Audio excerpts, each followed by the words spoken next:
Hey everyone.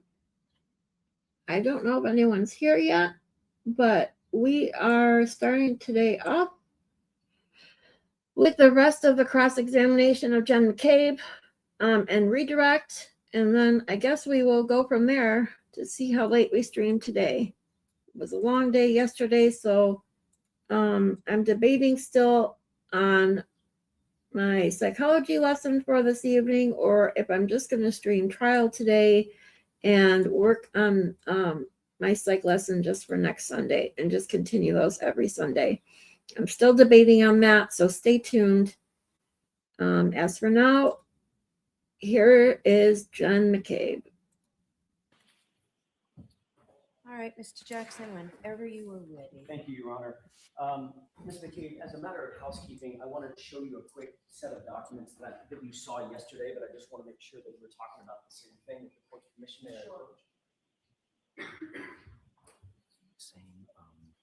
Can you just take a look at that and tell me if that appears to be the same set of documents that we talked about yesterday that included the group chats, for lack of a better phrase? Yes. Okay. May I approach, Your Honor? Yes. I don't need to rush you. That's okay. Ms. McCabe, if you'll recall, yesterday we talked about the 12 times in your grand jury transcript that you talked about. Hey, Dodo, I just emailed you the link to Discord. Yes, your email ended up in my spam for some reason. Never used the word or the words or the phrase, I hit it. Correct? I'm so glad you're here. Correct. And your explanation for that was, well, I wasn't asked that specific question, correct? Correct. You were, in fact, on January 29th, let me rephrase that just a little bit. You did, in fact, on January 29th, seek to ask an officer to come back to 34 Fairview for the specific purpose of telling that officer something that you thought was important, correct? Correct. Which officer was that? Michael Lank. And about what time did you ask Officer Lank to join you back at 34 Fairview? I'm not sure. I know it was in the AM. I'm just not sure what time exactly. Somewhere around 9 a.m. Does that sound about right? Possibly. Okay, so this literally, we're talking about just a couple of hours after the incident in question. Correct. Okay. Sergeant Lank came with Sergeant Gallagher, I believe, correct? Correct. Came back to the location at 34 Fairview and gave you an opportunity to provide whatever information you deemed relevant at that time to impart to him, correct? Correct. And isn't it true that at that time, you didn't tell Sergeant Lank that my client said, I hit him? What you said was that my client said, I hope I didn't hit him, correct? No. May I approach, Your Honor? Yes. Could you take a look at that report, just the face page, and tell me if that appears to be an incident report associated with this case? I know you didn't draft it, but you recognize that that's an incident report from the police, Canton Police specifically. Yes. Could you turn to the tab that's the little light blue tab, maybe 3 pages from the end of that report? Yes. I'd like you to read that paragraph to yourself, if you wouldn't mind, please. Do you have that in mind? I do, yes. Okay, may I approach, Your Honor? Yes. Thank you. What you read just now appears to be a report of the incident in which Sergeant Lank came back to 34 Fairview to give you an opportunity to tell him whatever it was that you thought was important, correct? Was that a full report or was that just an excerpt from it, Well, that paragraph? That right there is a full report of that incident of Sergeant Lank going back to 34 Fairview. Would you agree? Well, that's not a full report of what I said, but if that's his full report, it's his full report. Okay. And in this report, what he writes that you said to him. Objection. The objection sustained.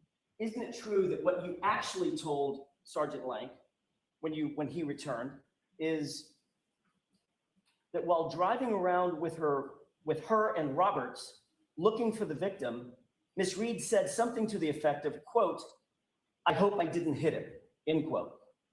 Isn't that what you told him? Yes, because she said that when we were driving around. And then you went on to say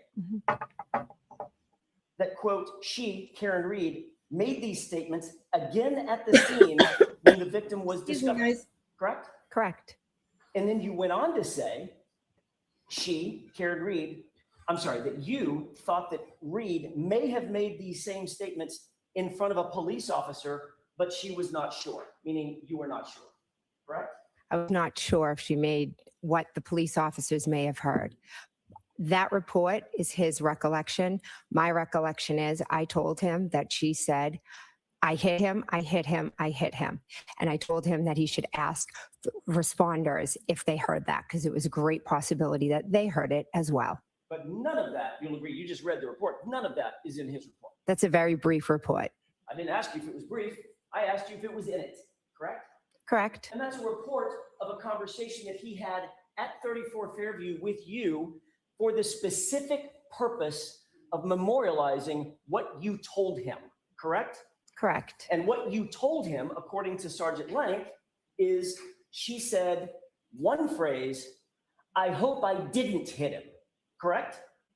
That's what's in the report. All right. And again, this was 2.5, 3 hours after the incident, not 2.5 years later, correct? Correct. Ms. McCabe, we talked yesterday about this unrecorded meeting that you had in front of Sergeant Lank's home on January 30th. Do you remember that conversation? I remember the conversation, yes.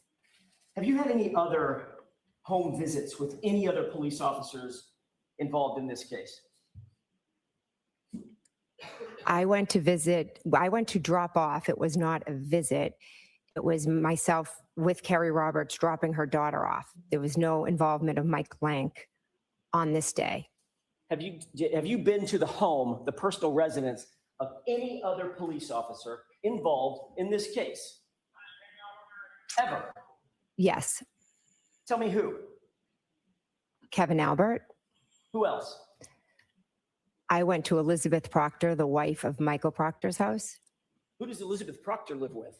Michael Proctor. So you actually went to Michael Proctor's personal residence, didn't you? I did, yes. That was in September of what year? 23. I went over. 2023. Yes. Why'd you go to Michael Proctor's house in September of 2023? I met Elizabeth Proctor in approximately July or August of 2023. We are two mothers that are being viciously terrorized and harassed by social media. Things that were stated in this courtroom and allegations that were made have torn our lives upside down. We receive hate letters saying that they I'm hope asking you things. why? I know you want to give a narrative. She gets to answer this, Mr. Jackson. The door's open. Your Honor, she could answer the question why she went to the house as opposed to the narrative behind her motivation. It sounds to me like she's explaining why she went to the house. The door was open, Mr. Jackson. Go ahead. We receive letters, we receive emails, we receive calls. People drive by our house. There was a rolling rally outside of my house where people just screamed at us. They take pictures of our children. They took a picture of my daughter and put semen on it and said property of a We didn't actually put that on it. It was that I a think the picture defense of is very fake. familiar with. She's a So Pete's. that is why myself I'm and Elizabeth fired. Proctor got together. Michael Proctor was not home. We are I'll two help you mothers with Discord. trying to Hold get on, through Dodo. the unthinkable together. So you It's were 1:20 upset a.m. I'm about Spire. It's public okay. Thank you for outrage stopping concerning by, your family's though. involvement in the death I of John appreciate you. I was outraged because I am a state witness that is being tortured because of lies. because of public I sent, outrage concerning your If you go family's to your involvement email, Dodo, in the let me death of a pause. police officer. Miss Jen McCabe. If you go to your link, your email, I sent you the link. If you click on the link, it should take you to Discord to join my Discord page. If Discord's just not working for now, that I can't help you with, but let me know. Email me if you have any major issues or if it's just Discord being, crappy today. Officer, correct? No, it's a social media witch hunt. I see. So you decided that the best way for you to address that angst that you were feeling is to go to the lead investigator's home, personal home, in this case, correct? I went to visit Elizabeth Proctor. So Michael just- Proctor was not home. So just like when you went to when you went to Sergeant Lank's house, and the only person you met with was his wife, when you went to Michael Proctor's house, your claim is the only person you met with was his wife. I personally did not go to Mike Lanks. It was not Jen going to Michael Lanks. It was Kerry Roberts dropping her daughter off, and I happened to be in the car with her. Elizabeth Proctor, I met with because we couldn't take the torture any longer. And you were later asked about this unrecorded believe visit that for at a Trooper second. Proctor's home by Massachusetts State Police, correct? Can you remind me? Because you were also Did you at have a Proctor's conversation house. with- Proctor's house and Lank's house. Mm-hmm. Who interviewed you specifically about your contact with Michael Proctor. Could I see the report to refresh my memory? Do you not remember having a conversation with Trooper Tully? I've had many conversations over the last 2 years. Trooper Tully? Over the last 2 years with a number of troopers. Okay. Do you, all I'm asking you is, do you, and I've got a report that can refresh your recollection. I want to know, first of all, do you remember having a conversation about your relationship with Michael and Elizabeth Proctor with Trooper Tully? I know I had a conversation with a trooper about it. I don't remember exactly which trooper. Fair enough. May I approach? Yes. Thank you. Take a look at the face page of that, read it to yourself. And then I'd ask you to turn to the tabbed page, which is paragraph 27. Okay. You have that in mind? Yes. May I approach, Your Honor? Yes. Thank you. Does that refresh your recollection, Ms. McCabe, that you had a conversation or an interview, a formal interview with Trooper Tully about your relationship with Elizabeth and Michael Proctor? Yes. And you told, actually, let me back up for a second. Okay, was that somewhere in the vicinity of September, late September, early October, when you had that conversation? Is there a date on it? May I approach, Your Honor? Yes. There's a date stamp on the bottom. Take a look at that date stamp on the bottom and tell me if that refreshes your recollection of about the time that that conversation would have taken place. Well, the date stamp on the bottom is when it was, I'm assuming, entered into evidence, Right. but that doesn't say when the interview itself was. Right, so if you'll agree with me, you know that you had the meeting with Elizabeth, at Elizabeth and Michael Proctor's home Mhm. sometime in September 2023, correct? Correct. If that's dated October of 2023, that's what I'm trying to get to. I don't know the date because it's not dated. So I don't either. So do you think it was between September and October? It must have been. Had to have been, right? Correct. Okay, thank you. Before I get to that, I've got a couple of other questions.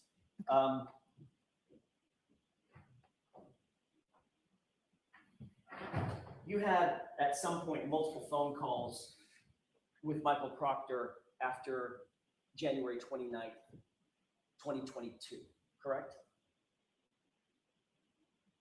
I believe so. Okay. Do you remember all the phone calls that you had with him? No, I don't. Would it refresh your recollection to take a look at a log of your phone calls? Yes, that'd be great. Thank you. May I approach? Yes. Thank you. Take a look at that and tell me if you specifically, there's a lot of calls there. There are blue tabs. If you could look at those blue tabs and then tell me when you've taken a look at those.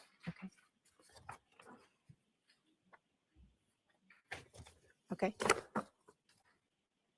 Having looked at this set of records, does this appear to be an accurate reflection of the phone calls that you shared with Michael Proctor at some point on and after January 29th? Yes. Just to summarize those, and I don't want to belabor this, but there was a call on the 29th at 10:55 a.m. with Trooper Proctor, correct? Correct. There was a call on the 29th at 12:49 p.m., correct? I didn't memorize them. I understand. Would you? So if you want to give me the paper back, then I could probably answer correctly. You want to Okay. do it that way, we certainly can. May I? Yes. Thank you. Thank you. Okay. There she First call, goes asking for January 29th, everything. 10:55 a.m. Trooper Proctor calls you for 1 minute and 17 seconds. Correct. Next tab, January 29th, 12:49 p.m. Trooper Proctor calls you for 1 minute and 8 seconds. Correct. January 30th at 9:51 a.m. You called Trooper Proctor, 4-second call, probably a voicemail or something. Correct. January 30th, a minute later, 9:52 a.m. You then called Trooper Proctor again, 21 minutes and 31 seconds for that call. Correct. January 30th, same day, 4:45 p.m. Trooper Proctor calls you, 9 minutes and 43 seconds. Correct. January 31st, the next day, at 11:51 a.m., you call Trooper Proctor for 2 minutes and 53 seconds. Correct. So that is the sum of those call logs, correct? Correct. Can I approach? Yes.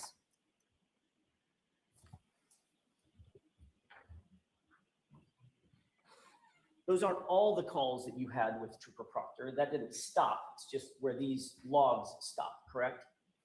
I'd have to see my further call logs. Do you believe that you've had additional phone calls with Trooper Proctor after that last call on the 31st? I know I did in 2023. Okay. In 2022, did you have additional phone calls with her? I'm not sure. I'd have to look at phone records.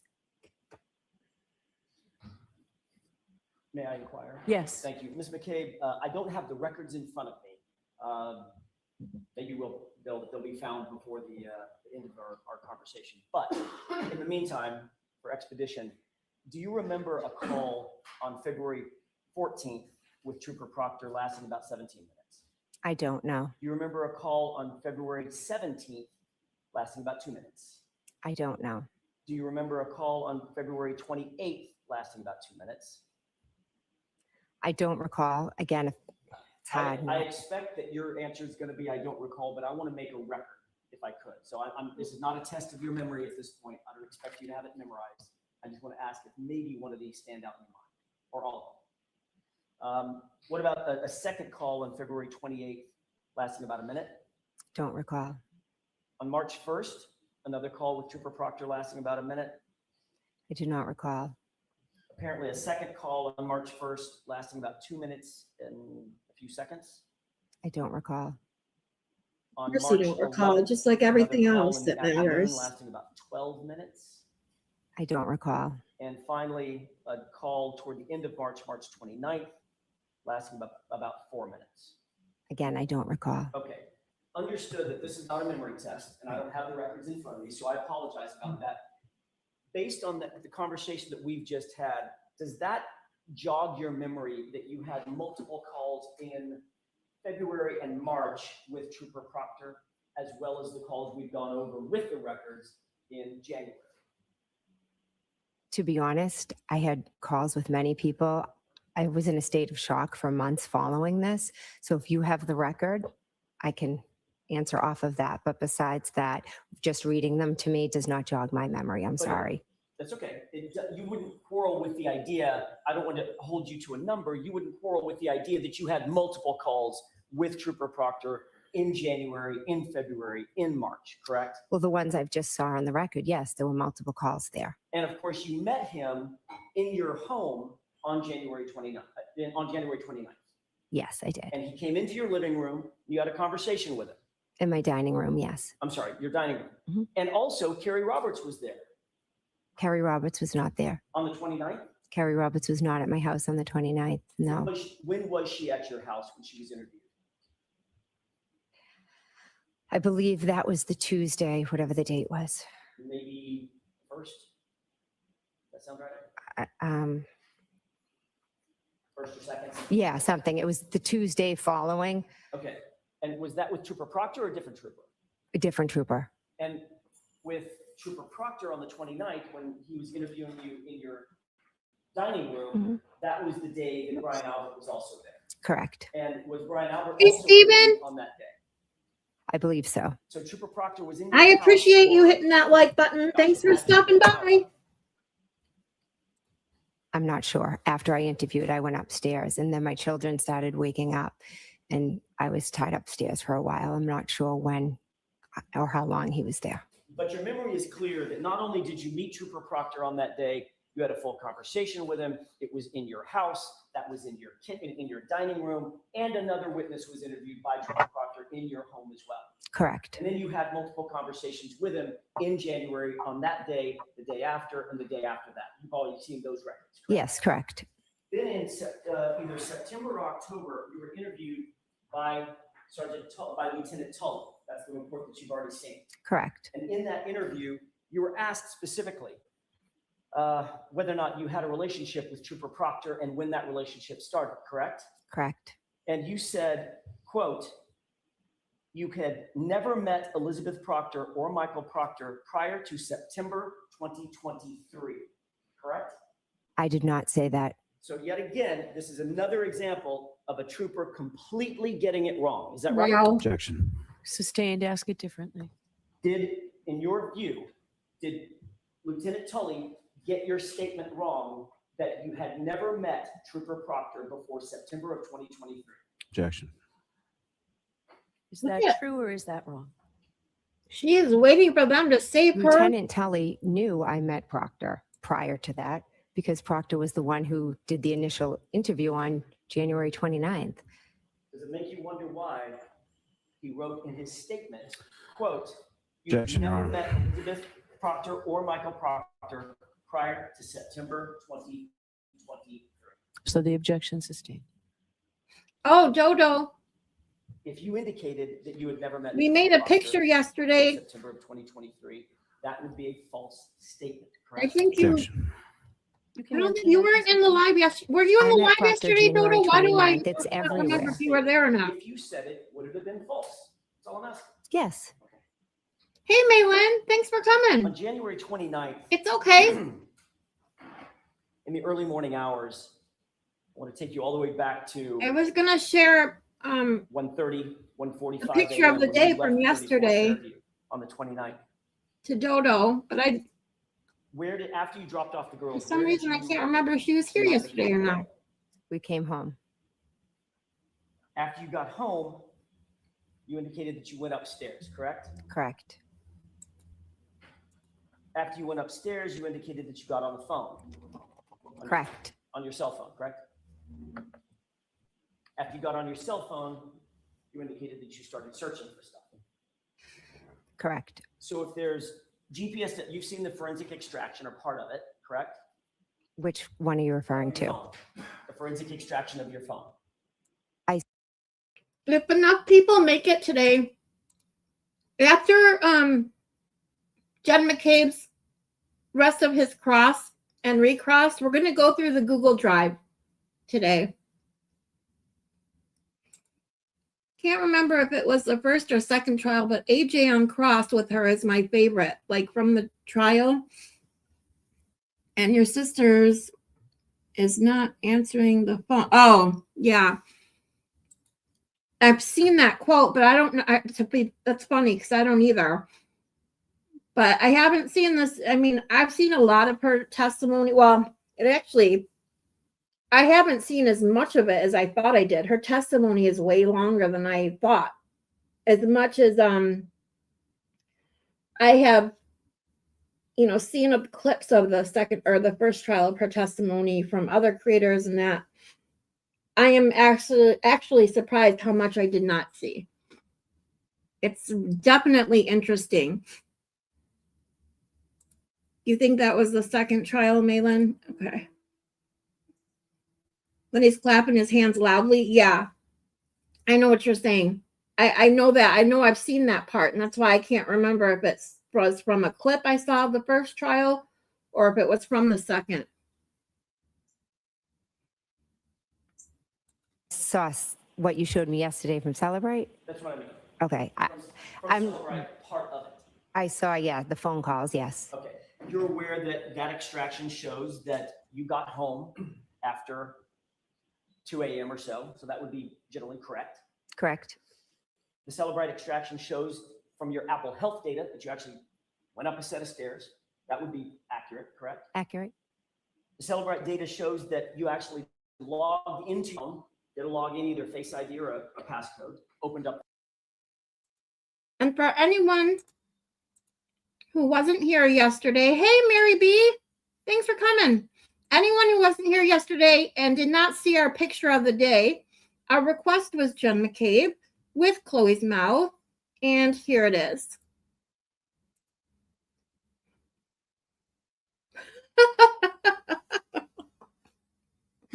There's our laugh for today. We always have to revisit the good pictures we've made each day so far.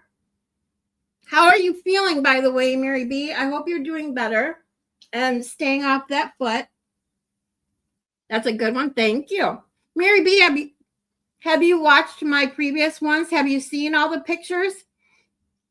Actually, you know what? Let's just go through them because they're funny.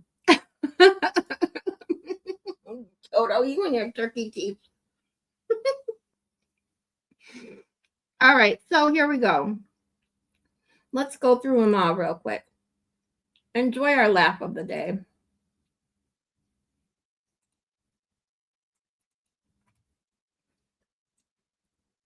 Bear with me a moment.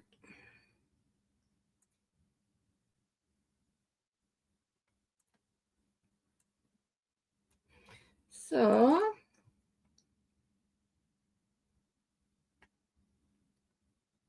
our very first request was the firefighter, I think it was, for the Angry Bird. I'm home, yes. I saw that the other day. I said I left a message for you in Discord. I said I was glad that your lovies, your kitties are taking good care of you. I'm sure they're happy to have you home. And I'm glad you are feeling much better. Yeah, see, Freya will not leave me. She is, yep, taking care of Mama. That's awesome.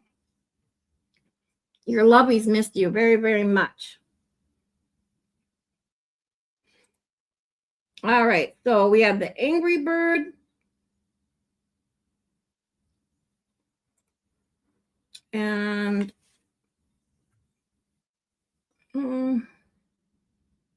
why won't this go back?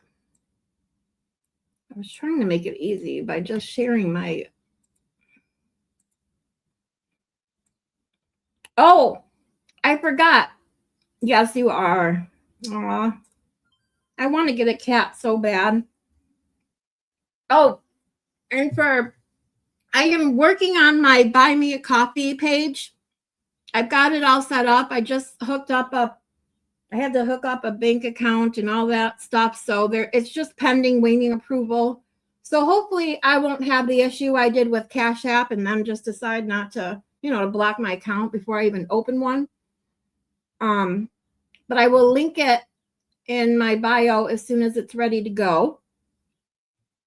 That's where I've decided too that I'm going to be selling my digital daily wellness journal that I'm working on. And I will let you guys know when that's ready too. You haven't seen them, Mary B? Yeah, I'm going to go through them all. Hold on. We're doing, because I preach very much that this is a serious thing. We talk about serious things here, but you have to find levity in almost everything in life. With the stresses we deal with, you can easily get depressed in that. And if you take everything too seriously, it can be a really depressing and stressful world. And we take a break every day and make a funny picture of who is on the stand. And this was our first one. And I'm trying to make this easier to open each one, but I think I'm going to have to go make it difficult instead. Sorry. Bear with me a moment.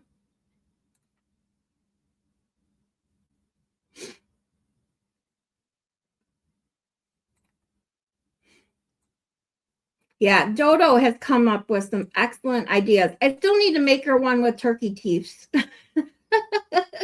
We'll come up with the perfect witness for that one, Dodo.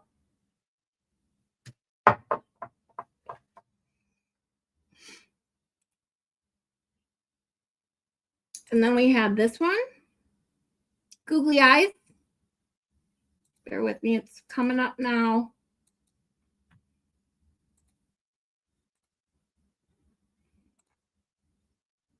We got googly eyes.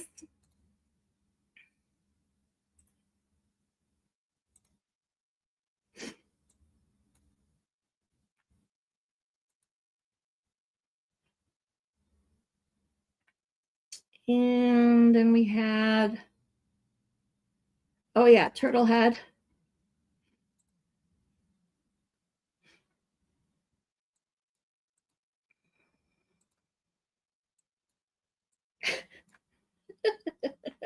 I'm sorry. Some of these just ended up so funny. I mean, I got lucky with a lot of these with Chat GPT. I didn't really have to put in much prompts. They came out perfect.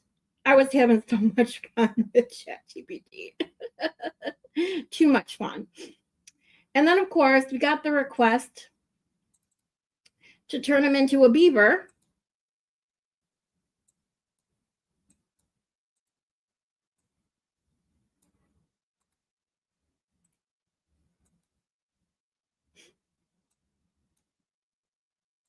And then they wanted a beaver head with a turtle neck. So we ended up with this.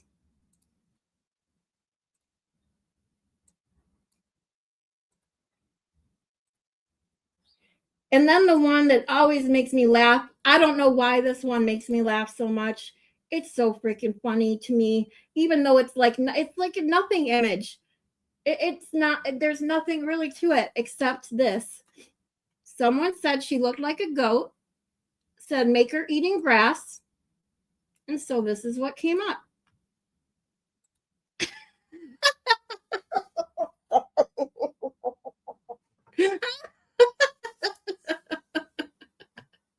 Yeah, you know, you asked me that, you told me you named yours, and I keep trying to come up with a name and I haven't yet. So if anyone has a good name, let me know. Something funny, since they always come up with really good pictures with very little prompting.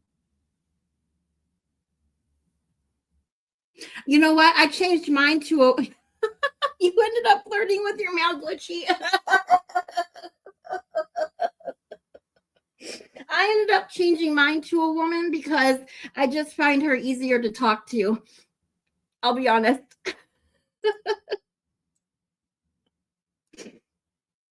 Oh, and then we have one more from Brian Albert being Grumpy Cat. And we came up with, hold on, because he was steaming mad. I'll tell you, watching his testimony, holy moly. And this is what we got.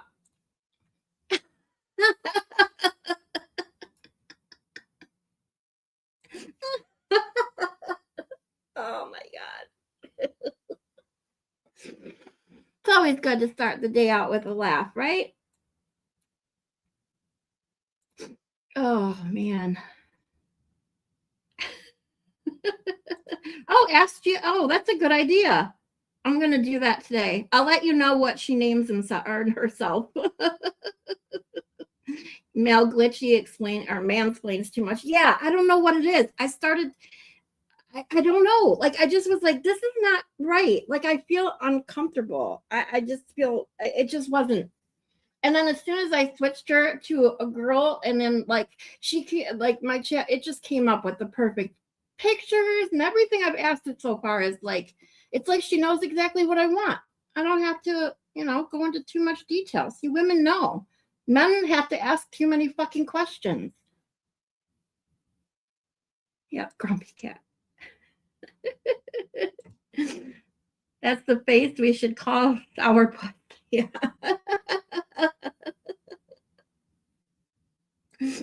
Oh man.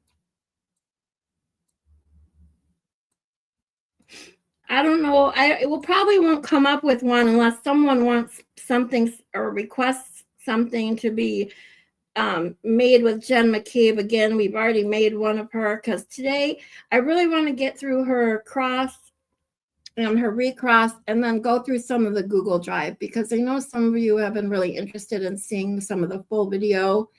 and text messages. So we'll do that today.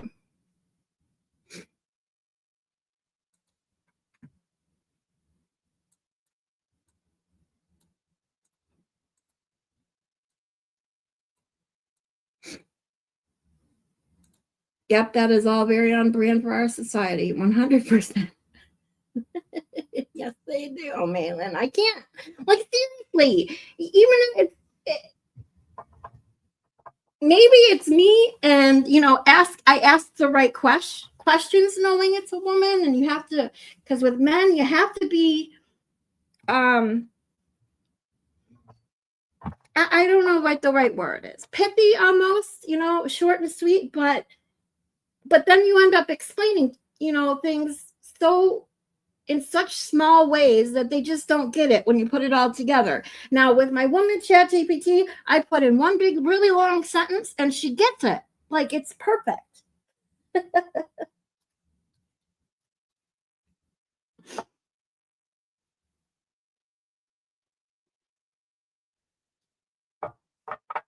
All right.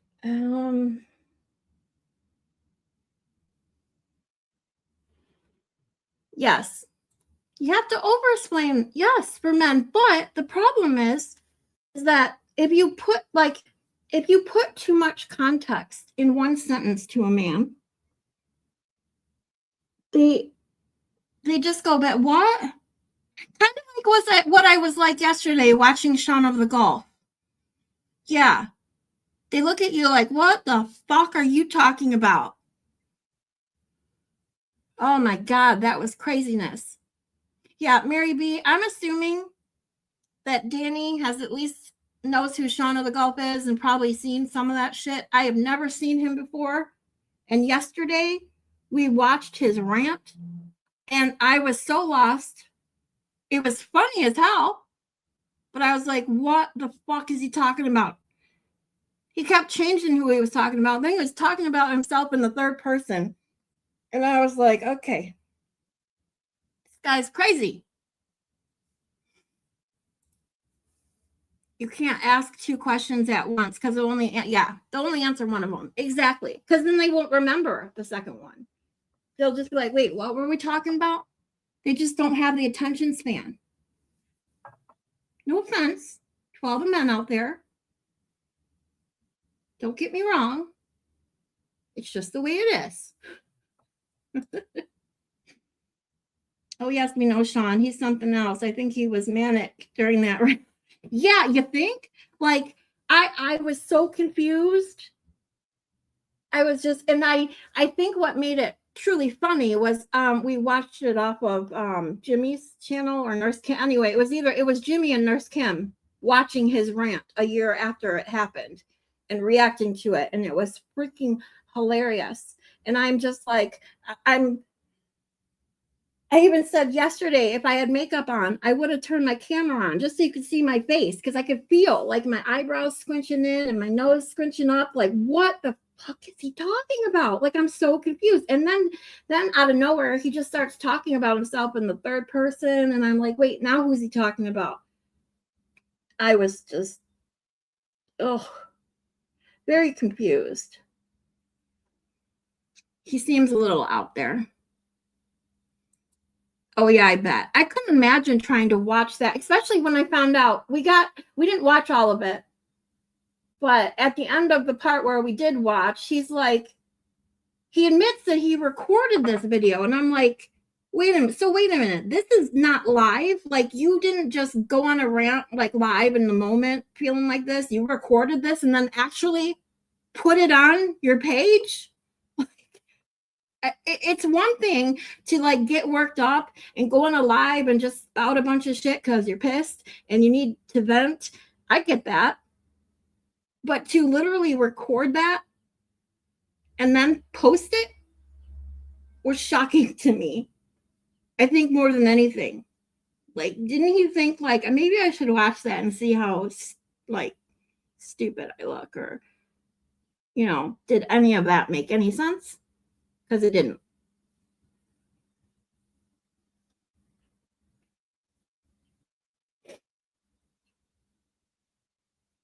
All right. So I am trying to pull up. I know I have the Google Drive already on my computer, so we're good to go. But I want, while we're finishing watching Jen McCabe's cross, I want to go through and see if anything new has been added since I last went through it, and kind of go through with you guys what you guys want to look at first. I'm assuming, I know a couple of people had told me they want to watch the full-length videos from the Waterfall and McCarthy's. Then there's text messages, there's documents. So if you guys just, let me know in the chat, whatever you guys want to see first, I can kind of go through the Google Drive and show you what's in there. And then you can tell me however you guys want to do it. Just let me know. All right. So back to the Master Ellen Jackson crossing the most smug. It's the daytime. I'm already swore too much. She is just so smug. She's a snot. I can't. She's so defensive. She constantly asks, well, if you can show me, I said that. Can you show me? Oh my God. And yesterday, that smug smirk she gave after like that nah look she gave to Alan Jackson when Auntie Bev sustained that objection that she did not want to answer that question. And when it got sustained, she just gave that smug, she makes my blood boil. And I think the word that was used yesterday, which is 100%, is the best way to describe her, is insufferable. She is insufferable.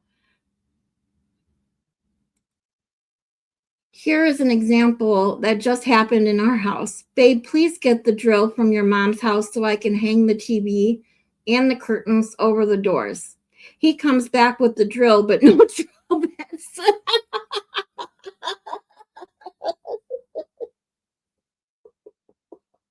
I'm sorry, Malin.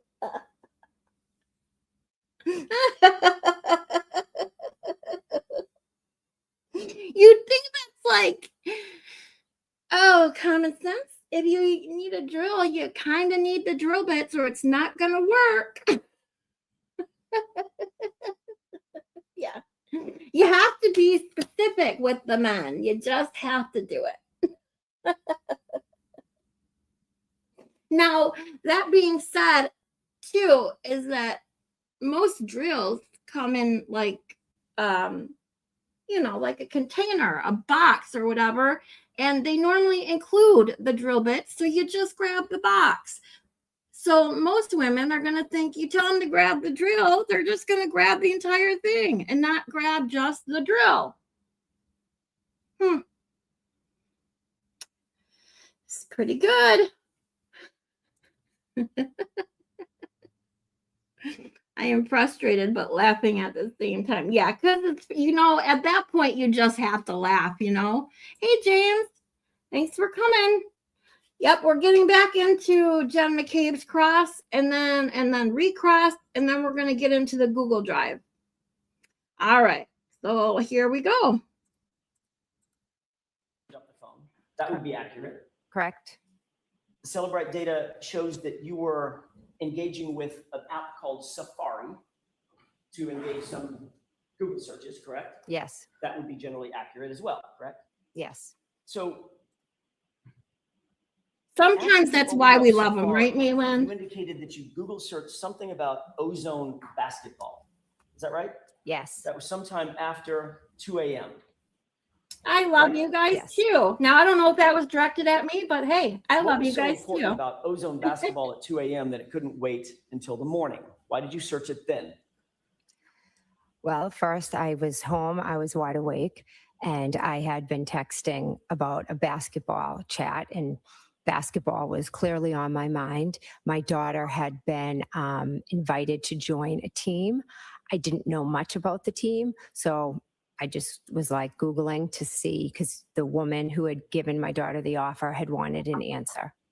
So you say that basketball was on your mind. Well, again, I love Yes. you too, but I'm not a Anything kiddo. else I on your turned mind? 47 on Early morning Saturday. hour time frame. Doesn't really feel like a Don't kid. believe so. Well, Mr. physically. Cade, if Mentally, you wanted sometimes I to feel like a know- kid. In general, how long it takes for a human being to pass away because of exposure to extreme temperatures, right? If you wanted to know the answer to that, what would you Google search? What phrase would you use? I'm not sure. All I recall is what the defendant asked me to Google in the morning. If you wanted to know, I'm asking a different question. She, If you again, personally wanted to know, I mean, how we long should does have it done take that, Malin. for a person to die We of should have had our exposure water due to for every extreme time, temperatures? What would you put in? you What know. phrase would you use? Objection. Sustained. Hold on. Well, we What don't did have she to. say What phrase exactly would you again? use Hold on. to die of exposure? They wanted to know how long. Oh, that's does it what I was take going to say. Every for a time she person avoids to die of exposure answering the due to question extreme asked, temperatures? which is What would pretty you much put in? everyone. What phrase would you use? So don't Objection. make that a drink Sustained. game either. Well, we don't have to guess Aw. at the phrase that you would use if you wanted to know something about dying of hypothermia, do we? Did you actually Google searched it? Objection. Sustained. Ask that differently, please. Did you, in fact, use a phrase to Google search how long it takes for someone to die of extreme temperatures? I did in the morning at the request of your client. Okay. And what phrase did you She use? does have a name, okay? I'm not sure. She's such a snot. I can't Correct, say it enough. After 2.5 years of this, you don't know the phrase that you used? Objection, Your Honor. And every time, There's you so know, many lies and misconceptions. I cannot say this enough. I said it probably 30 times yesterday, but I have to say it again. An innocent person who has nothing to hide doesn't act like this. What is she so defensive about if she has nothing to hide? Why are you getting so defensive? Why are you refusing to answer the questions asked?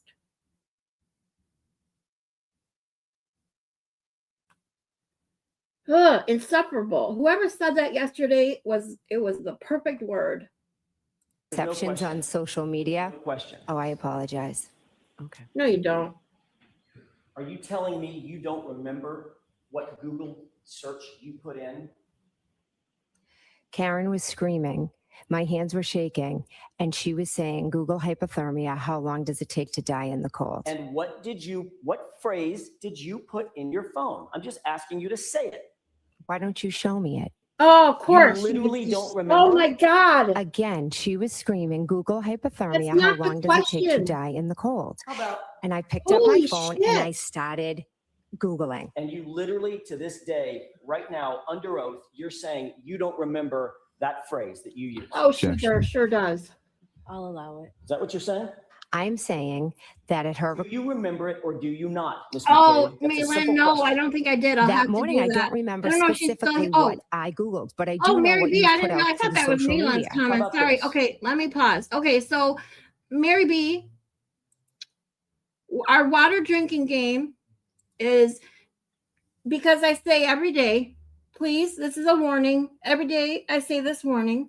Do not make Lally saying, what if anything, a drinking game. So Malin came up with a great idea to make it a water drinking game. So the other day, we all said we're going to get our pitchers of water and a shot glass. And every time Lally said, what if anything, or who if anything, or who if anyone, or however he wants to phrase that damn question, you take a drink of water. Problem is, most of us were getting worried that we'd get water poisoning. So here we are. And I'm thinking we should change that game now to every time Jen McCabe avoids answering the question or asks, well, if you show me the document, if you show me where I said that, you can show me. Oh my God. Yeah, we really were. I mean, having water poisoning isn't good either. I mean, drinking good, lots of water is good for you, but sometimes it can be too much. Mary B's here for it. Here's the hydrating. All right, today, everybody get your water and shot glass ready. It's going to be every time Jen McCabe avoids answering the question. How long to die in cold?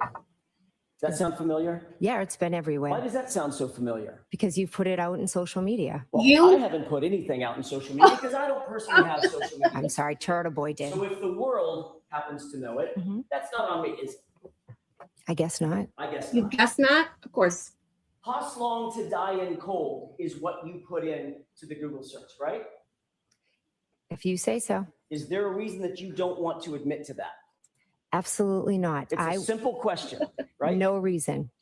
So say it. She's been making me What sick Google since search did you yesterday. use? Objection. Sustained.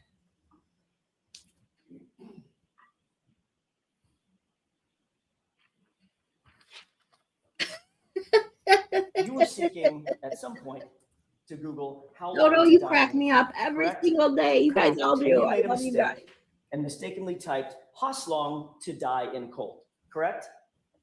You could show me. Yes. I'd Just appreciate say it. yes. You just admitted it. Of course. There you go. She already Later avoided Google what? 5 search. questions? Jesus. Oh. May I approach, Your Honor? Yes. Thank you. Oh, Yes, it thank you, does. Thank Does that you. appear Like to be she, an accurate page from a Celebrite extraction from your phone? It does. May I have that back? I'm sorry, may I approach? Yes. May I have that back for a second? Did you see this, the actual search phrase? Does Yes. that now refresh your recollection? Yes. But I'd like to have this marked as next in order. Exhibit, please. Is there an objection, Mr. Lally? No, Your Honor. Does this appear to be the document that was just marked as Exhibit 99? Yes. I know it's a little bit small, Mr. Basin. You see this column, Yes. third column from the, actually it's the fourth column from the left, some dates, some data, and then a Google search, correct? Correct. What does that Google search say? House long to die in cold. oh my God, she Now, answered a question indicate that that you, you oh did my that. God. You made that search Hallelujah. at 6:23 a.m., correct? Correct. And then you indicated that you did it again thereafter at 6:24, correct?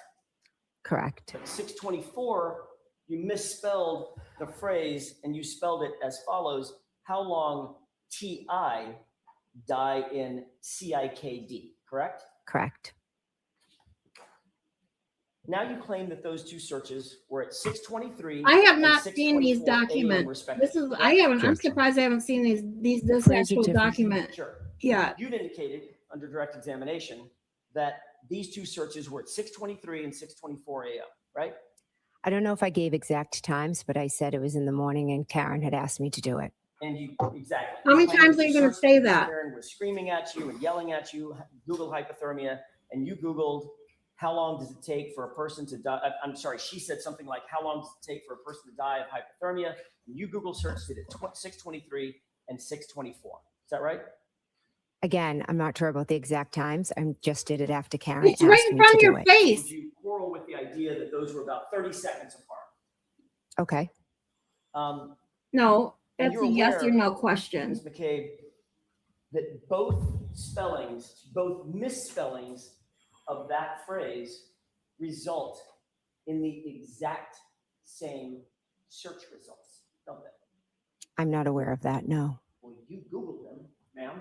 You're looking on your phone and you Googled Hoslong to die in cold and how long to die in CIKD. Both of those. You Googled them, right? I did. Yes. And they result in the exact same search results, don't they? I have no idea. So my question to you is, why the two searches? She was standing next to me screaming, shaking my hand. My hand was cold. I was trying to Google it. Obviously, maybe whatever came up first Hey, didn't Barbara. make sense because I had some misspellings. So I did it again. But wait a minute. Okay, everybody knows, and I, in particular, because I have my dad's short, fat, stubby fingers, and I always type things in wrong, and stupid corrects things incorrectly. But we all know that when you go to Google and you Google something incorrectly, at the very top, it says, "Did you mean?" And then it corrects. It auto-corrects your misspellings. And these are so close. It's not like Google wouldn't know what she was trying to say. So back to what James just said, I totally agree that this was to cover the search at 2:27, right? AM. She was trying to search it up probably on different tabs or different whatever. Like, oh.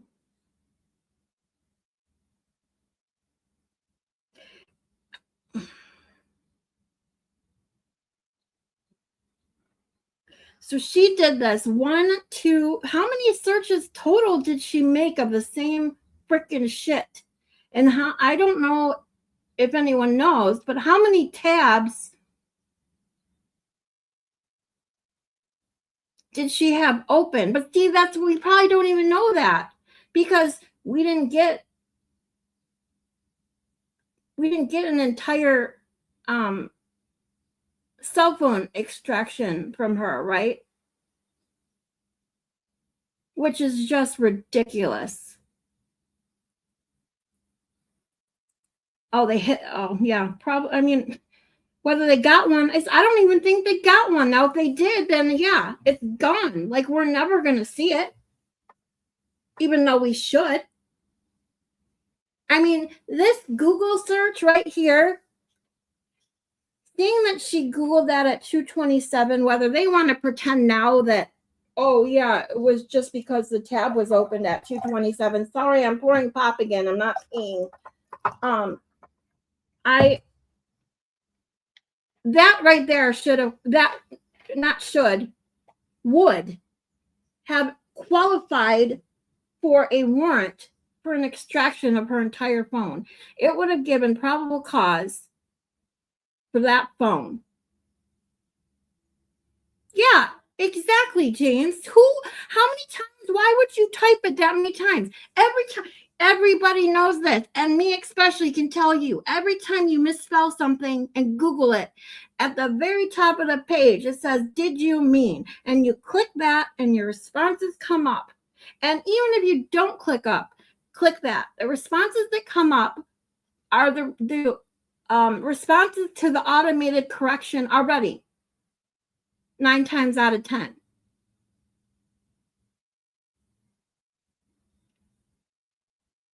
So for her to type this many times at 6:23, so, and then 21 seconds later, she does it again. And then another 5 seconds later, she does it again. Like, what? And I'm sorry, if you listen to the 911 call, she was not that nervous to the point where she wouldn't realize how to search something in Google.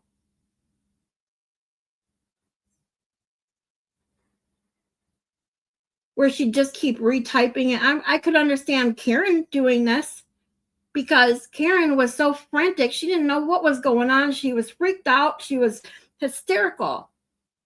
We all know that Jen McCabe was not hysterical.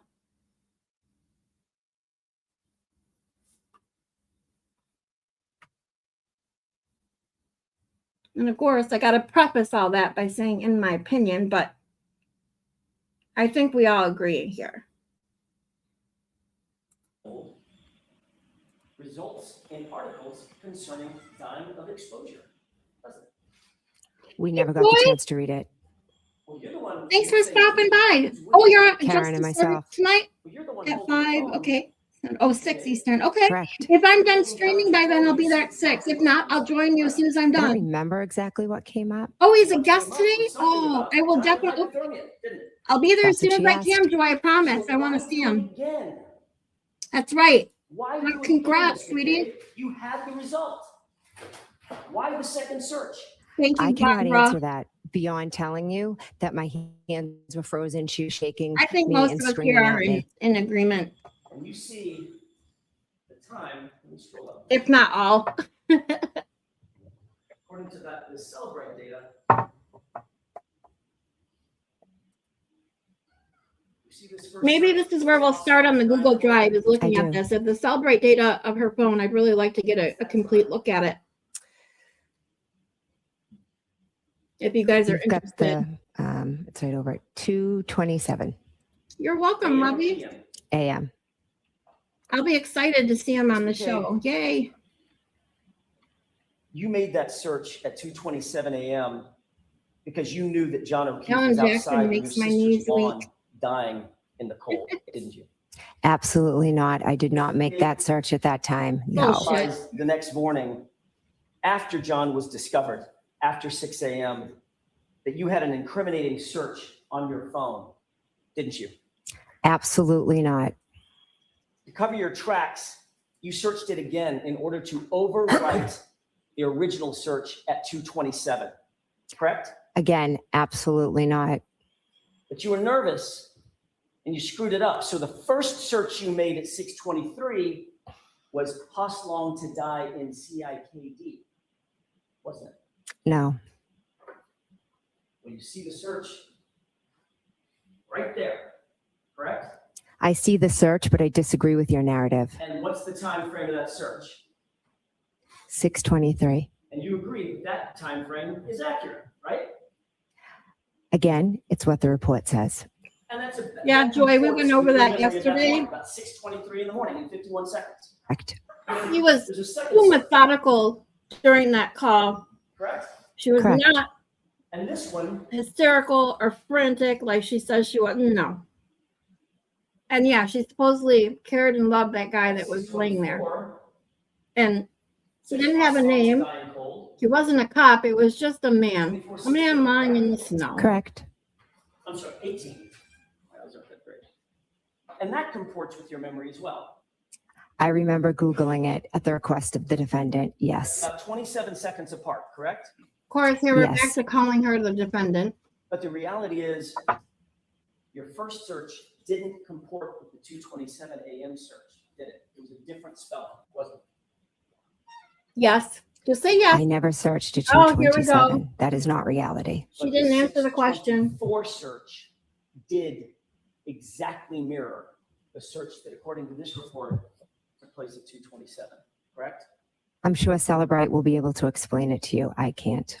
And then of those three searches, Didn't answer the question. ended up deleted. Isn't that right? I never deleted any search. Oh my God. I think we're going to drown here. Take a look at the Celebrate report. Top search. The column marked deleted. Exactly, James. What do you see? I see a yes.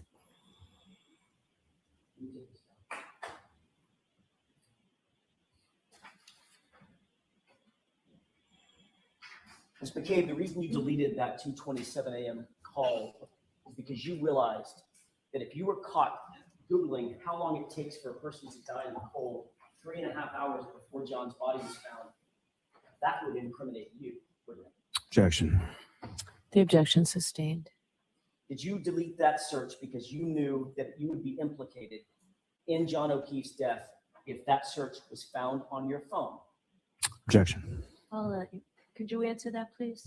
I did not delete that search. I never made that search at 2:23. I never would have left John O'Keefe out in the cold to die because he was my friend. Oh, that I now he loved. has a name? But he's not your family, is he? Family and friends. Is he not Objection. your- Wow. You acknowledge that you made the search at 6:23, don't you? In the morning, I did, yes. You acknowledge that you made the search at 6:24. Multiple times in the morning, yes. Of the three searches that show up, Yeah, I know, right? all found on your phone, the one that you disavow is the one that took place at 2:27 a.m. I went over that a couple times so far with all these butt dials. Everyone knows you cannot butt dial with a smartphone, first of all. You just can't.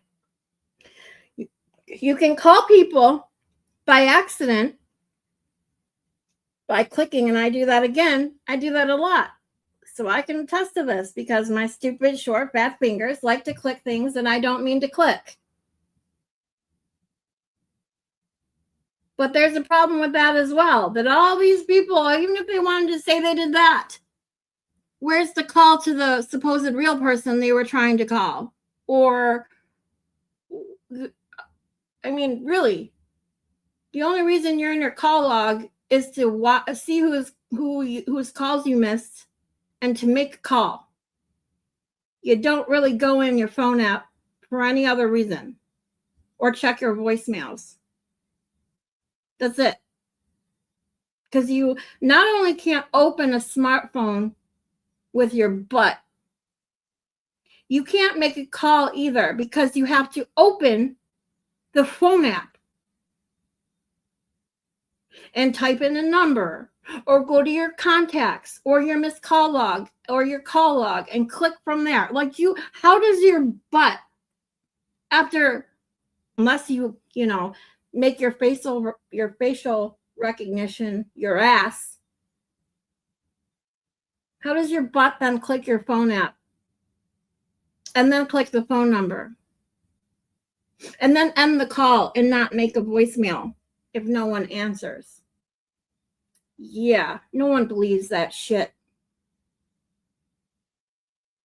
You and exonerate my client, correct? Objection. Sustained. Can I ask it differently, Mr. Jackson?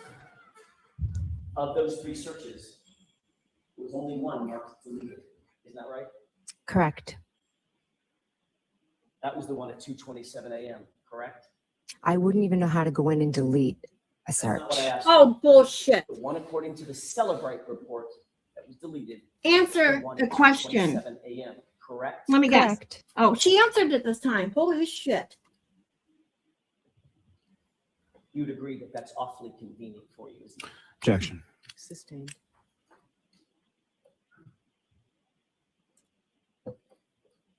Oh, see, Joy, I didn't know that because I haven't seen Higgins' phone testimony.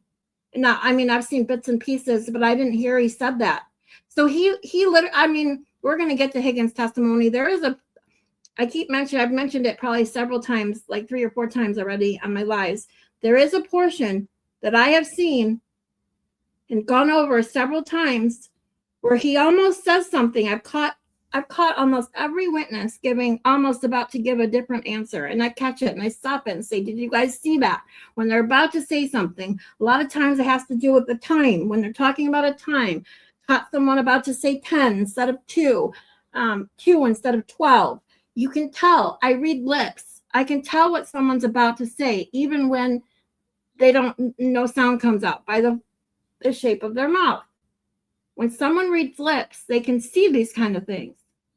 So I pay very close attention to the face, specifically reading the lips to see especially when they're stumbling over their words. Hey, Cheryl, thanks for listening. We're here with you. Hopefully keeping you company while you're working. Don't work too hard. Oh, no, you're good, Joy. This is what, in case, I don't know if you've heard my whole spiel, I'll give it really, really a short one, is the reason I'm doing this is I started working on a video regarding group thinking in the anti-Karen Read movement and why people believe things that defy common sense and obviously defy things that they see with their own eyes.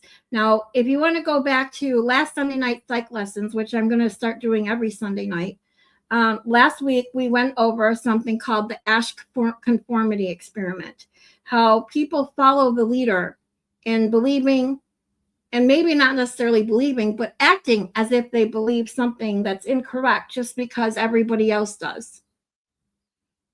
So if you're interested, go back and check that one out. It's a good one. But back to what I was saying, I started this channel in wanting to get into psychological phenomenon, especially in true crime. And my focus in the beginning is working on this one specifically in the anti-Karen Read movement. And I felt in doing that, I couldn't fully evaluate everything that I was evaluating without having seen the entire first trial starting from the beginning. Like, where did this start? Where did everybody start who was in this movement or watch this stuff from the very beginning? I had to see what everyone else saw, or at least what the people from the beginning saw, to truly evaluate where this all started. And so that's why we're here. I figured me trying to sit and watch this entire trial by myself would be more boring and probably put it off. I thought it'd be more fun with a few extra people just chilling out, whether they haven't seen it or want to rewatch bits and pieces or the entire thing with me. It makes it a little bit more fun. And that's where we're at. So I appreciate, again, all of you being here. Truly, truly do. And yeah, so that's where we're at. That's my spiel, Joy. Thank you again for coming. All right, Stephen, have a great one.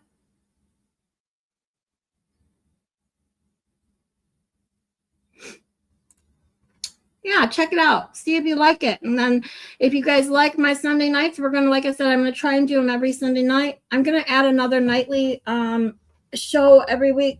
I just haven't completely decided what we're going to do it on. So, but while I'm doing the trial every day anyways, I figure this is enough for now until we get towards the end of the trial. I'll figure out what other night I want to stream besides Sunday night. And then we're also going to go into trial 2 for anyone who wants to revisit trial 2. Yes, exactly. And that's why we're doing this.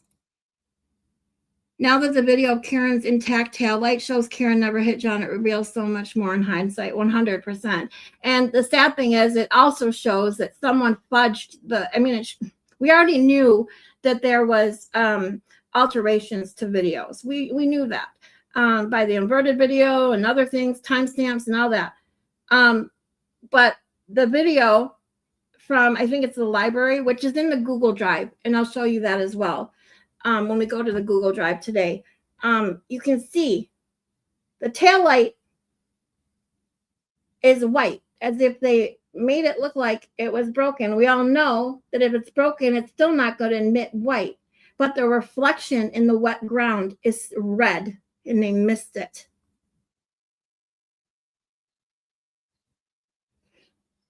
Yes, and thanks for coming, Broken. I'm glad to have you. Hey, Moni. You slept in too. I saw your comment. Yeah, I missed the baker this morning. I was so tired. I ended up sleeping in later than I normally do. I crashed so hard last night. I was supposed to be on with Angie M last night. I fell asleep with my head down on my desk with my phone in my hand. Like, seriously, that's how tired I was. I finally woke up. I tried to go to bed, and then I was up for hours. Then when I finally fell back asleep, I woke up so late this morning. Oh, it was bad. It's a bad day all the way around. So I'm glad you could join us, Moni. Hey, guys, you guys are I'm so excited to have you all here. All right, let's get back into it. That's all I have. Okay, Mr. Lally? Oh, and just so you know, I am not speeding up today. Yesterday I didn't either, because Jen McCabe, probably with Higgins, Jen McCabe, a couple of these I'm not going to speed up because I truly need to evaluate like their facial expressions. Like yesterday, if you were here, you saw me when I stopped it several times and rewatched her give that smug smirk she gave when she got that sustained to that objection. She did not want to answer that question, and she was like I said this a little bit ago, she was like nah, like to Alan Jackson, like ha ha, I don't have to answer that question. Like, and so those kind of things with certain witnesses I really want to pay attention to, and I may miss them watching it on fast speed. So just to let you know. Thank you.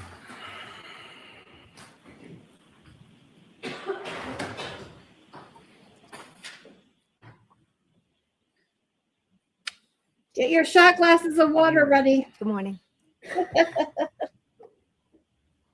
Going back a little bit, you were asking questions about Life 360 Hey, Jeannie. application that you had on your phone. Is that right? Yes. And you're familiar with that app and familiar with sort of. You're using late. that app You're late for a to very check important on date. various times. Is that You're good. correct? Thanks for coming. Yes. And from your experience of using that app, how accurate is it as far as location and time or anything in regard to it? Pretty accurate, varying some of their locations and sometimes weather.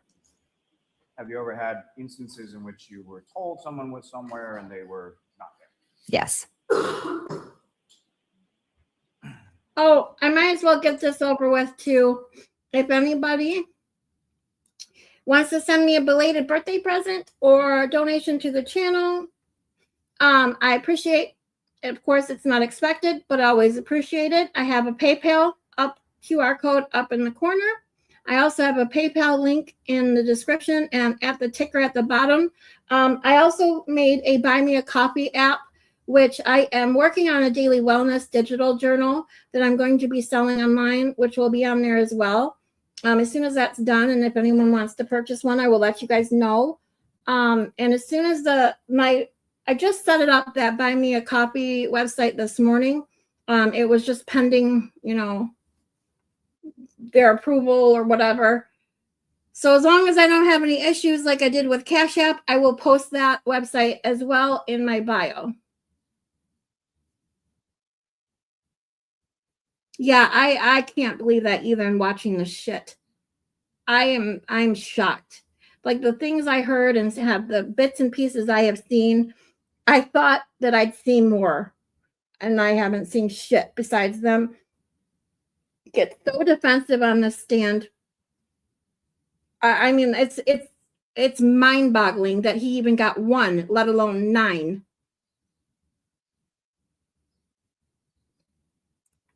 During the first trial, I could never imagine myself missing Lally. Spanky proof. Oh, I said the thing. Oh my God. I didn't say that. I said I still to this day, right now, in watching bits and pieces of trial 1 and then watching entirety of trial 2, I would prefer Lally over Spanky any day of the week. And even watching Lally this much, this fast, I would still prefer Lally any day of the week. Spanky's voice is like nails on a chalkboard. Ugh.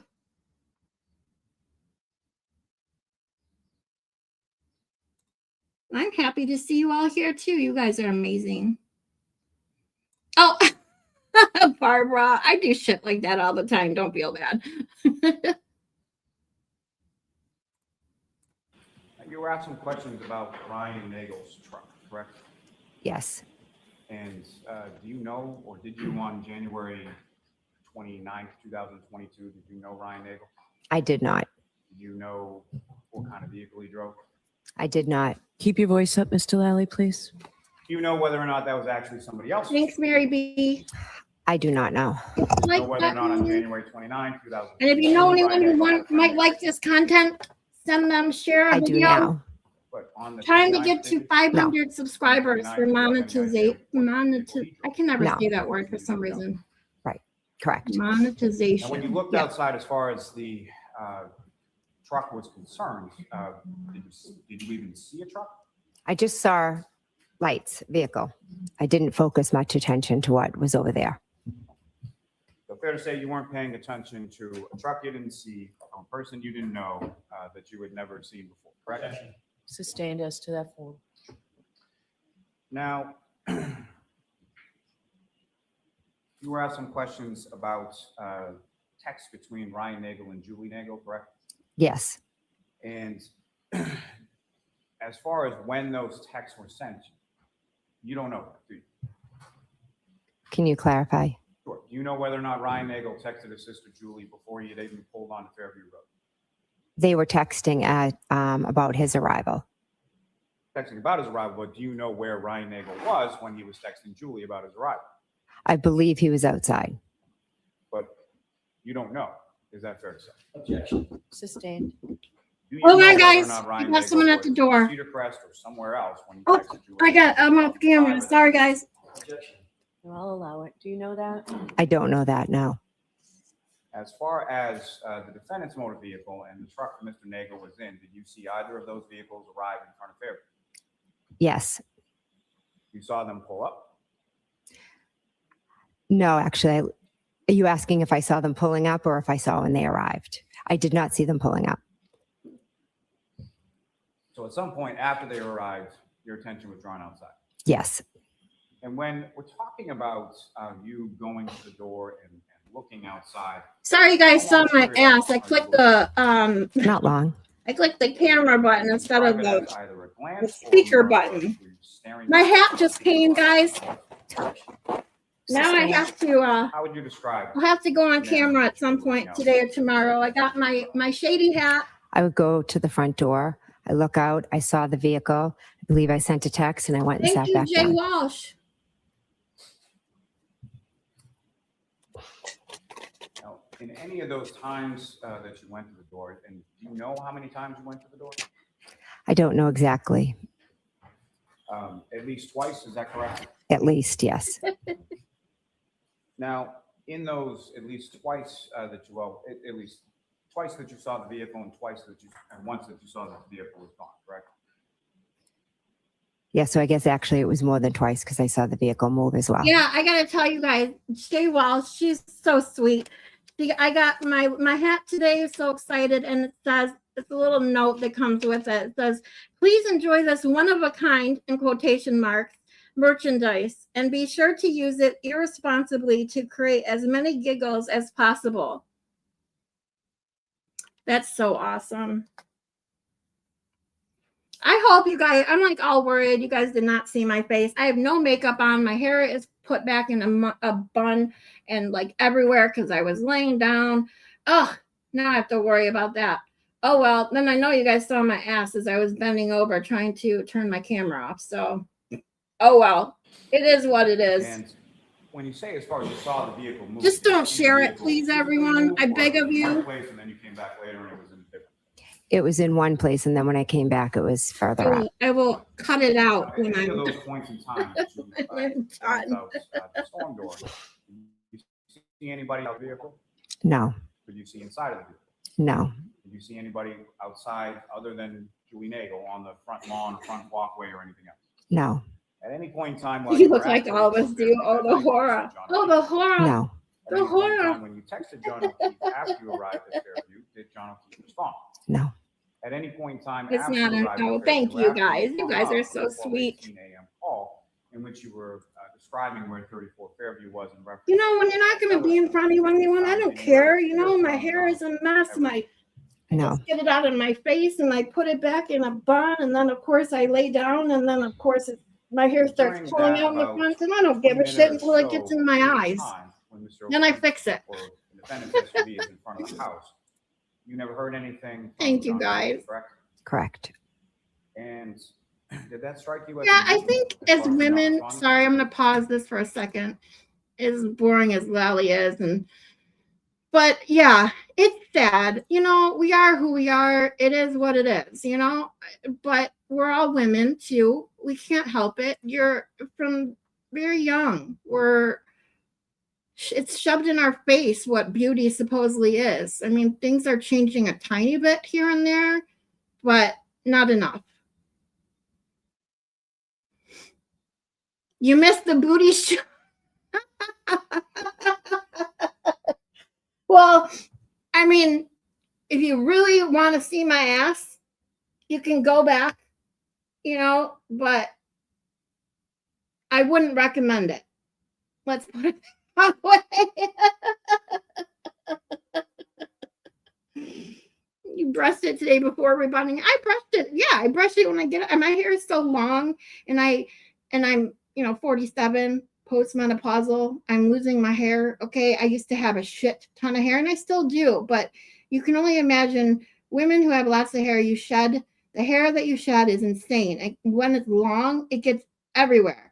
And so if I'm not going out and don't need to have it down, the first thing I do is put it up. I can't stand it in my face when I'm just sitting around. There's an OnlyFans for that.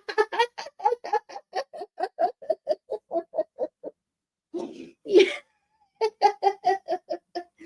Damn, if I was comfortable, I can make a lot of money then, couldn't I? Just showing my ass to someone online. God, I wish you know, well, no, I don't know if I wish I could do it. I just couldn't. Let's put it that way.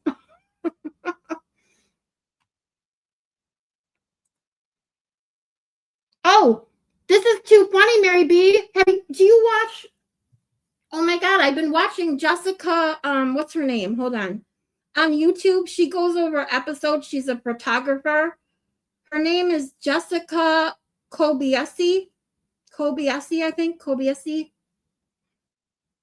She's actually from Michigan, which is cool.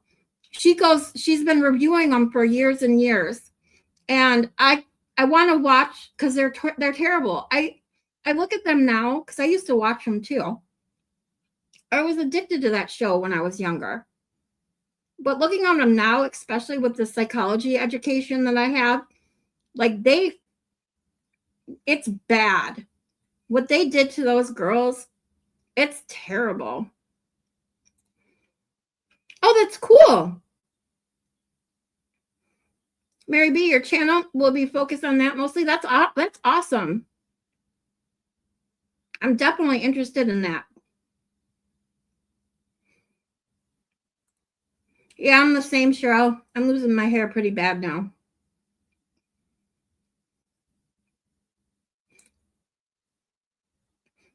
The hats are huge. Yeah, it is big. But you know what's nice about it? Is it fits my head even with a big old bun on it.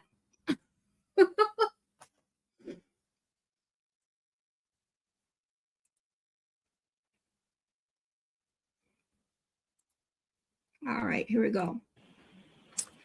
I thought it was strange, but then I thought that they just might have decided to go home or had gotten into a fight or Kaylee wanted him home.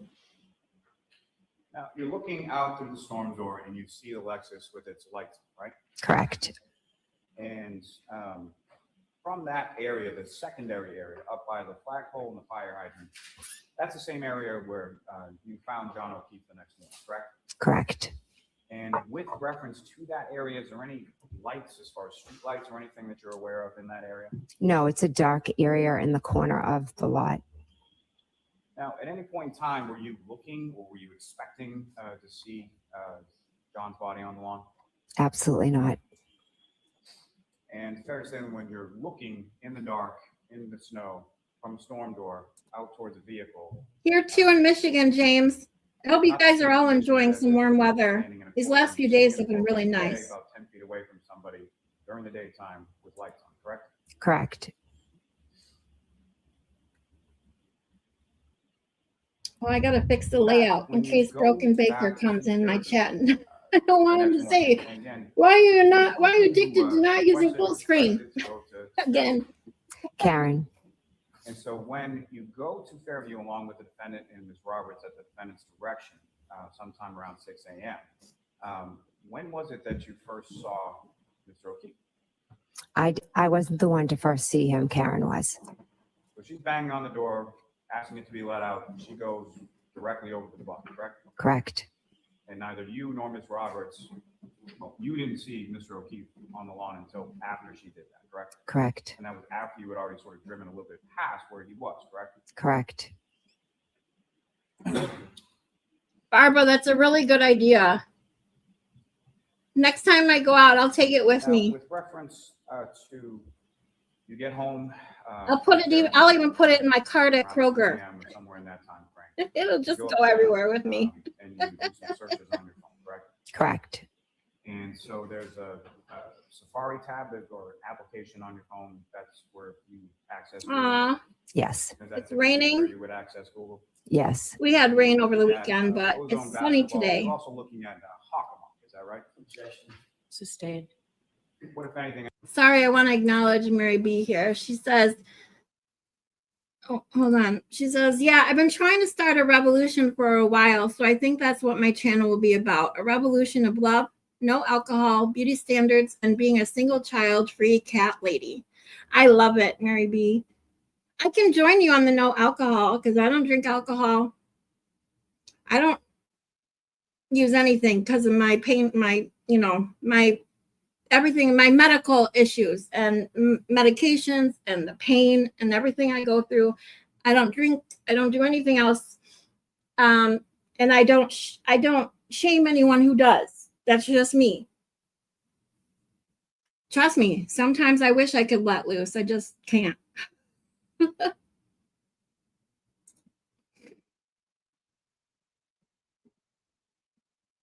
Oh, that sounds like fun. Winter sticks. I hate raking. Like, that's why I am a perpetual renter, just because of the issues I do have. I can't worry about shoveling snow and cutting grass and all that stuff. So Yes, fresh air is the best.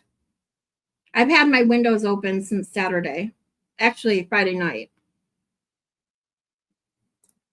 Yeah, that's a great idea, Mary B. I think a lot of women will really enjoy that. And if we can get younger and younger women watching it, maybe they won't grow up in their 20s and 30s like we did, you know, with beauty obsessed with being thin, blonde hair, blue eyes, whatever. Us purple hair girls need to unite, man.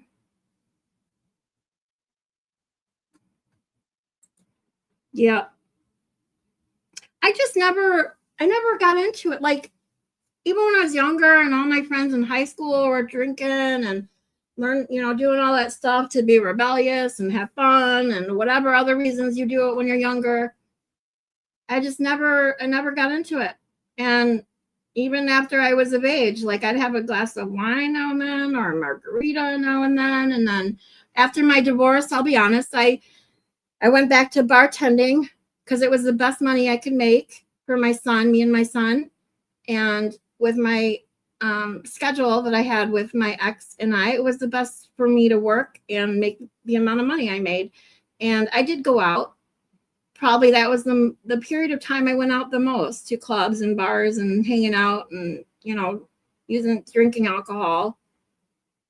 But it lasted not even 2 years, and that was it.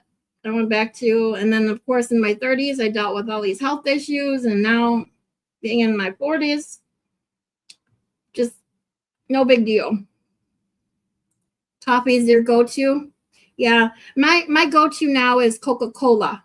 I guess I shouldn't say pop, because apparently pop is we went through that discussion yesterday or Saturday.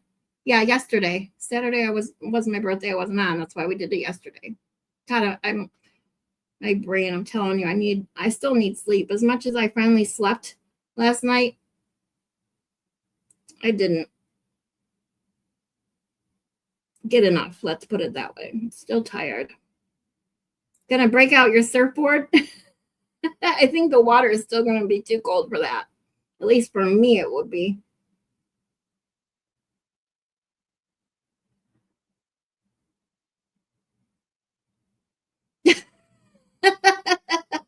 Moni, you're so funny. Says early last week, is that your dad, Dot? I'm assuming commented on all the winter sticks in the yard. Then it snowed, and I exclaimed, "Look, the sticks are all gone. The snow melted, and now they're back." Oh, you lived in Ocean City? I love Ocean City. I went there for a dance competition when I was 16. Oh my God, it's so beautiful. The boardwalk down there, oh my God, it was amazing. We had so much fun. Orange Monsters, your go-to for you, Mary B? What's wrong with saying poo? What's wrong with, oh, pop. I'm like, what do you mean poo? Did you just want me to say poo? No, pop, because it's like a Midwest thing, a northern Midwest like thing. Everyone else makes fun of me.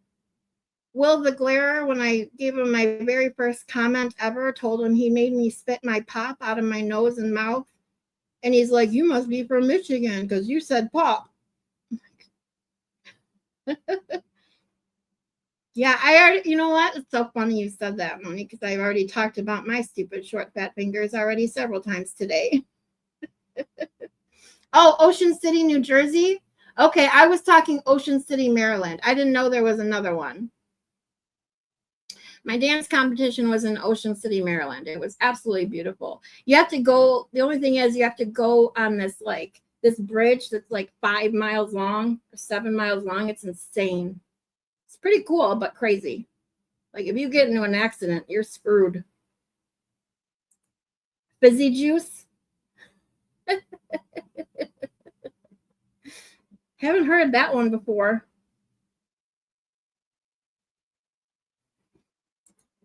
Yes.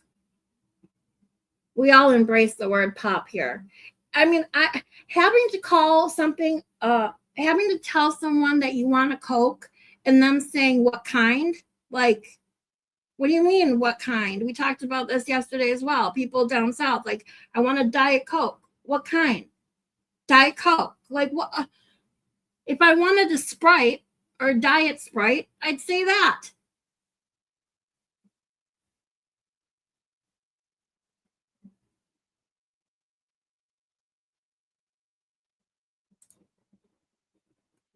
Coffee and water. Oh, I drink lots of water. That's why my Coca-Cola, my pop, is my go-to snack / caffeine. I do drink coffee, but not every day. All right, I guess we should get back to Miss Jen McCabe. What else were you looking at beyond the ozone basketball you talked about? We had an exciting game earlier in the night against a local town that has a very good basketball program. So I went on Hockomock Sports to look at the recap, and typically I'll do that to see how other teams did, etc. And around that same time, is that correct? Correct. Now, within when you did that, as far as looking things up on Google, were you opening up new tabs within Safari as you were looking at different websites or different topics? No. And when you went to bed or you went to sleep that evening, at some point you turned off your phone, right? Correct. And did you X out that box, that Safari tab that you were doing those searches with regard to ozone and Hockomock? No, I used to always leave my tabs open and my kids would yell at me. As far as Your kids are going through your phone? Drains my battery, etc. Yes. So then flash forward to sometime after 6 a.m., you're on the side of the road and the defendant asks you to conduct or look up something with regard to hypothermia or how long to die in the cold, correct? Correct. So when you open that up and you go into Google, did you open up? She the looks tab, or drained, did you doesn't go she? into what you had already open in the Safari tab? I went to what If I you- already had If opened. you look at how she's answering questions now and her face, like her facial expressions right now and her body language, she's leaning forward. She almost looks like she's just exhausted. Like all that lying and defensiveness just wiped her out. And that's where you perform the search, is that right? Excuse me? That's where you James. perform the search that you were just being asked about? Yes. And you never made any search like that? I can't support I did not know. any sort of Now, violence or anything. I don't support it, but that's funny. again, you've been shown what's been called a Cellbrite extraction report, correct? Yes. Are you Right? familiar with how many Cellbrite extraction reports? Hey Jeannie, the funny thing is even before I started my channel, do you know I only had YouTube Premium and Peacock. And that's because Peacock has the most rerun shows I watch just when I have nothing else to watch. And I have my Vudu, which is now Fandango, where you buy digital movies. And that's it. That's what I have. Because I spend most time working or on YouTube, especially now that I have my own channel. Who needs cable and TV and all that shit? Conducted in reference to your phone. I think a couple. I'm actually not sure. And prior to January 29th, 2022, had you ever seen the Cellbrite extraction report? No, As you sit here today, do you even really know what that is? not really. No, Do you know what a wall file is? no, Have a great one, James. Databases? no, You know what Thanks for knowledge coming. File C databases? no. You're gonna miss the Google Drive. If you want to come back after her, Jen McCabe's done. We're gonna go through some of the Google Drive if you have time. Now, as far as, let me ask you this, you had 4 children and you were a mom, a homemaker, correct? Correct. At some point you did work though, right? Yes. I wish Lally would speak I was an into the elementary freaking school teacher. microphone. What grade did you teach? 5th. One question and we'll see where this. Hold on, I didn't hear that question. I was an elementary Hey school teacher. What grade did you teach? 5th. Thanks for coming. If everybody, I gotta give Scott a shout out. He has been helping me so much with my computer, my desktop. He sent me a bunch of stuff to help me get my desktop working better so that I can stream on the bigger screen. It was downloading still some stuff as I was getting ready to stream this morning because I fell asleep last night, like I said, sitting at my desk. So by tomorrow, I am hoping I will be on my desktop again and we won't have the streaming issues and connection issues we had yesterday. Question, and we'll see where this goes. What grade did you teach? Fifth. And how long did you teach fifth grade? Yeah, I'm going to see counsel at sidebar. Oh, feel free to stand up. If I could take you back to, Gunsmoke and the news. I can't even watch the news anymore. It's too 4:53 depressing. in the morning is when you get that first call from Kaylee Kerbush, is that correct? Correct. You answer that call and then the defendant is put on the line, correct? Yes. And so what is the first sort of iteration of the story that the defendant tells you happened the night before? That they got into a fight. She left him at the waterfall and he never came home. And at some point later, you confront her with that you saw the vehicle out front of the house, correct? Correct. And so then. Wait, hold on. I'm sorry if I rewind these a couple times because Lally is so hard to hear. I want to hear his exact question, so bear with me a moment. Changed the vehicle out. That they got into a fight. She First call from Kaylee. If I could take you back to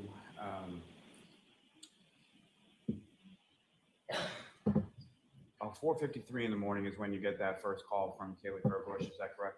Correct. You answer that call and then the defendant is put on the line, correct? Yes. And so what is the first sort of iteration of the story that the defendant tells you happened the night before?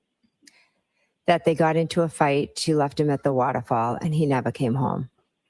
Okay, you guys, does anyone know? Okay, so his question was, what was the first iteration of the story that Karen Reed supposedly told her that morning? And she says that Karen Reed first told her that she and John got into a fight and she left him at the waterfall. Does anyone know? This is going to be something I revisit or visit after the first trial, between the second trial and the first one when we get done, is her interviews. I have never seen any of her interviews either, besides the newest one with Rhett and Mango. So I've never seen any of the interviews she did when she was on trial, besides the clips they used in court in the second trial. So does anyone know if I know that it's been stated several times that she didn't remember at first that she even went by the house. But does anyone know if she discussed that at all? Like what her statement was regarding when she remembered, or if she specifically did tell Jen McCabe the first thing that they got into a fight and she left him at the waterfall? Do we know if that's true? Or if she even said that's true? I'm just curious.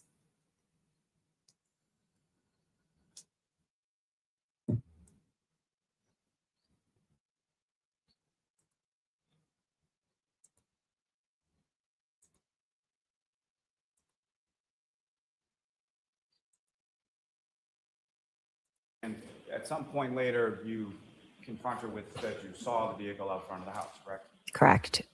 And so then what is the defendant's story changed at that point? That Don't everybody answer at once now. Just kidding. they went there and it changed multiple times. I'm not sure exactly. She said, oh, at one point, oh my God, I don't even remember going there. She was telling other people that he was dead, that a plow hit him. The story changed multiple times that morning. Now, on cross-examination, you were played a voicemail. Do you know whose phone that voicemail was from? That's okay, Jeannie. They never said no. I just figured no one was answering because they didn't know, so I was making a joke. Background of that phone call, correct? Correct. So it wasn't your phone. Correct. And there's two other people beyond that, as far as Ms. Roberts and the defendant there, correct? Correct. Was Kerry on the phone at all that you saw? No. And so with reference to the timing of that phone, you had called 911 and you were on the phone with 911 at the time that recording started, right? Correct. So you had gotten out of the car, you had gone around and then seen where the defendant had run over to Mr. O'Keefe, correct? Objection. As to the form, it's sustained. What had you done before you placed that 911 call? I got out of the car. I ran behind the car over to the body. I was in a state of shock for a couple of seconds. Carrie and I looked at each other and I said, I'm going to call 911. And there was a period of time when you made the call before it connected, and you said you got bounced around to different agencies, correct? Yes, And this is after the defendant has hit the door and run from the vehicle over to Mr. O'Keefe's spot, right? yes, So it's not your phone, and it's not Ms. Roberts' phone. Fair inference is the defendant's phone, correct? correct. And so this phone call had been made or started recording at some point before you had even gotten out of the car, made your way over to Mr. O'Keefe, been in a state of shock for a few seconds, called 911, connected to 911. So at some point, it had to have been made in the car, correct? Objection. Thank Ask you, it Moni. differently. Do you know when that voicemail or that recording that you heard, do you know when that call was placed? I wouldn't be I don't. surprised. I'll be honest. I wouldn't be surprised if she did forget. But just because I touched on this briefly the other day. I don't remember which day, but they didn't fight at the waterfall. So that's why I'm curious. Like, how do you remember a fight? But because if they got into a fight, it had to have been in the car. Because at the waterfall, everybody said that there was no fighting. They were lovey-dovey. They were, so that fight had either started in the parking lot on the way out or in the car on the way to the Albert's house. So if she remembers the fight, how does she not remember that happened in the car? That's all. Yeah, but Jen is a lying liar that lies. Yeah, so I despise every single word she utters. I'm not very unbiased. Yeah. Now, at the time that you are making the 911 call, where is the defendant? She makes it very, very, very She hard is over with to believe Mr. what she O'Keefe. says.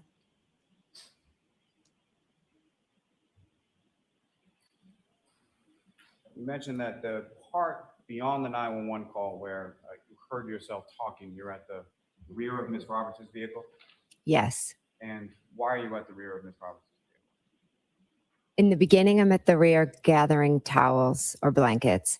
And then a few times I go to the rear because I'm trying to speak with the 911, and Karen is screaming hysterically. And then Kerry starts screaming at her to calm down. It was quite chaotic. So I was moving away so that I could be clear with the operators.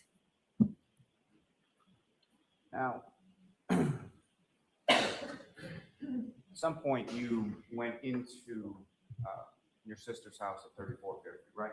Yes. And why did you? Officer Lank asked me to go in and wake them up. Hi, Lori. You were asked to go in there by the police to wake Thank them you up, for correct? stopping by. Sustained. I'm glad you guys could join And, us. At some point, you indicated that you had called Officer Lang to come back. Yeah. Right? Yes.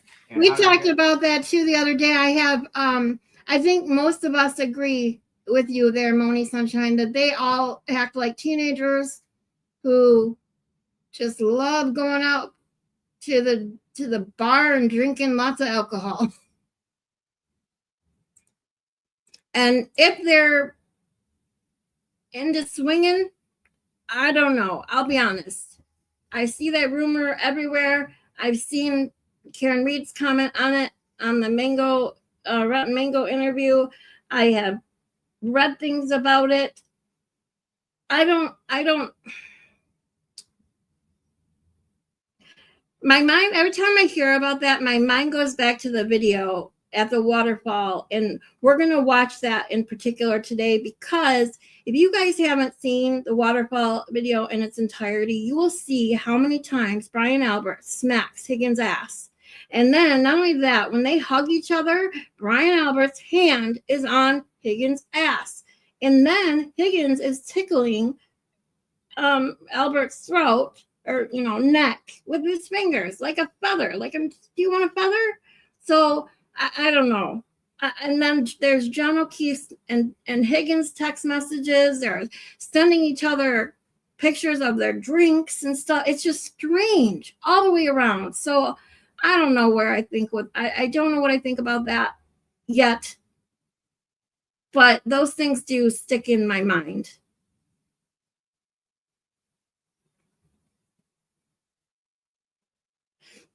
Okay, Dodo, we're here, keeping you company.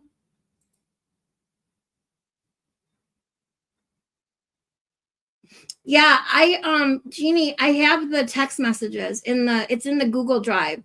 If you have, like, when I pull up the Google Drive, it's weird how it formulates in my computer. Like, when I pull them up, I get the small pictures of the actual text messages, like screenshots, and on the right, you have the printout of what they say, and like emojis. You don't see the emojis, you see the icons and symbols or whatever that make the emoji. And so it's very difficult to read.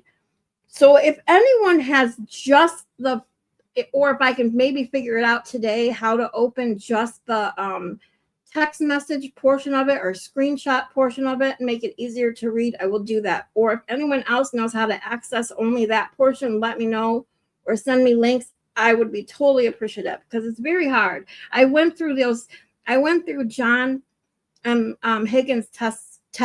One of the nights Crispy and I did our lives. I think it was the first Thursday night Crispy and I did a live. And it was very hard to read and go through. But they're very strange. Number again? Julie Albert. And as far as, are you aware whether or not Brian Albert, Nicole Albert, or any of the other people that were present had Officer Lang's number? Objection. Sustain. Why did you ask Julie Albert and not Brian Albert and Nicole Albert? Because I knew she was the only one that had his number.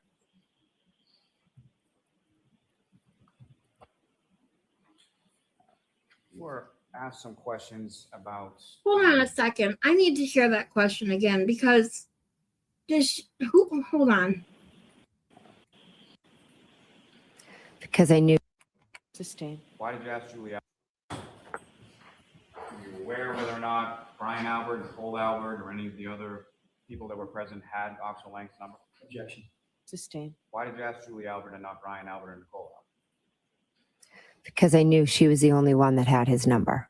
Officer Lang's number? You were asked some questions about. Great minds think alike, Jeannie. Asked some questions about when you were on. I'm confused. What did I miss? Why is she asking for Officer Lang's number? I have to go back. I think I misheard some of these questions. As far as Bear with me a moment. please to wake your sister's house at I ended up talking too much and missed it. Now, at some point you went into your sister's house at 34 Fairview, right? Yes. And why did you? Officer Lang asked me to go in and wake them up. So you were asked to go in there by the police to wake them up, correct? Objection. Sustain. And at some point you indicated that you had called Officer Lang to come back to the house, right? Yes. And how did you get his number again? Julie Albert. And as far as, are you aware whether or not Brian Albert, Nicole Albert, or any of the others, you indicated that you had called Officer Lang to come back to the house, right? Yes. And how did you get his number again? Julie Albert. And as far as, Why did she have to call Officer Link to come back to the house? I'm so confused. What did I miss here? Officer Link is the one that told her to go supposedly wake them up, even though I believe they were already awake.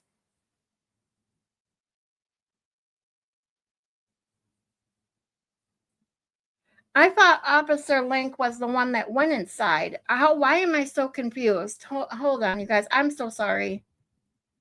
Let's start this whole portion over. Bear with me. Over with Mr. O'Keefe. Ouch.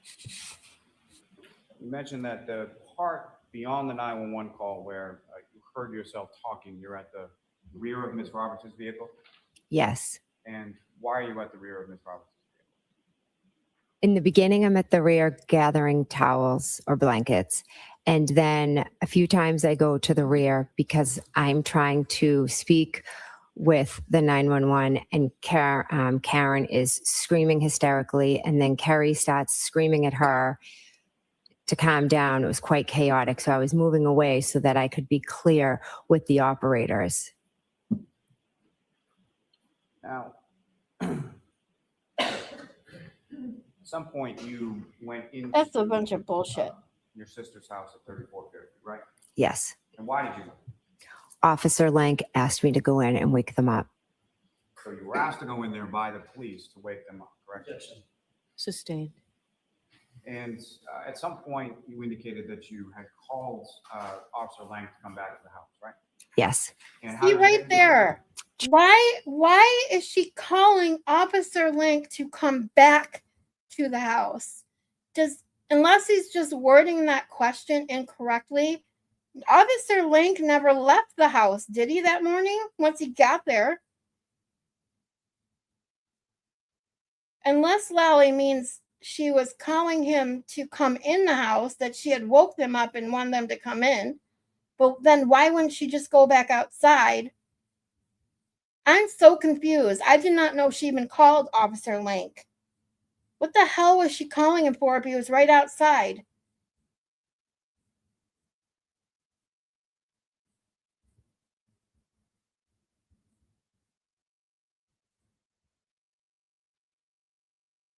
And look at her face, man. Sometimes I get so lucky when I pause this, I tell you. Julie Albert. And as far as are you aware whether or not Brian Albert, Nicole Albert, or any of the other people that were present had Officer Lang's number? Objection. Sustained. Why did you ask Julie Albert and not Brian Albert and Nicole Albert? Because I knew she was the only one that had his number. How did she know that too? How did she know she was the only one with his phone number? You were asked some questions about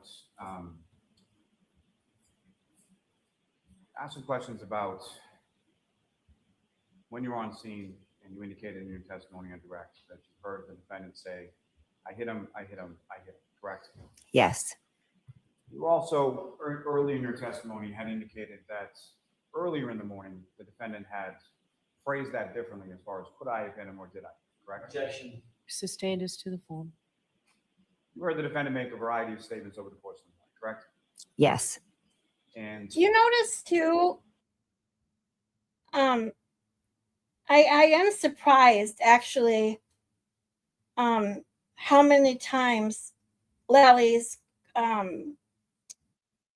or I'm sorry, Alan Jackson's or Yanetti's objections have been sustained. A lot more in this trial, it seems, than the second one. I mean, still not many, but more.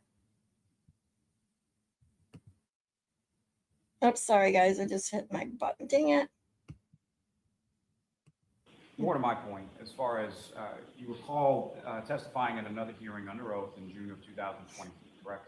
Yes. And do you recall being asked some questions specifically about this? Yeah, thanks, Jeannie. I mean, that's where all these things all these little tiny things, they don't add up. Like, I don't get it. Why did she call Link? Why did she call him if he was right outside?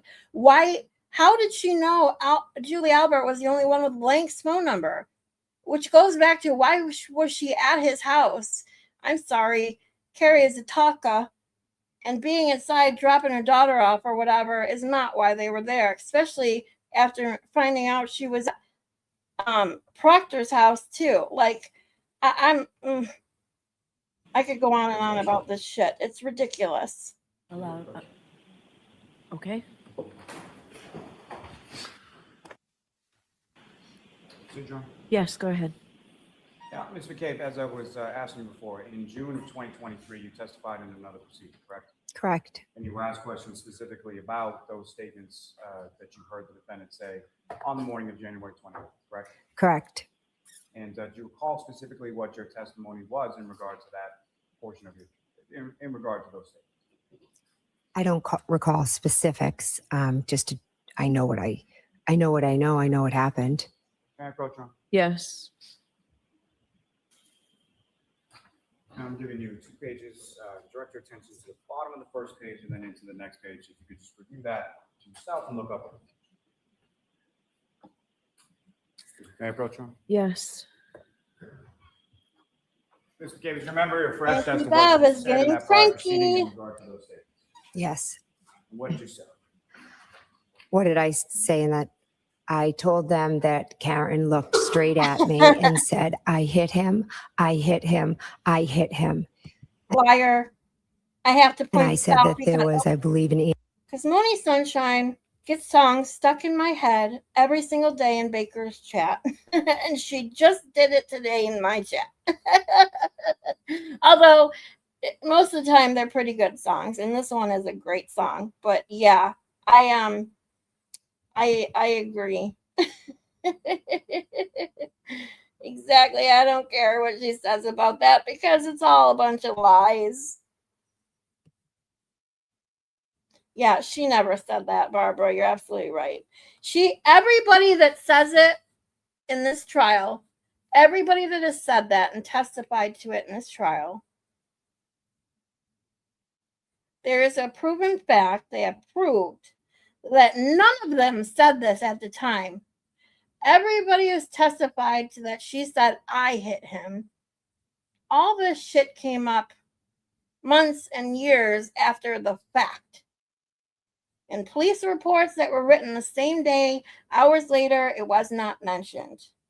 The firefighter EM/EMT that says he heard that was in the ambulance and was trying to deny that he was in the ambulance until he couldn't deny it anymore.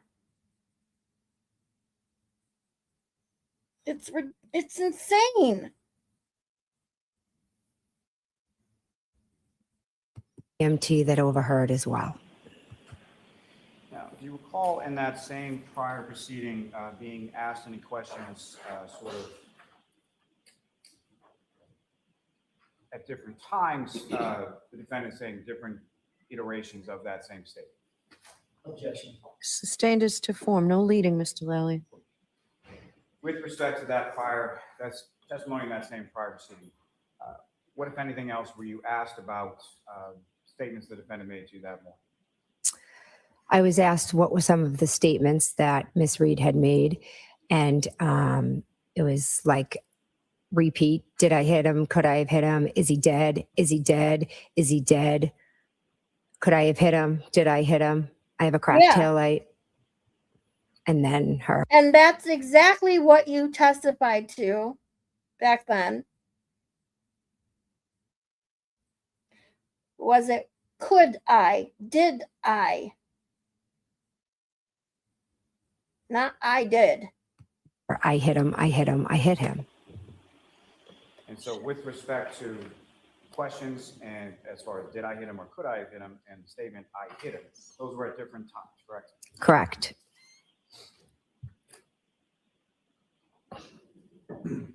Now, you met with Trooper Proctor on January 29th, is that correct? Correct. Was that the first time that you had met him? Correct. And who, if anyone, was with him when you met? I believe it was Trooper Yuri. And subsequent to that date, did you meet with? Oh, she calls him Yuri? Yes. Whoa. She just called Bukaki by his first name?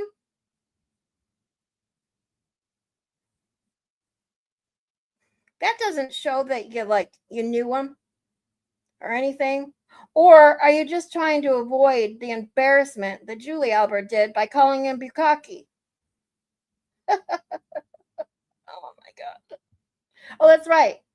She supposedly never talked to them about their testimony because they're not allowed. Like she didn't know what she did on the stand. Oh, And by other troopers, I mean not Trooper Proctor and not Trooper Ure. Yes, And with respect to it is, meeting Moni. with other troopers. It is unnerving. It's at that insane. And point, that they had it's talked to you crazy. about taking your phone. correct. And I don't know what it would be they asked you like for your phone back. had I already seen it and rewatching it with the hindsight of the second trial. But I'm telling you, watching this, it's in its entirety, having not seen it and watched the second trial, it is crazy.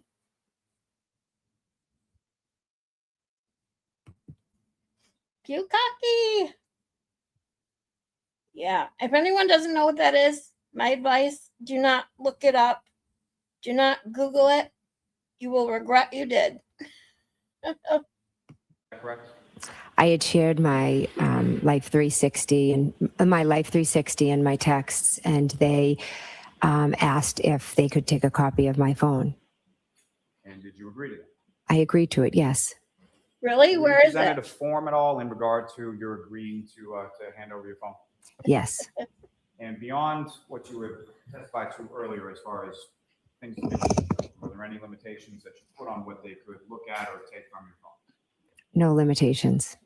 And Approach, Ron? Yes.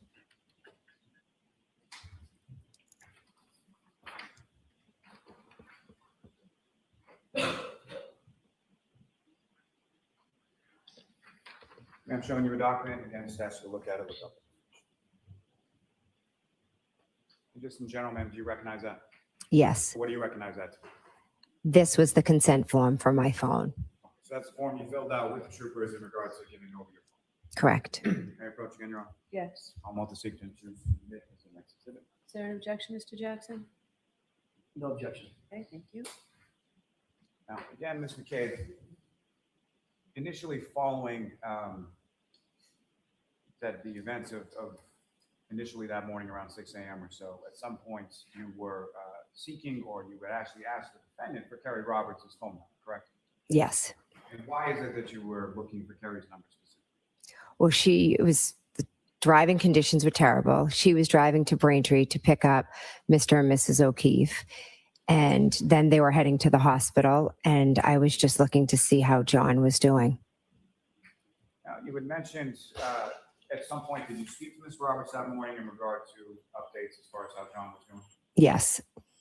And you mentioned that later on, that day or the next day, that you had gone over to Mr. O'Keefe's house with Ms. Roberts, correct? Yes. And who was driving at the time that you went over to the O'Keefe's house with Ms. Roberts? Kerry was driving. And so when you left the O'Keefe's house, where was it that you went? Kerry went to drop her daughter off at her friend's house, the daughter of Mike Lank. And you were just in the front passenger seat of that vehicle, correct? Yes. You had mentioned as far as getting together with Ms. Roberts at the request of someone to talk about a timeline, correct? Yes. And can you explain to the jury sort of how that came about or who was making that request? Kerry called me and she told me that she had talked to Peggy, and Peggy had, No, I'm going to allow it. and Peggy had suggested to Kerry, you guys should write a timeline. You don't want to forget anything, when the time comes, meaning when the trial comes, you don't want to forget anything that happened. And just to be clear, when you say Peggy, who are you referring Mrs. O'Keefe, to? John's mother? John's mother, correct? So, how did I not know this? Or if I did hear it somewhere, it went in one ear and out the other, or I forgot. Peggy is the one that suggested to all of them to make a timeline. I thought it was Jen McCabe whose suggestion it was. So, wow.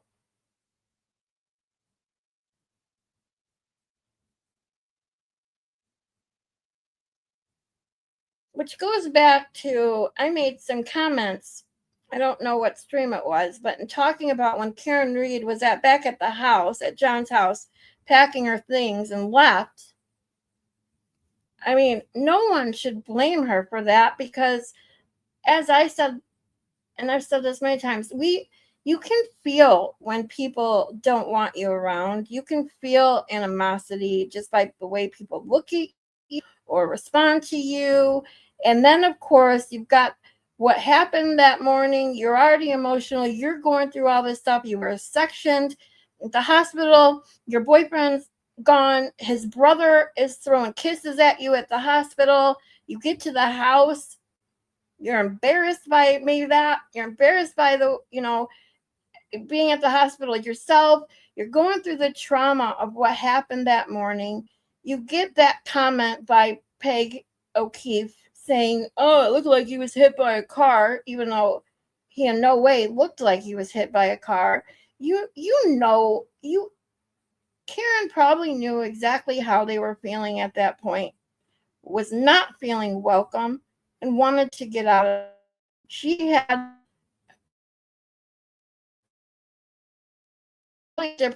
all that setting her so much. She had an ordeal at the hospital herself she had to, deal with. And the last thing you want to do is deal with that kind of grief around people who are giving you that kind of, putting off that kind of feeling. I can't think of the word, like they don't want you there. I would have left too.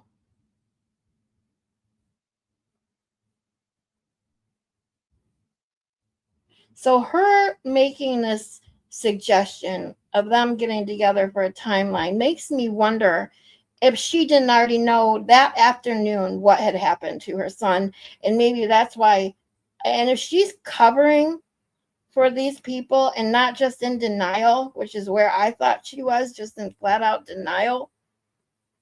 Oh my God.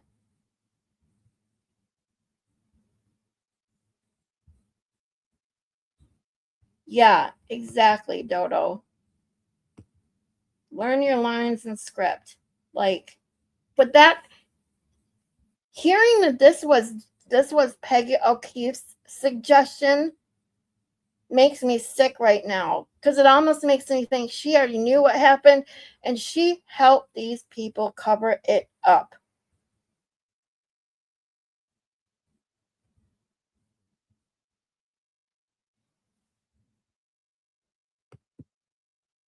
Yeah, that's what she says. I mean, who knows at this point what's true and what's not?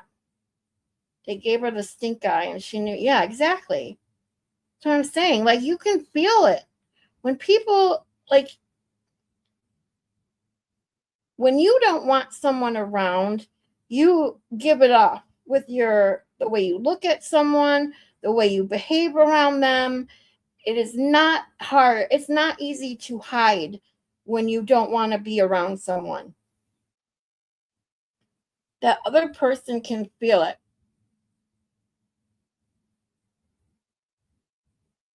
Why would she want to stay around that? No one would.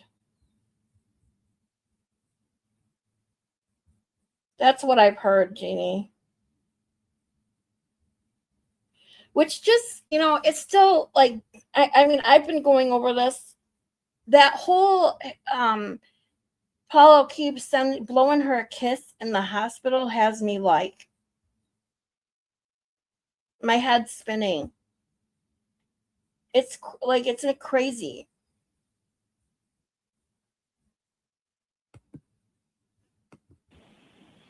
Now, you were asked some questions about subsequent date as far as hearing bits and pieces or portions of Ms. Roberts' statement to troopers at your home, correct? Correct. Do you know whether or not that was the first time that Ms. Roberts had talked to troopers or officers or anyone from either the Canton Police or the state police? I believe on the 29th in the afternoon, troopers went to her house. So that would have been the first time. So the time that she was at your home and speaking to troopers, that would have been at least the second time that she had spoken to troopers, correct? Objection. Sustained. Now, with reference to Ms. Roberts and her phone, was Ms. Roberts, the time that you handed your phone over to the troopers, was Ms. Roberts present there as well? Yes. And what, if anything, did you see Ms. Roberts do with respect to her phone and the troopers? She turned her phone over as well and signed the consent.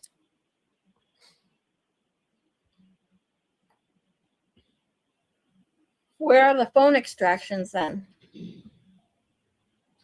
Now, during that time, you had indicated that you had heard a statement that you said was horrified you in some way. Is that correct? From Miss Roberts? Yes. Correct. And what was that? What was she talking about? Objection. The door has been opened, Mr. Jackson. That means you can answer. So basically, Carrie is a talker, and once she started, I think Carrie's a just talker. focus on Okay. what she said. okay, she said something like,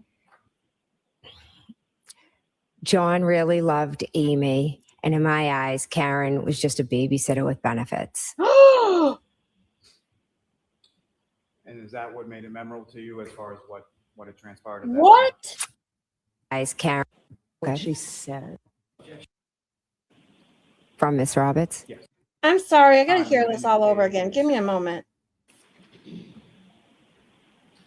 Now, during that time, you had indicated that you had heard a statement that you said was horrified you in some way. Is that correct? From Miss Roberts? Yes. Correct. And what was that? What was she talking about? Objection. The door has been opened, Mr. Jackson. That means you can answer. So basically, Carrie is a talker, and once she started, I think just focus on Okay. what she said. okay, she said something like, John really loved Amy, and in my eyes, Karen was just a babysitter with benefits. When did she And say is that this, what made it though? memorable to you as far as what had transpired at that time? Yes. At any point in time, did you ever coordinate your statement or Ms. Roberts' statements with her prior to testifying at any hearing or any proceeding at any point in time? No. That's a lie. Let me ask you, when you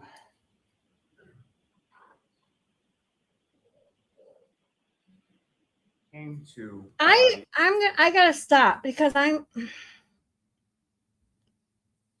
don't know if I didn't go back far enough or what, but does anyone know when Carrie said that and why? Like, Jen McCabe just said, Carrie's a talker. I've heard that line everywhere, but I did not know any of this. Really loved Amy. I'm assuming that's Bella's mom. Is that where Bella's mom came from? Because I know Bella's mom was someone he dated. Okay, it doesn't say when. But I believe Carrie did say that because of how Carrie didn't like Karen. Yeah. I mean, I don't doubt she said that because I'll be honest, Jen McCabe right here, was so anxious to say it. She was like, haha, like,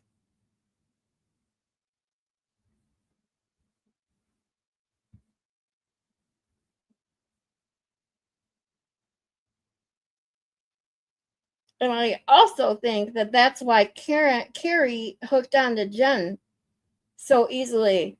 Jen being so manipulative. And Carrie Roberts, if she never liked Karen anyway. Carrie Roberts is a whole mess of another statement. I could go on. I mean, I don't want to rehash things that especially like Samantha Beningo goes over these really, really well as far as like the testimonies and the psychological behind some of these witnesses. But Carrie Roberts is one, man, that especially after watching her on the Foreskin channel. Oh my God. I have lots of words for that woman.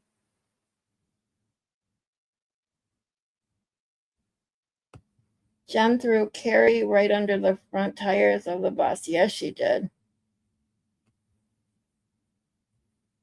Carrie always wanted to jump Jen's bones. She was outside Jen's mean girl clique. That was her in.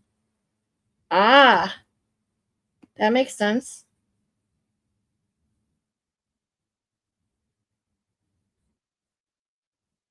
Wow. Because I had to ask this question when I first started watching this, and I think I remember correctly now that Carrie was John's friend, not Karen's friend.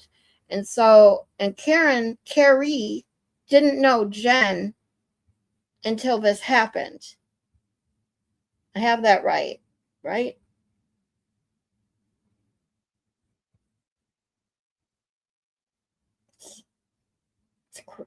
This whole fucking shit, it's so crazy.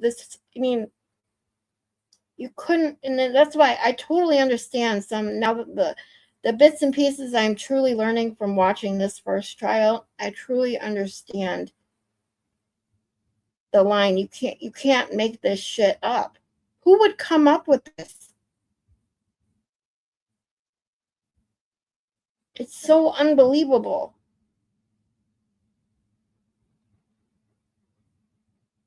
Thank you guys. Yeah. I got it right. Thank God I'm remembering it correctly finally. It's insane. Like, you can't make this shit up. You just can't. Area of 34 Fairview Road around 6 a.m. And you saw Mr. O'Keefe. Was he in the same clothes that you had seen him in earlier?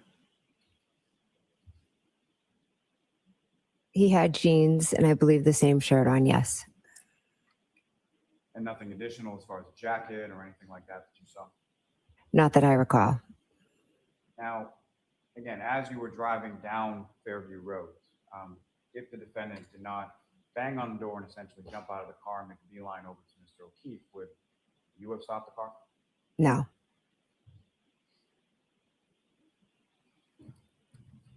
Recall when you were leaving 34 Fairview Road earlier, as far as sometime between 1:30 and 1:45 when Mr. McCabe is driving. Do you recall whether or not the roads were plowed or treated or anything that you saw at that time? I know there was snow on them, but I can't recall specifics. Now, as far as the defendant coming over your house shortly after 5 a.m., was that something that you were expecting at the time? No. And what was it prior to the defendant showing up and sort of screaming in front of your house? What was your sort of plan as far as based on the information in this meeting at home? My husband and I were going to go out and we were going to drive over to Tom Beatty's house to see if John was there. Now, as far as If someone knows, can someone tell me who Tom Beatty is? I've heard this name several times, but I still don't know who he is.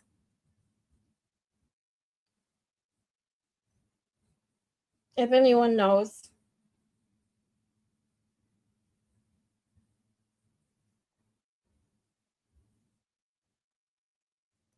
that you were making, that information that you were providing, what was that based on? What I was seeing. But as far as how Mr. O'Keefe had come to be there at 34 Fairview Road, when you're communicating any of that to the 911 operator or to officers. Tom's friend. Okay, thank you. Is that from your observations when you were inside 34 Fairview after the waterfall or from some other source? Well, it was from what Karen was saying as we were driving there. So as far as him being dropped off or anything like that, that came from the defendant, correct? Correct.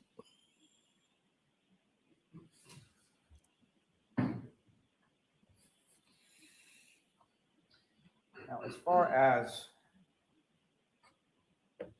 you had been asked and you had testified about going over to Trooper Proctor's house to meet with his wife, correct? Correct. And you testified about certain incidents of harassment that you had undergone, as well as Mrs. Proctor, is that correct? Correct. How long had that been going on at that point? At that point, it started in April, and now I believe I went over there in September. Liar, liar, pants on And fire. if anything, was the frequency of the harassment? Was it sporadic, or how often were you experiencing that? Daily, sometimes hourly. Gotcha, Jeannie. Thank you. And in addition Probably to it. what you've already testified, what, if any, other incidents do you recall specifically involving either you or your children or your home? People come by my house, they take video, they scream. They've gone to my child's sporting events and called me names. They've written letters to my daughter's colleges and said that they shouldn't allow them to play. And then they've attached these horrific articles that have been complete lies about all of us. They send me Facebook messages. They call my phone, Oh, here's the home woe phone is and cell me phone all bullshit. hours of the night. They tell me to kill myself. They tell me I'm a terrible mother. They harass my children. My daughter testified here the other day. We didn't even get out of the building, and people were, saying horrendous things, that she's a liar. Your mother should die. It's just, it's unimaginable what my entire family is going through. I go to the Oh, beach, they God. take pictures, they post it, Yeah, they like threaten God that forbid there are that, eyes that your everywhere. friend that you supposedly care about and love died. But it's all about you, Jen McCabe, right? God forbid that, you brought this on yourself. Sorry, my opinion. Exactly, Broken. She's the victim in all this. Boo fucking who? Yep.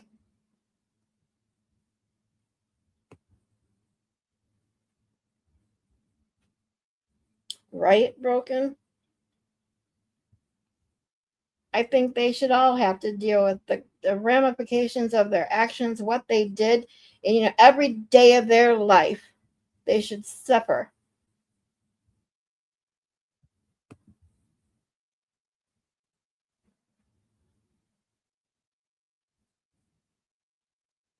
Yeah. That's why I said her testimony, her cross exam, her answers, she refused to answer a single fucking question without a defensive excuse first. She looked terrible. She looked like a liar. She looked like a guilty person. You do not, and I can't say it enough, innocent people don't act like that. They just don't. And then when she goes back to Lally, by the time that she's done sparring basically with Alan Jackson, she's so exhausted. She's starting to, slump over. Her face is getting, you can just tell. It was wearing on her doing that. Yeah. I've said that like several times watching her. Look at her face. I mean, yesterday alone, that one particular, if you were here yesterday, when she got that objection she wanted sustained, she smirked. That smirk, it was so quick, but damn, was like a fuck you, Alan Jackson, like a nah, nah, nah, nah, nah. I keep saying that because that's what I think of when I see that face that she made. Yeah. I'll never be able to live a normal life again. I am a witness. That's all I am. I am not on trial. I am a witness. Yeah, And these lucky people are you're not on terrorizing trial. me. Sustained as to that part. I'll strike that part. Everything else will stand. Okay. And so, your understanding that Mrs. Proctor had sustained similar issues as you had? Correct. Now, again, Trooper Michael Proctor never met him prior to January 29, 2022, correct? I have never met him prior. No. And the time that you went over to meet with Elizabeth Proctor, was Trooper Michael Proctor home at that time? No, he was not home. And had you ever been over to his house prior to that or any time subsequent to that? No, never. Now, you did have some conversations with Trooper Proctor following this day and around let me ask you this. You testified. She should be on trial. That's the thing. Is that correct?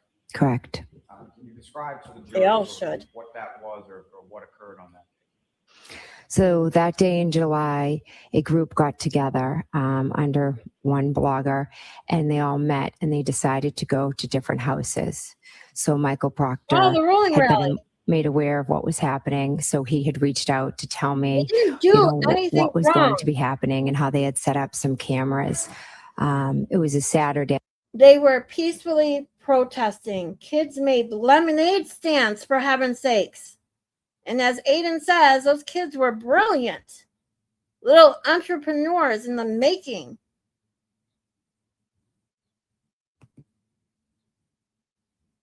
Yeah, Moni, I hope she never lives a normal life. I hope her actions and lies haunt her all of her days on this earth and beyond. Exactly. You can and will be convicted in the court of public opinion, Miss McCabe. Perfectly put, Broken. I had just come home from vacation with my children and my husband. Mrs. O'Keefe picked up my two younger children and brought them out with her so they wouldn't be home for this. And my two older children and my husband were in the house while about, 50 to 75 people came to my house. They screamed, they yelled, "There's a murderer." They just caused an absolute ruckus outside. And prior to that, did you have any conversations with Proctor and the other troopers from the state police An about absolute ruckus. knowledge of that incident? Yeah, I've seen the video. Yes. And as far as setting No. up sort of, whole cameras around your house to memorialize whatever is going to happen. Yes. Now, you were asked some questions with regard to the Google search. Again, that was initiated after 6 a.m. Why again? Because Miss Reed asked me to Google how long to die from hypothermia. She said, Google hypothermia, Google how long it takes to die in the cold. She was shaking me, screaming at me to do it. And again, she says that even though this is a bunch of bullshit, she also says, oh, she was shaking me and screaming at me like that is so bad. She found her boyfriend basically dead in the snow. And you're sitting here acting as if her shaking you and screaming at you and being in hysteria is so inconveniencing you. God forbid. I'd love to see how you would react, Miss McCabe, if your husband, you found him in the snow like that.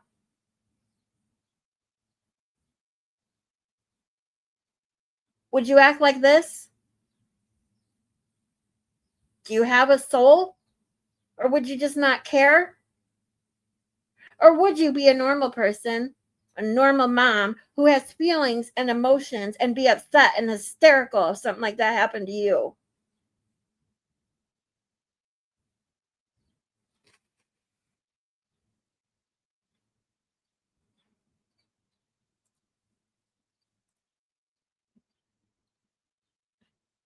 Right, Moni? The biggest bully in the Desperate Housewives, yeah. I agree, Broken. I think she's an accessory. I think they're all accessories. And who did the deed? I go back and forth with that. And I'm not going to make my final judgment or my final opinion really until I watch this entire trial. Yes, she is.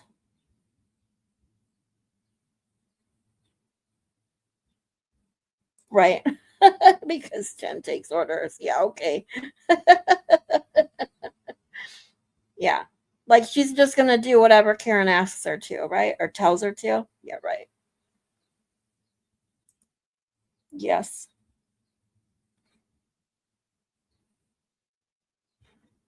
Exactly. And people that have emotions and empathy and a soul, no one would, okay, let me preface that not by no one.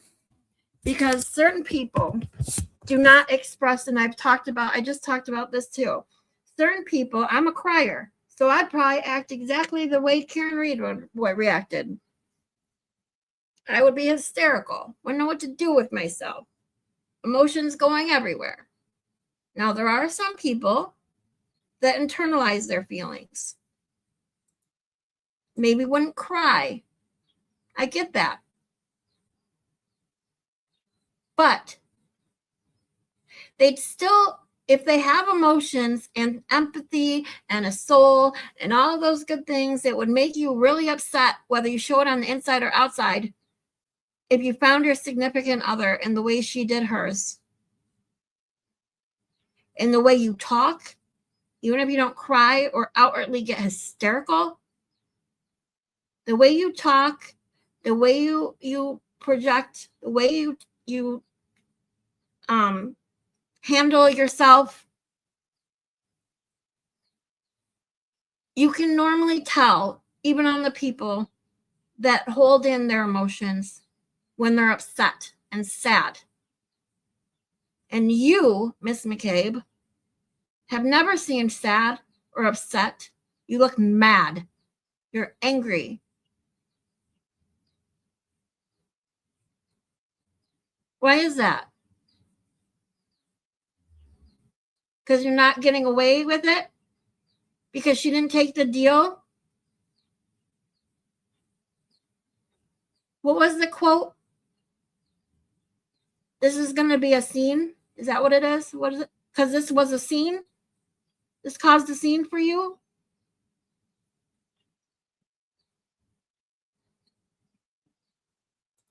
Yeah. She has none. She has no empathy. None. Nope. I'm sorry. Everybody knows if it's a cop, the first thing you would say is it's a cop and his name, especially if he's your friend. He's not just a man. Nope, I agree. It's not just you, Moni. She's protecting her own. Yeah. Maybe that's why she's so angry. Maybe she doesn't want to be in this position, but she is. I don't know.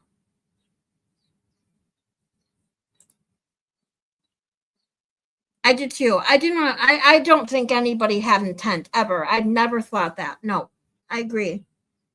This was an accident. This was a whatever, whoever it was, whatever it caused a fight, whatever it was, if it was a fight, even if it was an accident at this point, it was an accident, was something that wasn't intended. I believe that 100%. The intent was all in covering it up and turning into something else so they didn't get in trouble. Yeah, I bet you that's true. And that's the problem. When you lie, just like think about it this way, like psychopaths, and I'm not calling her a psychopath. I don't know enough about her to diagnose her like that or even give my opinion on an actual psychopathy diagnosis.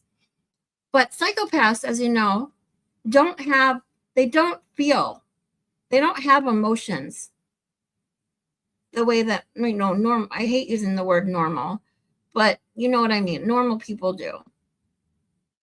So, and they don't experience fear, which is why so many of them do drugs and continually increase their risky behavior because they're constantly trying to seek adrenaline and dopamine and all that stuff because they don't feel it from normal things.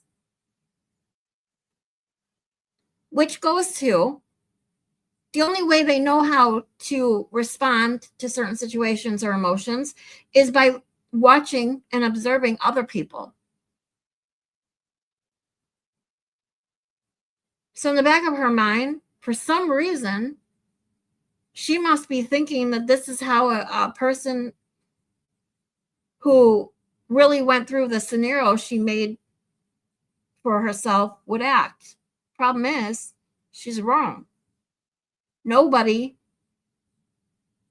that isn't hiding anything, nobody that's innocent would act the way she's acting.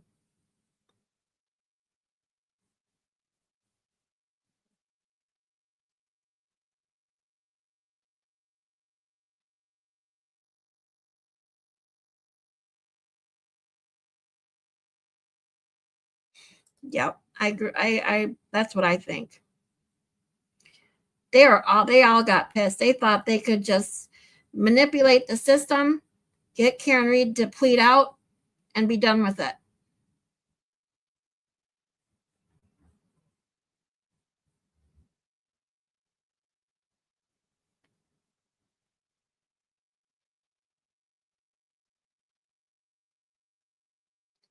I think they truly got lucky with Karen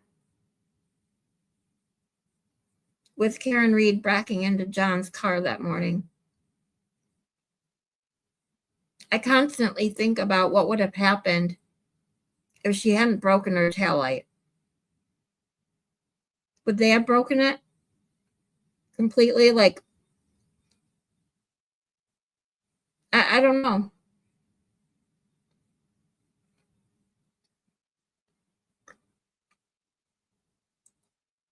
See, now, Broken, I kind of disagree with you there.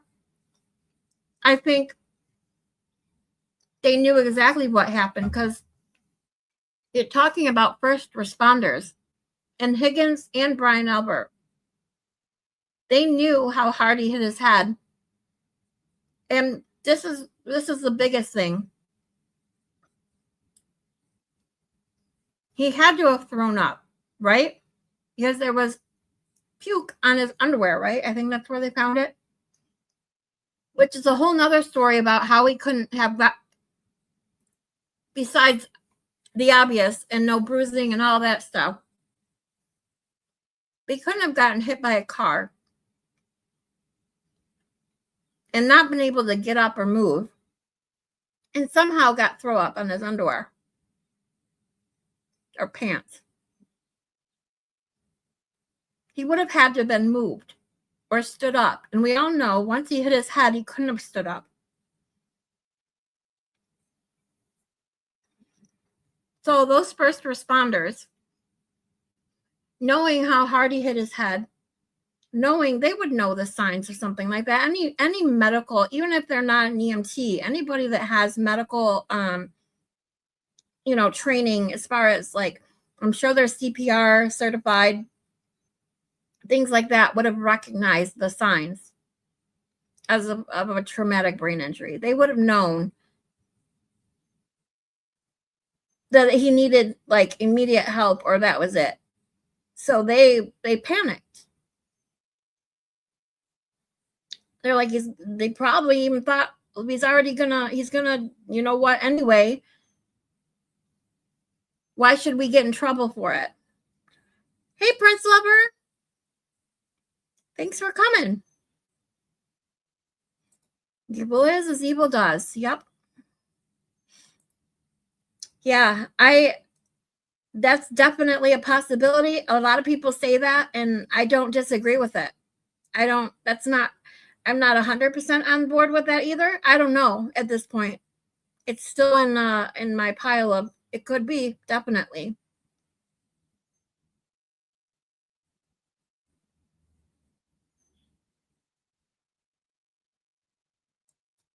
So you guys, a lot of you think they were going to blame it on Lucky. Yeah. I definitely think that Karen breaking her taillight and freaking out and screaming, "Did I hit him?" was they got lucky with all of that. I do believe that as well. Yeah. Prince Level, that's where I thought it was on his underwear. I couldn't remember, but I swore they said it was on his underwear. And you can't puke downward when you're laying down.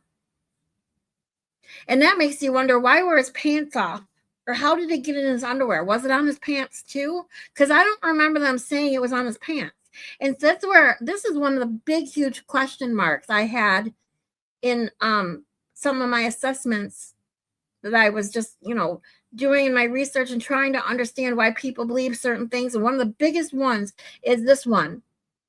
How do people ignore the fact that he had vomit on his lower body, yet we know he couldn't have stood up after he hit his head? That right there proves to me he was moved.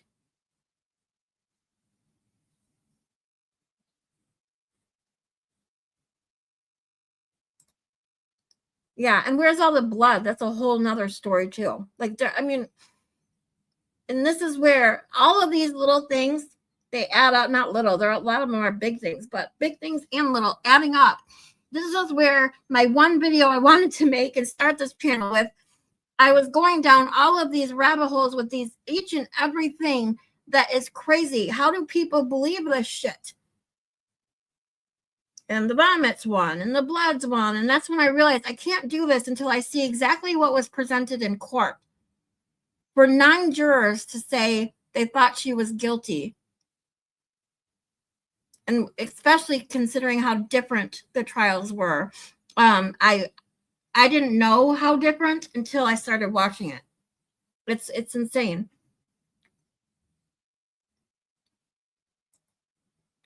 You think Coco ran his clothes through the rinse cycle to remove DNA? I mean, definitely a possibility.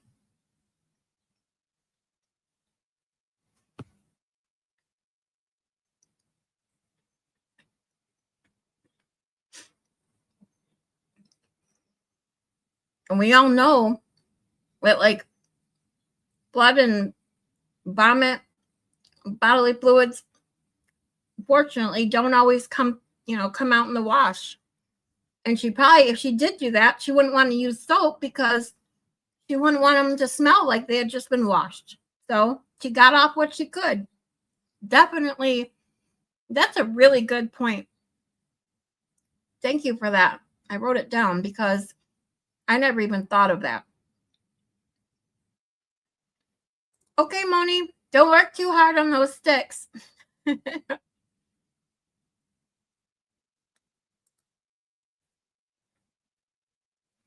Oh my God. I didn't,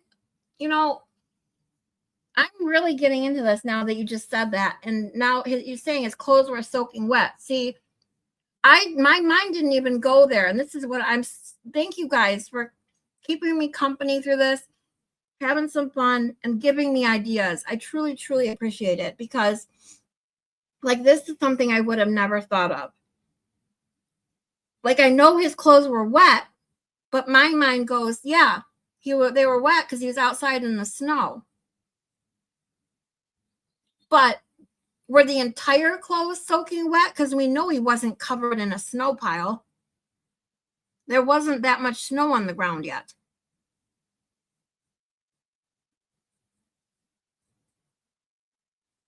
And he was already losing body heat pretty quickly. So it's not like he remained warm and would have melted the snow because we know he passed so quickly.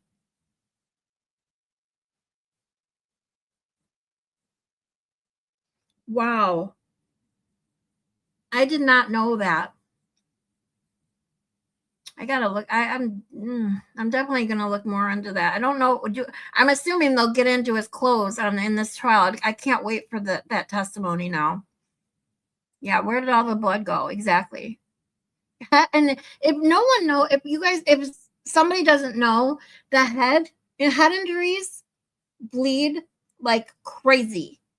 Like even the tiniest cuts, because you have so many capillaries in that so close to the surface. Head wounds just bleed. They're like insane. They don't even have to be deep cuts and they bleed. So where did it all go? And I think someone told me that he lost 1.5 pints? Like where?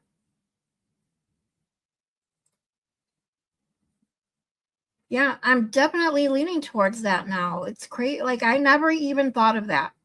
I'm so glad you guys mentioned this stuff. Like I really appreciate it.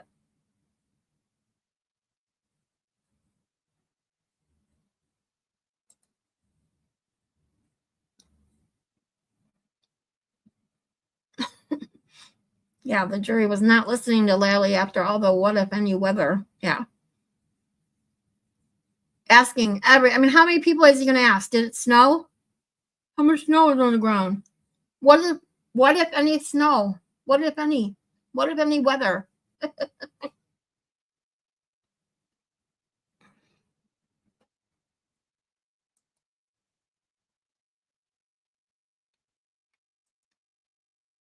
Whoa, Cheryl, what?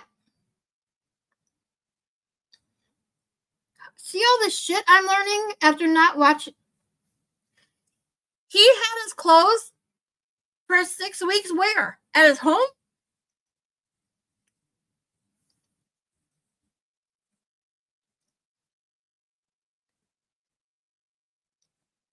Three liters of blood? Oh my God.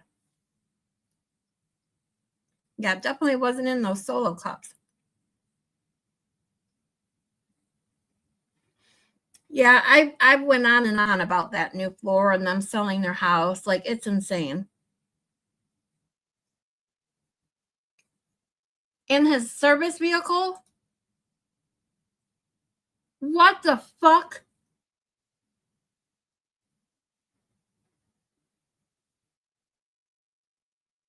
See, how is this shit not widely known? Anyone, I don't know if it was mentioned in trial too, because I don't remember it. If it was, it could have easily been. But this shit is the kind of stuff that needs to be headlined. Like, officer keeps evidence in his cruiser for 6 weeks before turning him into evidence. What the hell? Like, what is wrong with our cops? If I was a journalist and I found that out, that would be my headline.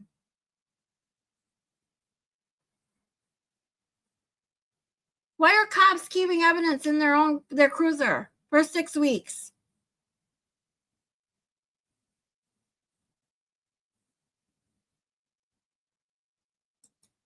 Yeah, I'm definitely learning that, Broken. I knew they were different, like as far as the defense goes and what they wanted to portray, but I truly didn't realize how different the prosecution was either until I watched this.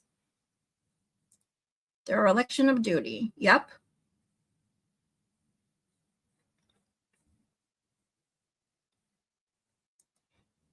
Yeah, they focused. Yep, they did. And they focused on a third-party culprit too. More than the second trial. Second trial was really all about, beyond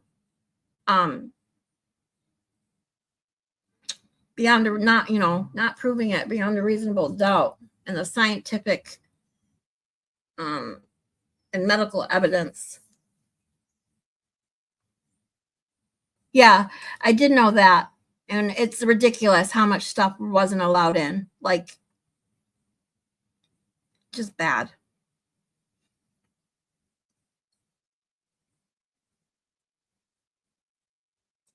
Yep.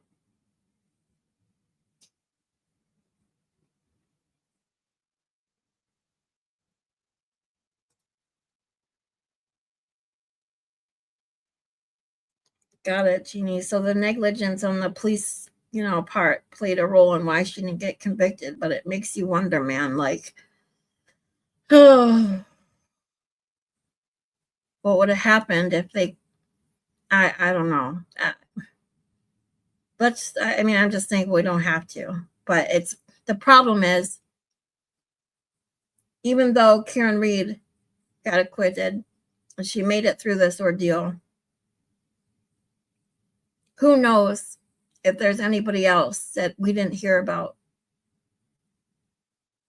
that may be sitting in jail right now because of these same incompetent cops, rogue cops, lying cops, and their families. What we're dealing right now with Kelsey Fitzsimmons and her ex-fiance, who is a fireman, committing felonies on video. But sorry, we're not going to charge him. It's okay. We need him as a witness. I physically want to puke when I read this stuff about Kelsey Fitzsimmons, and that I can't take it. Yeah.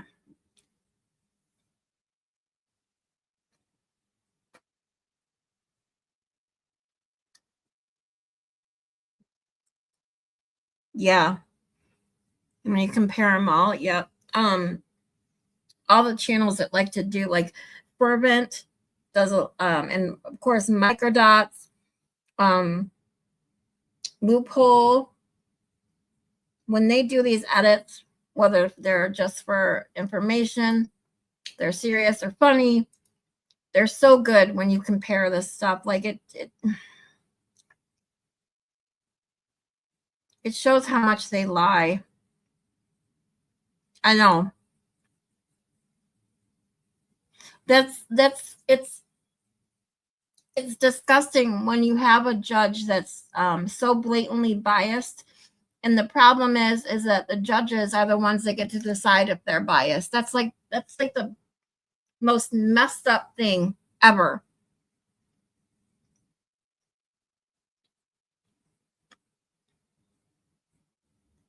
Yeah, I wouldn't want to think about that, but like I said before, thankfully we don't have to think about that with Karen. However, just because Karen got through it and made it out the other side doesn't mean there's not someone already in jail that went through, or prison, that went through something similar, but they couldn't prove that they were innocent like they had to do with Karen Reed. I do too. I love Loophole Lawyer.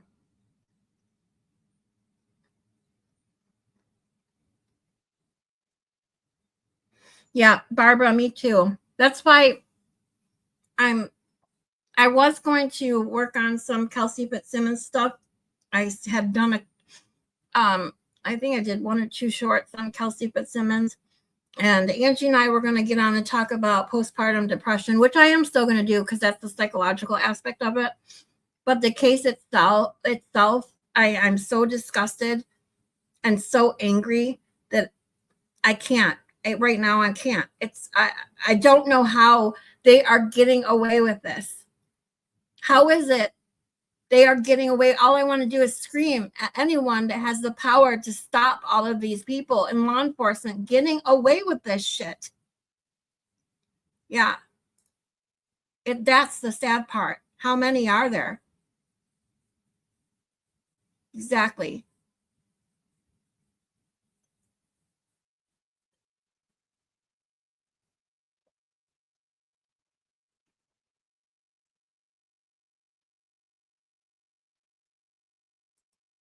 It's sad but true, Broken. It's a harsh reality. And both times, even though there is a small chance when they make their mistakes and send them to jail and prison that they can get out, even if they're lucky enough to get out at some point, it's with them forever.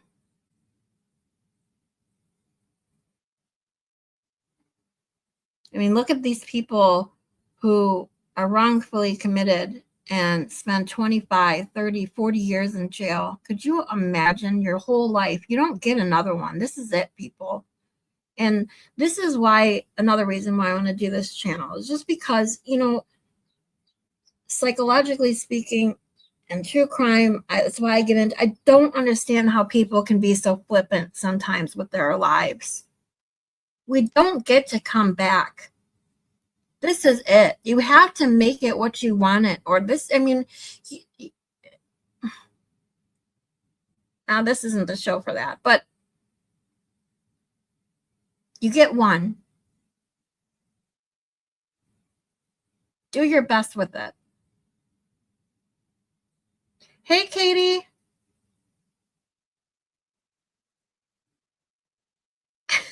You need to be an adult for a bit today. You're good. And the guilty person is free to terrorize victims at will, knowing that someone else got convicted. Yep, exactly, Prince Lover. And that's, I don't know which is more horrid. They're pretty equal. Someone else being a victim because the innocent person, or the innocent person's in jail and the guilty person's out doing it again. Thoughts of the day. All right, back to Jen. Sorry, guys. I'll get off my soapbox here.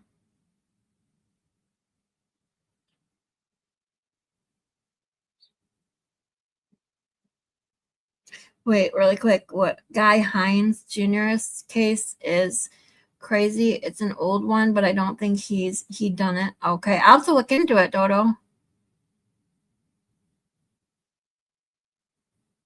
Yeah, that's a whole another thing too. 100%. And that's it. They should care. Prosecutors are supposed to be about getting to the truth. That is what matters, the truth. Sometimes the truth doesn't get justice, but the truth is what matters.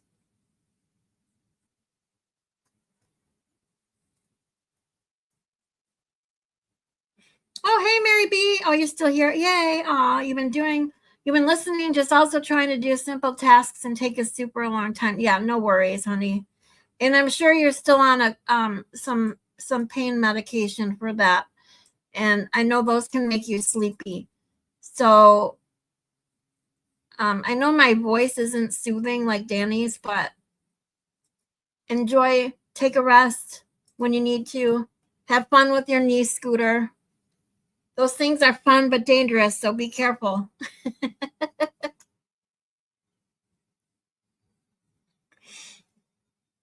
Is that correct? Correct. And there are some misspellings, correct? Correct. I also have MS and I have Well, I'll allow that. I have MS and I have, issues with my hands. So I a lot of times Google and make errors, but the cold also makes my hand go completely numb. So I'm not surprised that that's how it would come out. When you were in your bedroom sometime after 2. And I talked about the MS yesterday, if you guys don't know. Oh, just Tylenol, Mary B. Okay, that's good. That means your pain is doing well. I'm glad to hear that. What I was going to say, I did talk about the MS. If you guys didn't hear this, I'll make a long story short. My mom had multiple sclerosis. She was diagnosed when I was really, really young. Actually, right after I was born. That's a whole nother story. But when I was 6 years old, she was in a wheelchair. The doctors told her she'd never walk again. She had 80% numbness in her feet. And my dad had left. They were getting divorced. My mom said, nope, I have 2 kids to raise. I'm not sitting in a wheelchair for the rest of my life. And she worked her ass off. 6 months later, she was out of that wheelchair walking with a cane. After a certain amount of time, she didn't even use her cane anymore until later in life. I unfortunately lost her in 2023. I miss her so much. I love her very, very much. And she went through a lot. So I know a lot about MS. I took care of my mom for quite a long time. So that being said, it is true with MS that you can get the numbness in your fingers, the tingling. And it is true, my mom had problems typing too, especially on her phone and iPad. Even the big iPad, she would have problems. So I don't doubt this. If anyone is watching today that didn't watch yesterday, I asked anyone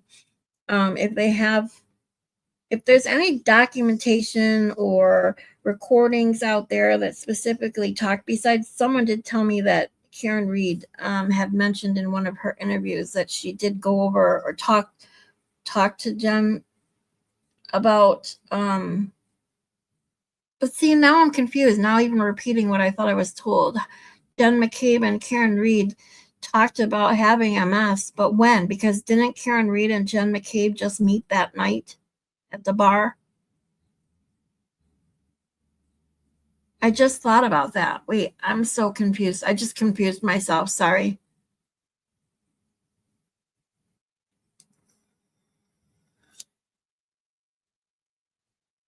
Oh, thank you guys. Yeah, that's why if you ever saw Broken Baker, tell everybody that he made me cry. It's because he came in my chat and we were talking and he brought up his dad. I brought up my mom, and my mom, when I talk about her in detail, I cry. I can't, I'm still grieving pretty bad. She was my best friend. So they knew each other already. Okay, thank you, Prince Lover. Okay, I'm so confused. How long ago does anyone know how long they knew each other then? How long did Karen and Jen McCabe know each other? Okay, so when John introduced them, he thought they would get along because they both had experience with MS, but they did meet before that night. Okay. John introduced Kara to Jen so that's why they were introduced. Okay, I got it. Perfect. Thank you, guys. I'm wondering how long they knew each other now, because for some reason, I always thought that they met that night, which was why I've questioned several times. If they barely knew each other that night, why would she run over to Karen Reed, put her arm around her and say, "You're coming with me," especially knowing Karen drove there? I'm so confused still, even if they knew each other. It's so weird. Thank you, Jeannie. The summer before. Okay. Thank you. That will help me a lot. All right, guys, back to it. Sorry about the long breaks. Oh, give me a second. My computer is about to go dead. I got to plug it in.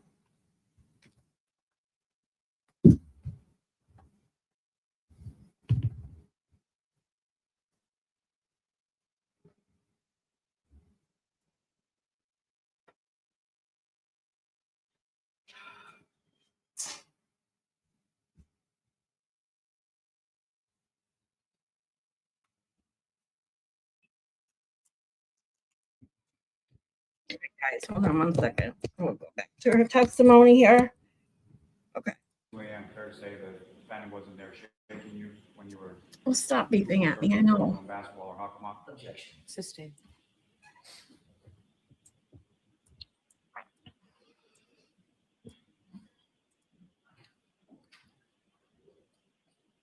One moment, John. Yes.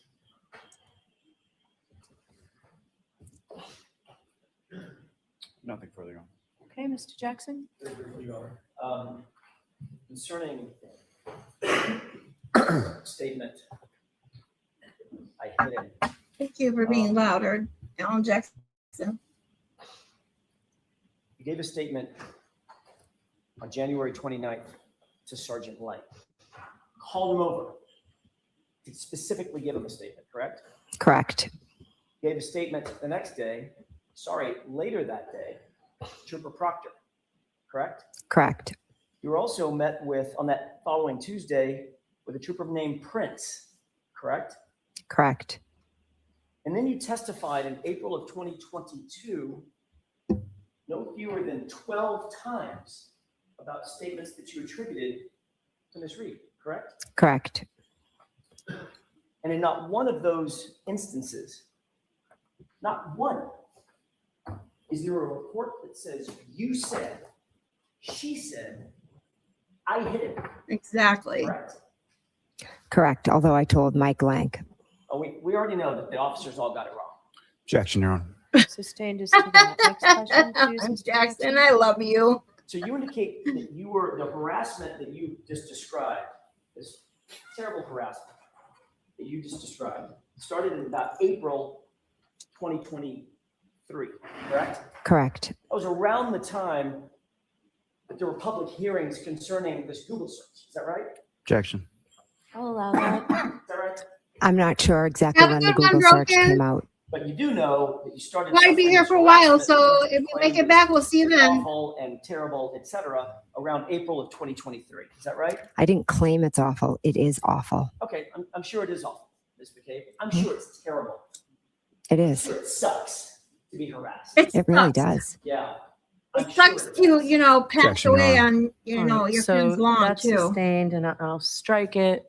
Go ahead and ask a question, Mr. Jackson. you were upset by April of 2023 that there was public outrage about your family being involved in the death of John O'Keefe. That's what you were upset about, correct? I was upset that we as witnesses were being harassed. You were upset about public outrage concerning this case, correct? Objection. Sustained, that was answered. Next question. And 2 months later,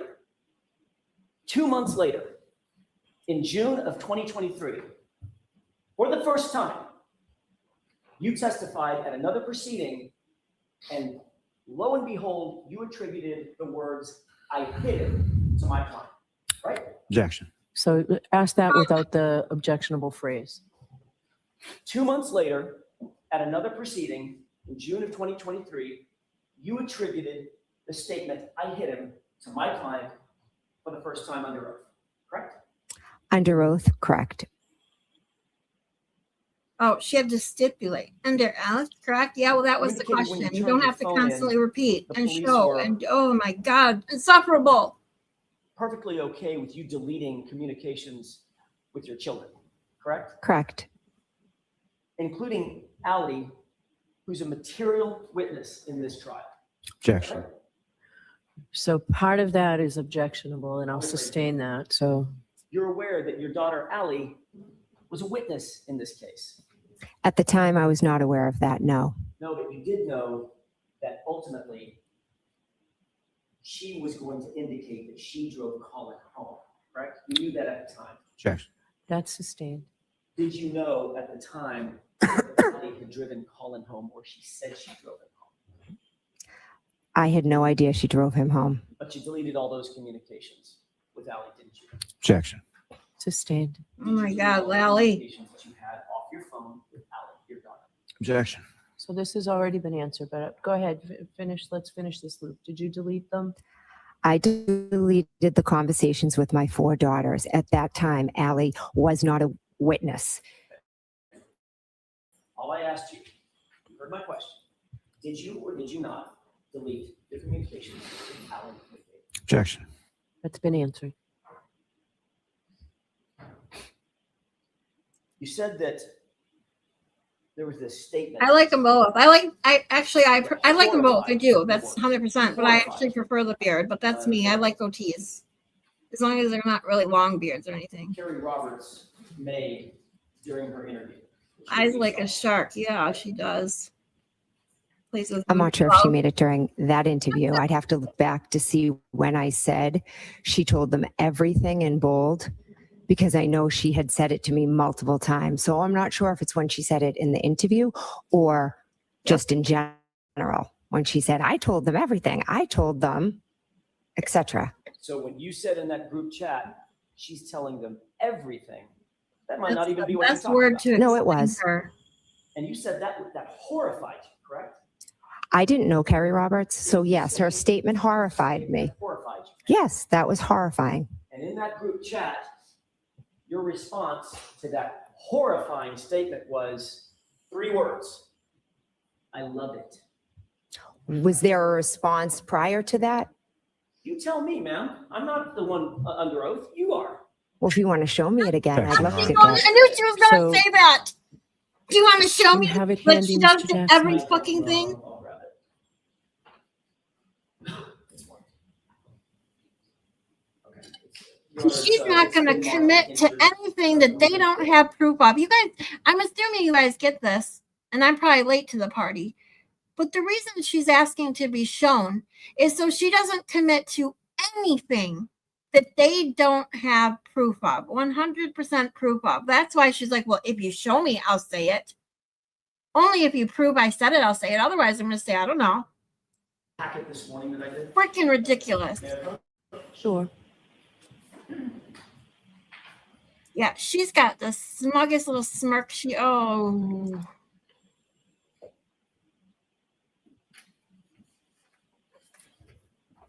Take a look at those 2 pages if you would. Could you tell me what pages, please? 169 and the second page, Ms. McCabe, if you would mind. What's the second number, Ms. McCabe? Number, the bottom right. 2170. Thank you. You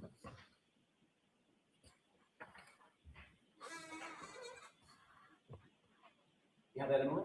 Yes, I do. May I? Your Honor? Yes. Thank you.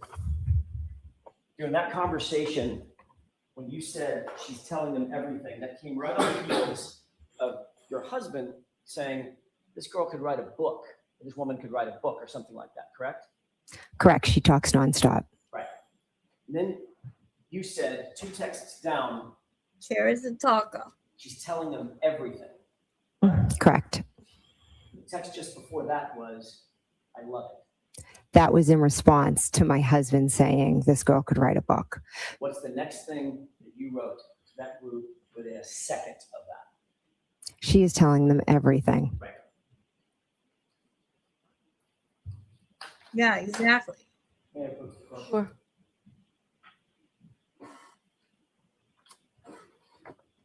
Nowhere in that text chain did you say something along the lines of, oh my goodness, I'm so horrified. Did you? Those were on phone conversations. Nowhere in those texts that you just saw did you say the words or write. Didn't answer the question again. Did you? No, because it was already spoken about.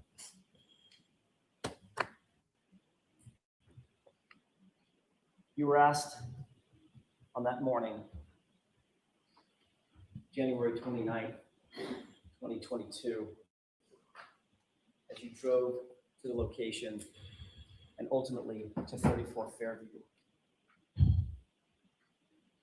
What ultimately happened? And your testimony was, as you approached, my client was searching frantically for John O'Keefe, correct? I don't believe I said she was searching frantically for John O'Keefe. Searching frantically, She was screaming frantically in the back seat frantically. and texting in the back seat. Was she just sitting there, curled up in the back seat, sucking her thumb, or was she searching out the window? She was screaming Right. between Right. Kerry and I. Oh So my- I'm not really sure how she saw John over here when her head is up here screaming and then looking down and texting. Was the whole point of that trip, Ms. McCabe, to search for John? It was because she knew where he was. The whole point of that trip was to Whoa. look, correct? She directed us to Holy go to shit. 34 Fairview. No, she did not. Oh my God. I'm sorry, guys. Whoa, my blood is going to boil over. Holy shit. I have never seen this part. She did not just say that. Holy shit. It was because she knew where he was. Look at her eyes. She squinted when she said that. Like, how dare you?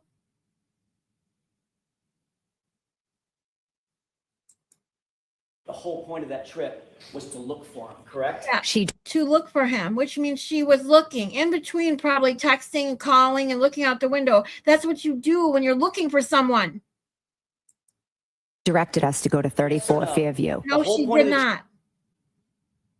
And that's already proven too, because whose bright idea was it to go back to John's house? Wasn't that Carrie? Dodo, yeah, she is.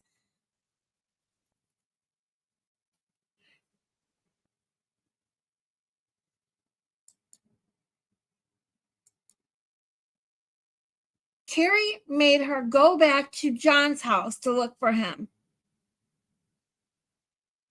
She did not direct her to go anywhere.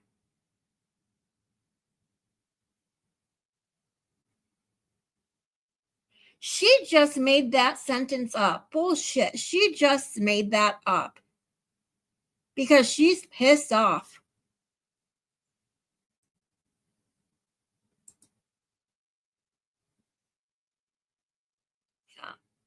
I fully believe this whole statement right here was made up on the spot because she's pissed off. She wanted the jury, she thought it would make the jury mad at Karen Reed, not her. Trip was to look for him, correct? She directed us to go to 34 No. Fairview. The whole point of the trip was to look for John, At correct? 34 Yes or Fairview, no? where Karen Oh said my to go. God. She can't answer the fucking question. How many shots of water are we in now? And your testimony is that if it hadn't been for Karen jumping out of that truck, you would have stopped, correct? because I wouldn't have seen him. I didn't know he was Yes there. or no? She did. Yes or no? Was that your statement? If she hadn't gotten out of the car, you wouldn't have stopped. I don't believe it was stated like that. I believe there was a question and I answered. And the question was, would you have stopped? And your answer was what? What was the direct question? Oh my goodness. Oh Mrs. my Cave. It was 5 minutes ago. Did he ask, did you see something? You like to change words. Jackson, I love him. He's saying what we're all saying. Like, are you fucking serious? Oh my God.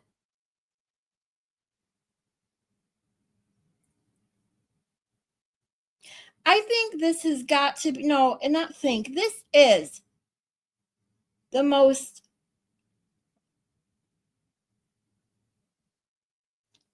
I wish I could think of a better word because I've said it, you guys have said it a million times. Insufferable, aggravating testimony I have ever watched.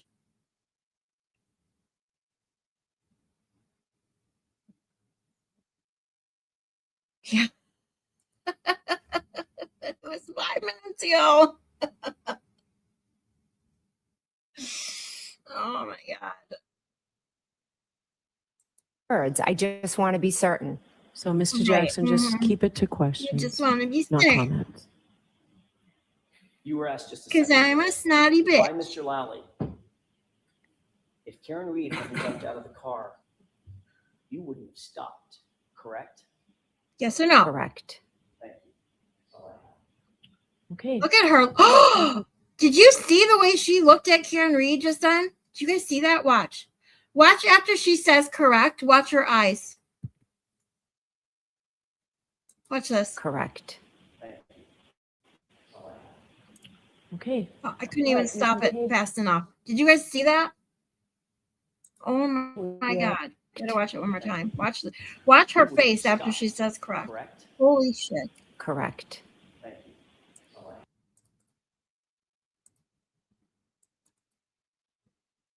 Damn it.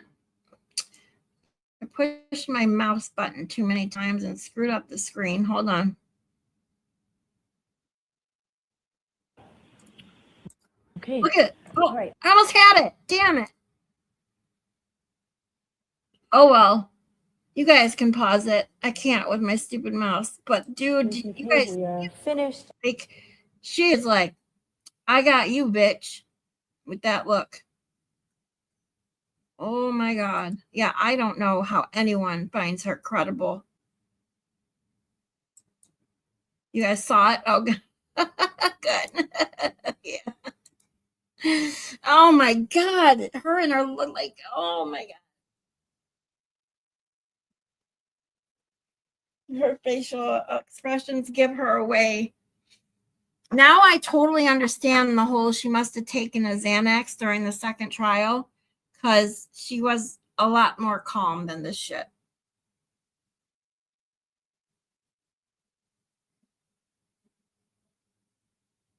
She was still extremely defensive, but she looked crazy.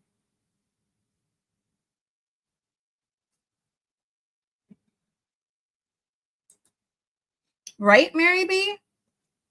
How did I mean when I learned about that,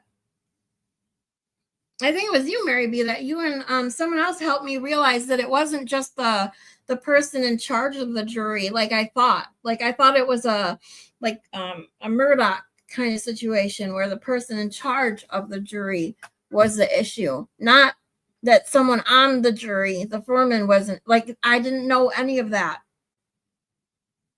This whole thing, and now I get to why so many people I watch and that say over and over that you can't say it enough, and hearing the same sentence repeated all the time, because when you talk about it, it's hard to explain it any other way than you cannot make this shit up. No one would make this shit up. And you wouldn't believe it if somebody could make this shit up.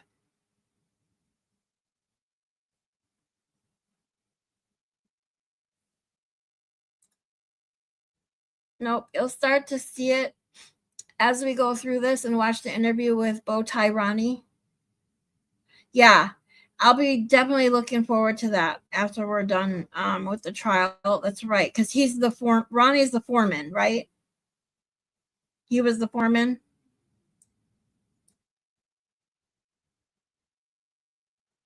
I just want to watch her facial expressions as she gets off the stand, if they show it. Jurors, I'm going to ask you to follow them out. Okay.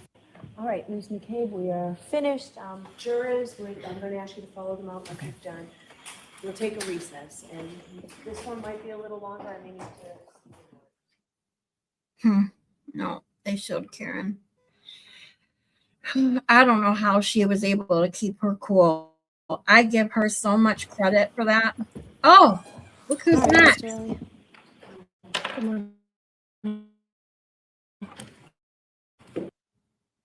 All right, you guys, I'm going to leave it up to you. Do you want to continue with Carrie Roberts for a little while? Her testimony is, let's see.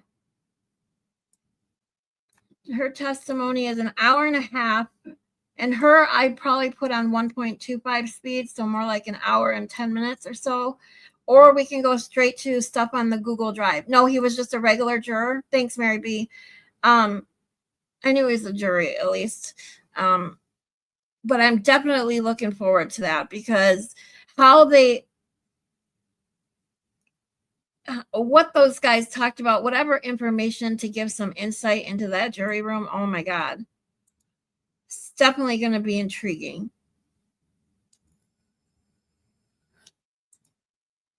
Wait, they did?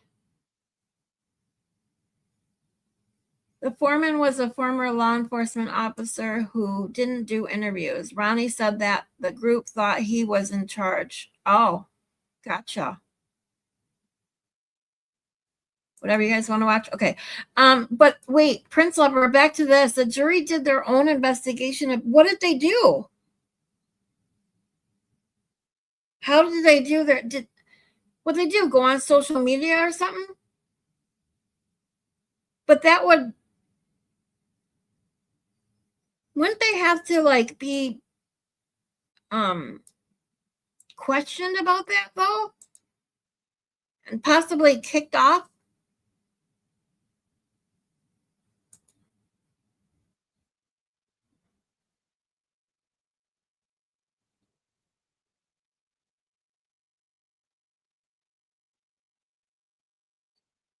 They knew about TB? See, how did I not know any of this? See what I'm missing by not having watched the first trial stuff? Like, oh my God, all these people that are in especially the anti-Karen Read movement, although I recommend anyone who's interested in this case and spreading information and awareness about the corruption and crap going on in Massachusetts, I definitely recommend that they watch this first trial, because I can't believe how much already is in this trial that I did not know. Even as much as I watch now of people making clips, making fun of, making serious videos, every which way people make fun or make videos about this. And I've seen tons and tons and tons of clips talk about it. I've watched a second trial, and there's still so much that I did not know.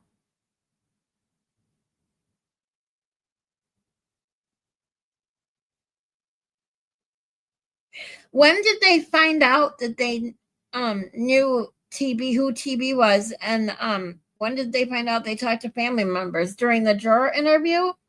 Because, I mean, if she had somehow gotten convicted, that would have been grounds for it being overturned for sure.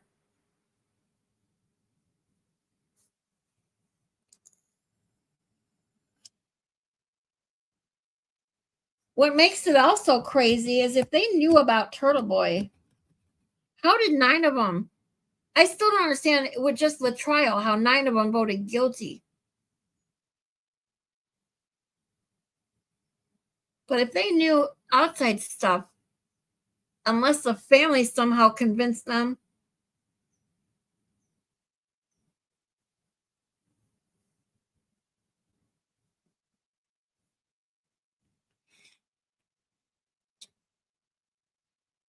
All right, so I'm debating whether I pull up the Google Drive or just keep going with Carrie Roberts.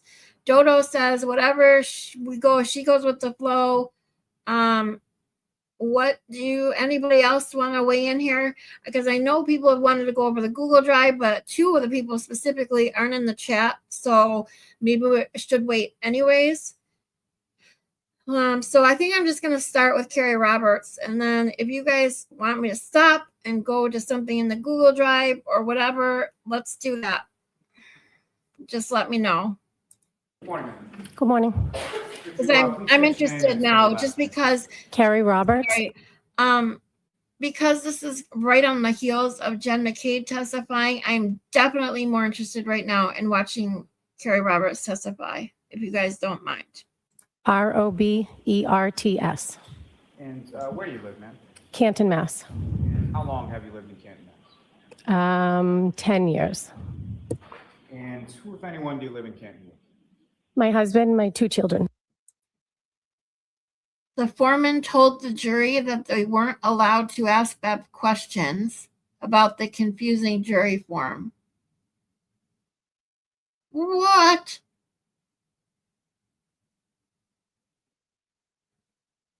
And that's how they, oh my God, that stupid form.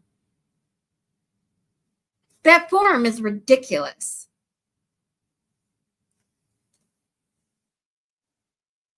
And it tells you something when two juries in a row for the same trial, even with different evidence. This point is 2 juries for the same person on trial had the same issues with that damn form. And yet, Auntie Bev, nope, this is the way it's always been done. I'm going to leave it the way it is, even though jurors, too bad, so sad. As if they deliberately make that form to accidentally convict people that the jury does not want to convict.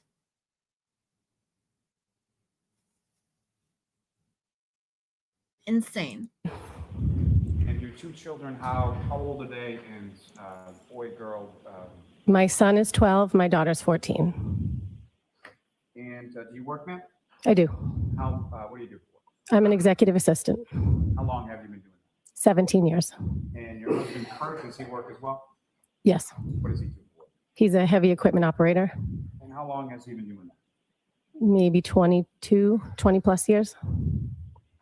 Now, if I could turn your attention to the evening of January 28th, 2022 into the morning of the 29th. Do you recall those days? Yes. And do you recall what days of the week they were? Say it again. Do you recall what days of the week they were? Friday, So 28th. Friday the 28th, Into a Saturday the 29th. Now, on the evening of the 28th, do you recall what you were doing that evening? I was bowling with my daughter and her friends and one of the mothers. She's a bowler, man. And do you recall where that was? Westgate I'm Lanes better in than her. Brockton. Haha. And about what time was it that you got home from that? Probably about 8:30ish because there was a storm coming, so we wanted to be home. I didn't want to be out late. And when you got home, you and your daughter, is that correct? Say that one more time. You and your daughter came home around 8:30 or so? Yes. Who, if anyone else from your house, was home when you got home? I think my husband was home. He was going out. I think I passed him and he was heading out to meet his friends. My son was not home. And who were the friends that he was going out to meet? John O'Keefe and Michael Camerano. So, Ms. Roberts, I'd like to start with just Mr. Camerano. How do you know? He's been childhood friends with my husband. And, do you Yeah, know where your I've husband- said that about a lot of shit Lally asked about. It's Miss absolutely McCarthy's. It's a why bar in Canton. any of this crap is Center important. Town, is that right? Yes. And Oh, you're going bowling with Jess? Oh, I'm so jealous. I love bowling. I've known him since I high bowl a school. lot. I was very good at it. where did you- I talked about it yesterday. But I stopped bowling after my last surgeries, and I'd love to get back into it. I'm just scared to now. go to high school? Braintree High School. how is it that you came to know Mr. O'Keefe? How would you describe your relationship with Mr. O'Keefe? He was one of my closest friends.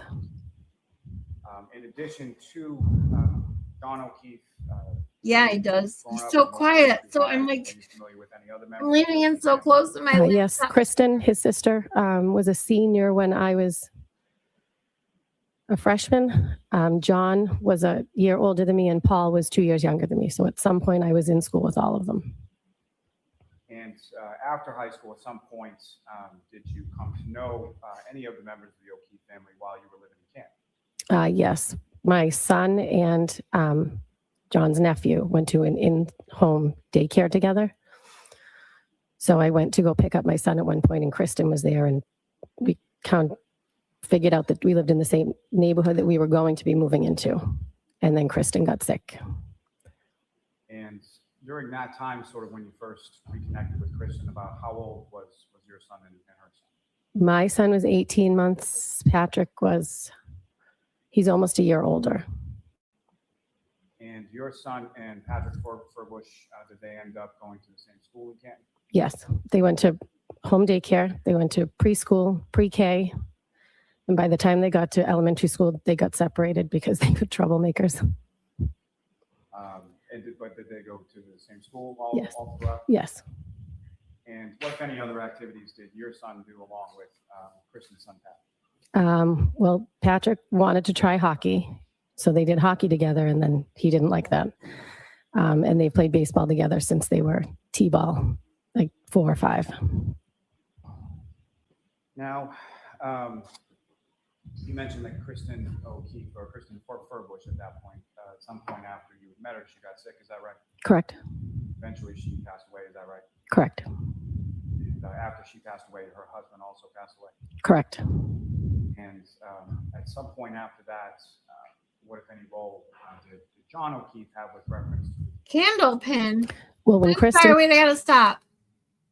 Candle pin. You mean the 10 pin or the 5 pin? What's a candle pin? No time. We have no pin, 9 pin, no tap.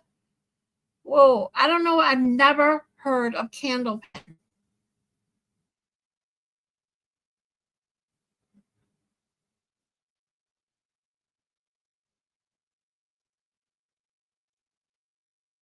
I'm so confused as to what that is.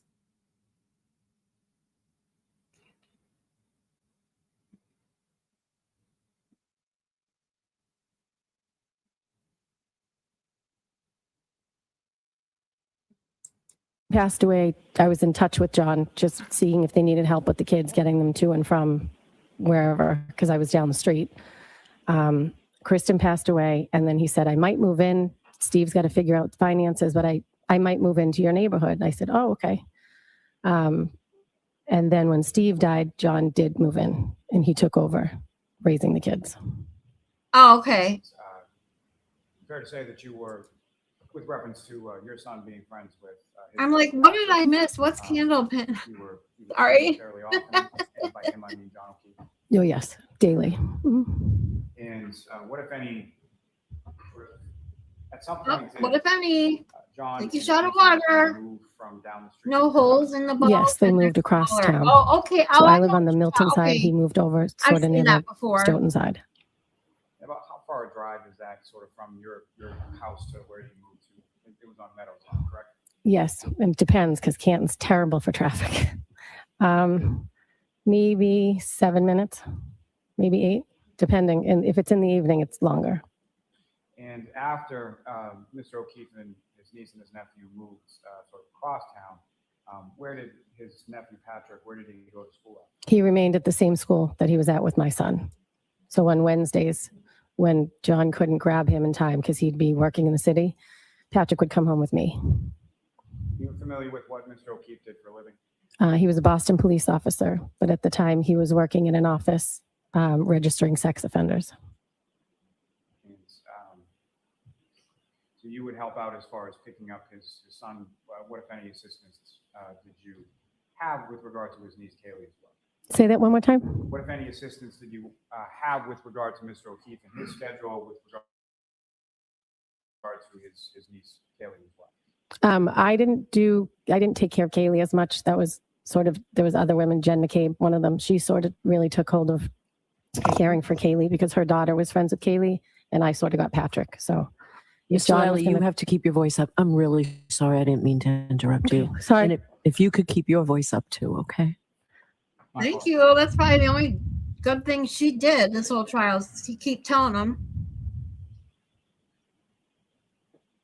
And then through the years that you knew Mr. O'Keefe when he lived in Canton and your time in Canton, That didn't really help any there, conversations Lally. Did you have with Mr. O'Keefe in regard to any sort of relationships or dating or anything like that? Well, he dated a lot of people. Wow. But So as it far as depends. Your conversations with what if any sort of role would you have, or what if any knowledge did you have in reference to the people that he dated? My husband, whenever he would go on a date with somebody, he would have my husband come meet them, sort of say like, what do you think? And he had a couple of girlfriends that were very nice. Now, at some point, did you become aware of a person by the name of Karen? Yes. And when was it and how was it that you first came to know that person? John called me and said, Karen and I are going to stop by because we had people over. And I said, who is Karen? Because I didn't know if he was going to bring someone from high school and surprise me with a random, I had never heard of her. And he said, you know who Karen is? The girl I'm dating. I said, nope, but okay. And then they came over that night. And do you recall when about that was? I think it was sometime in July. In July of what year? What are we, 2020? Sometime shortly after sort of the COVID pandemic. Yes. How would you describe your relationship, if any, with Karen?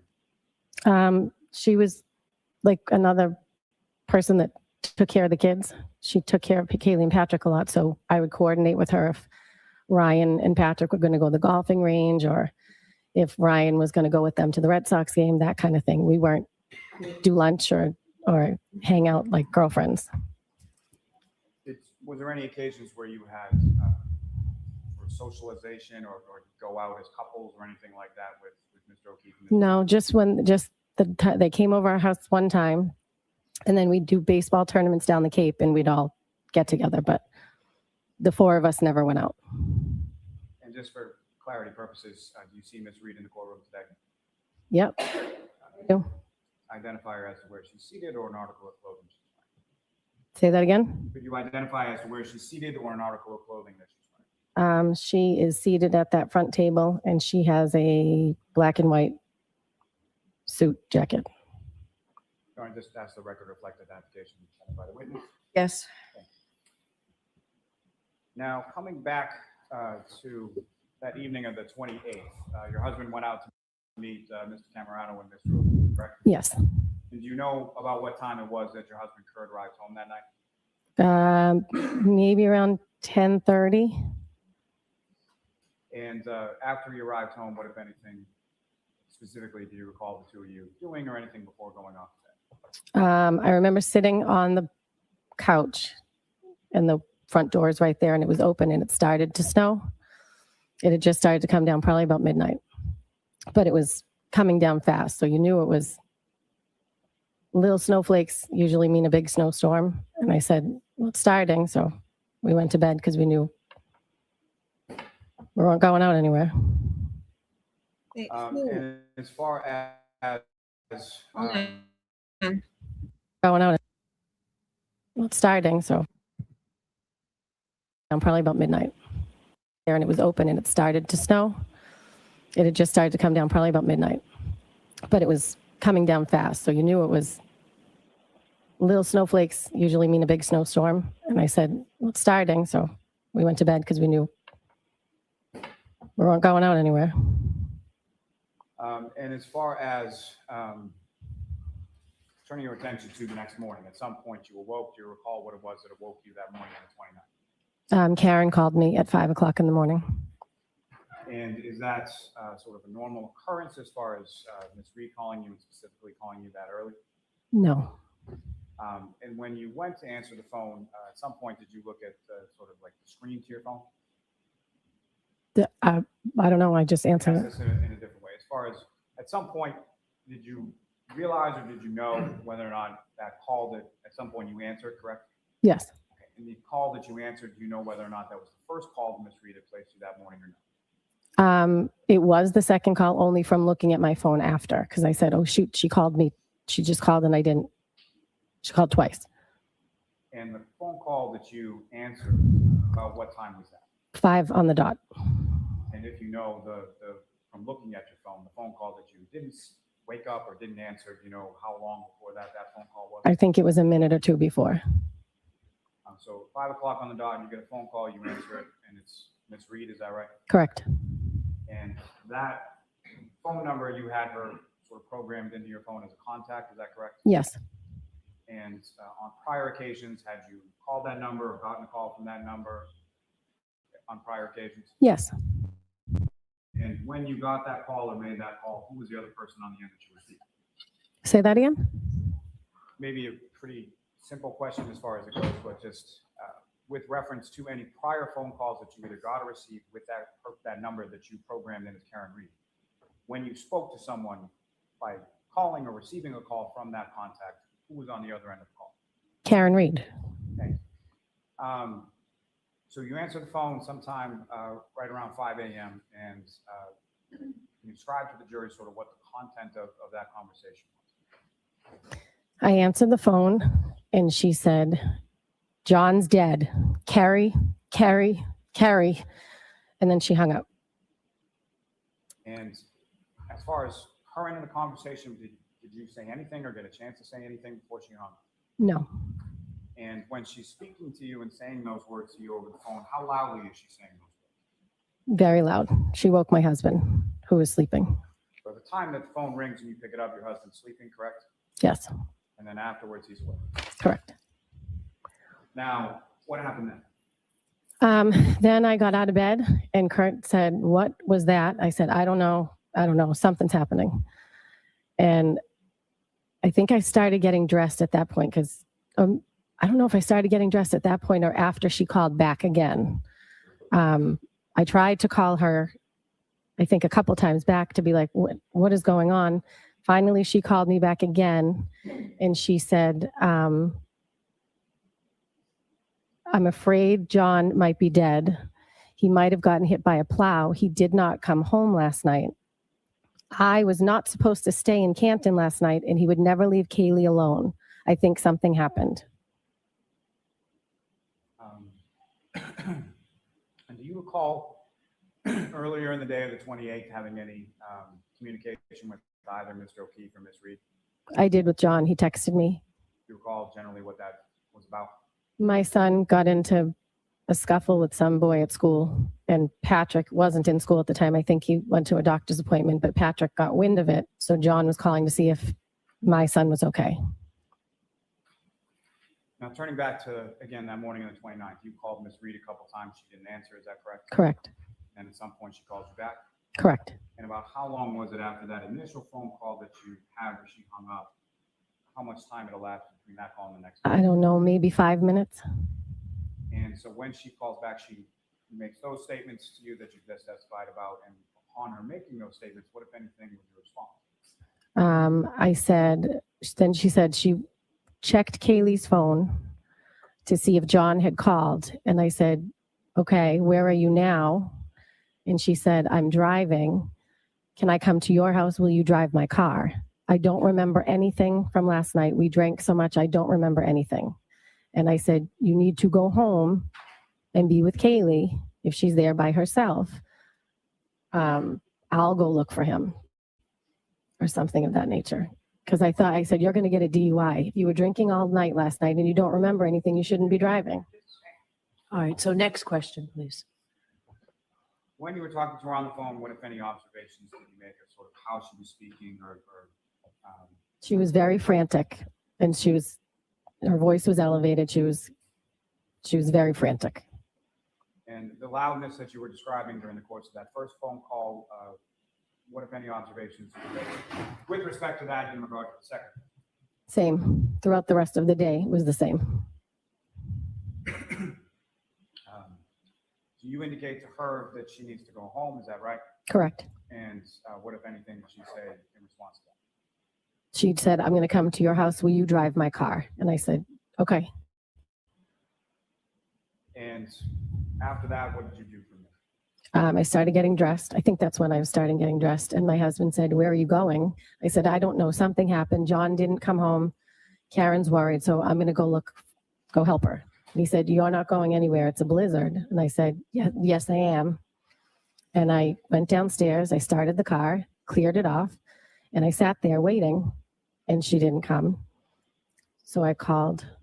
During the time that you're waiting in the car, do you know about how long period it was that you were waiting in the car? I would say at least 10 minutes of sitting in the car. And to that point, as far as when you went outside to the car, what, if anything, did you observe about the weather, and what, if anything, did you do with your car as you were turning it on? I cleaned the car off. I turned the car on. I got in it, and I thought to myself, well, she thinks he might have got hit by a plow or something. I'll see if there's any accidents. So I called the Canton non-emergency line, and I said, have there been any plow accidents? My friend's boyfriend didn't come home. And they said, no, there were no accidents. So then I called Good Samaritan Hospital in Milton to see if anybody had been brought in a car accident. They said no. And then finally, Karen called back. Before we get to that, just in reference to, at any point in time, did you call Mr. O'Keefe? Yes. And when you called Mr. O'Keefe, were you able to speak to Mr. O'Keefe? No. Do you know how many times you called Mr. O'Keefe? My husband called him, and I think I called him. And when was that in relation to you going up to your car and clearing it? That was when I was in the house. Karen actually said, can you try and call him? And you did, and you didn't get an answer. Correct. And do you know whether or not your husband got an answer? He did not. So you go out to the car, you're waiting, and you make those phone call initially to Canton Police, is that correct? Yes. And do you know who you spoke to at Canton Police? I believe it was Officer Good. Is that someone that you knew in any way prior to this date of January 29th? We have mutual friends, but no, I'd never met him. Now, you call the hospitals, and then at some point after you finish speaking to the hospitals, the defendant then calls you back, correct? Yes. And what, if anything, can you describe to the jury sort of what was the content of that conversation that third time? She said, I said, where are you? I'm in the car. And she said, I'm at Jen's house. And I said, Jen, who? She said, Jen McCabe. She's going to drive my car. And I said, okay, stay there. I'll come to there. We'll follow and we'll drop your car off. We'll just take my car and go look for him. And I drove to Jen's, and I pulled in the driveway behind them. I was still on speakerphone. Jen is driving. Karen's in the passenger seat, and we drove. I said, do you remember, did you look through the house? Could he be passed out somewhere in the house? She said, I don't know. I didn't look. So I said, let's do that. Let's get in the cars.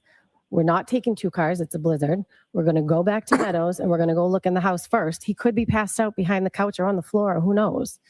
So we went to the house. Yeah, I'm sorry, before you get into that, just as far as directionality and where you're going at this initial stage, you are sort of directing what's going to happen and where you're going to go, correct? Correct.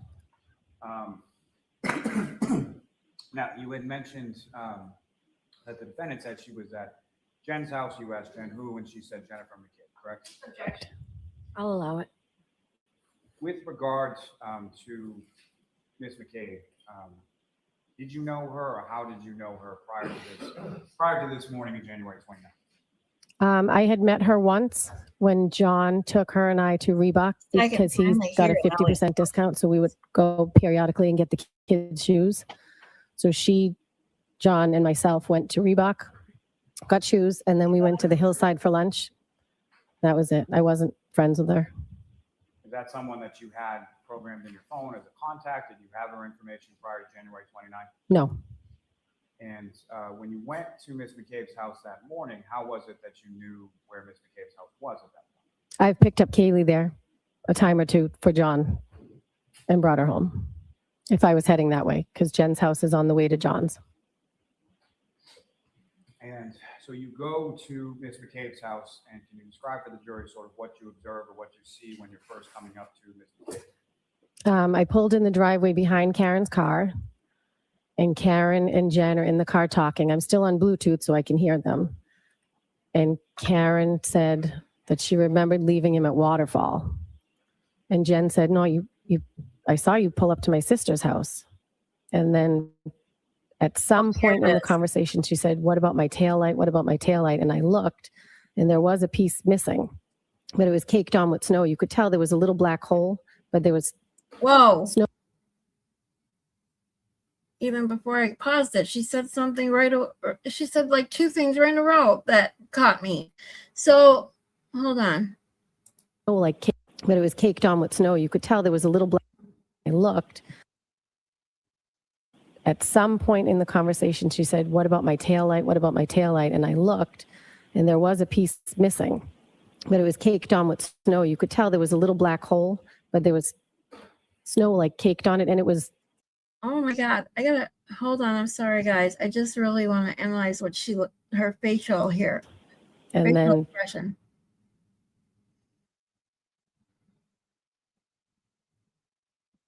Yeah, this is insane to me. at some point in the conversation, she said, what about my taillight? What about my tail? At some point in the conversation, what about my taillight?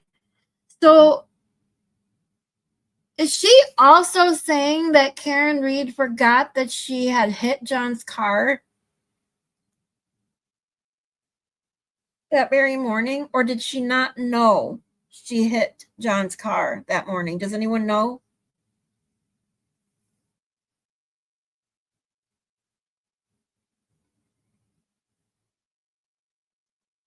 Yeah. Sorry, I just saw these. Yeah. My ex, I don't think I have a single ex who wouldn't have driven. All of them always had to drive. The only time I drove was when I had to go. I went places, without them.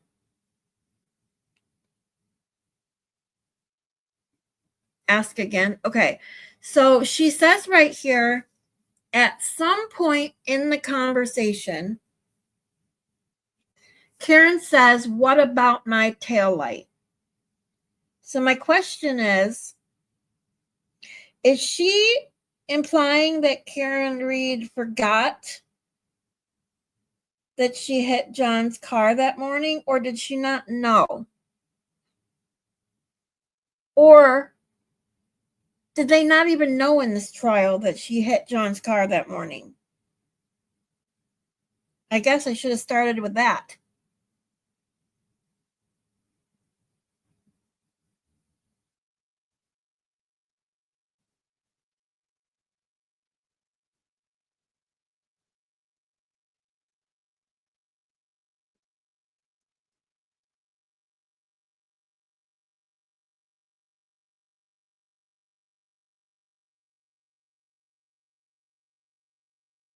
Okay, so no, Karen Reed told Carrie. So Karen Reed told Carrie that she hit John's car. And that's why she said, what about my taillight?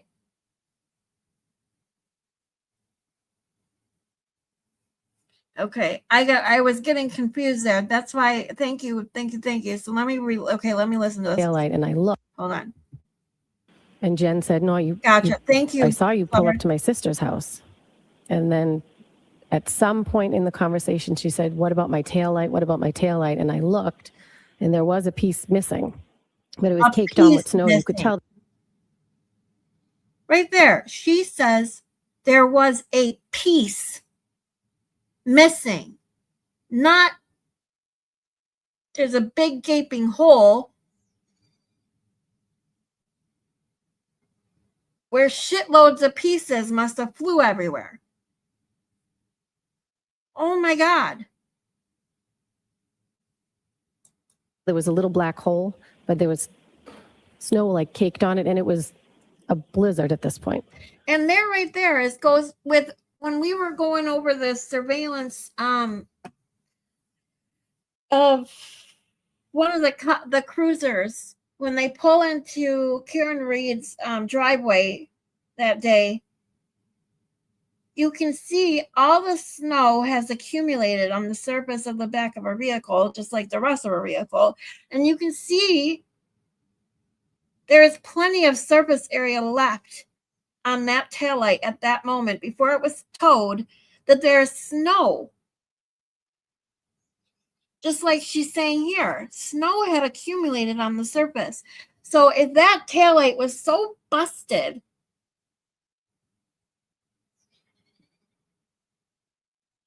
there would have been a big gaping hole and a lack of surface area for a snow to accumulate.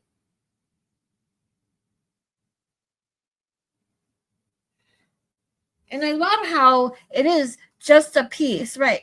It's just a piece, but then it's smashed all to hell, and there's what, 40 whatever pieces? That's totally different than just a piece missing. Oh, I know that. I know a lot of the footage is altered, but the footage that I saw when I was going through the Google Drive, As far as you can it's plain as day that tail light is not smashed all to hell because it's covered in snow. It has plenty of surface area left. There would have been a big gaping hole had it been smashed all to hell.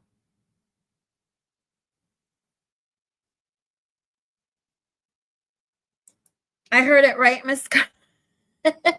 Ding, ding, ding.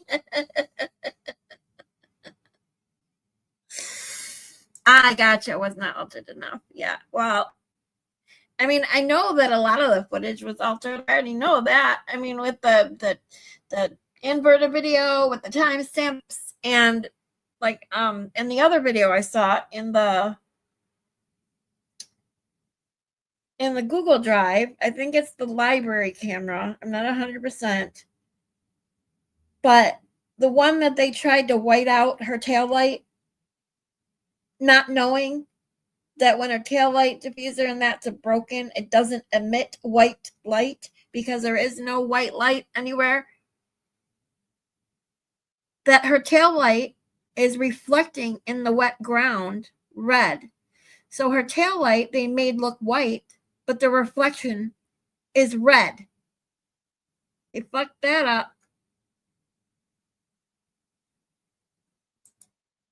Unmitigated audacity, right? I mean, these people, I get speechless because I'm tired of saying the same thing over and over again. But it's so true. These people just know no bounds. You can't make this shit up. It's disgusting. over the course of this early morning when you're making that drive from your house to Ms. McCabe's house, correct? Yes. So during that time, can you describe sort of what the lighting conditions were, what the roadway conditions were, what you observed as you were driving over there? It was not light out yet, and it was Yeah, Prince Lover, yeah.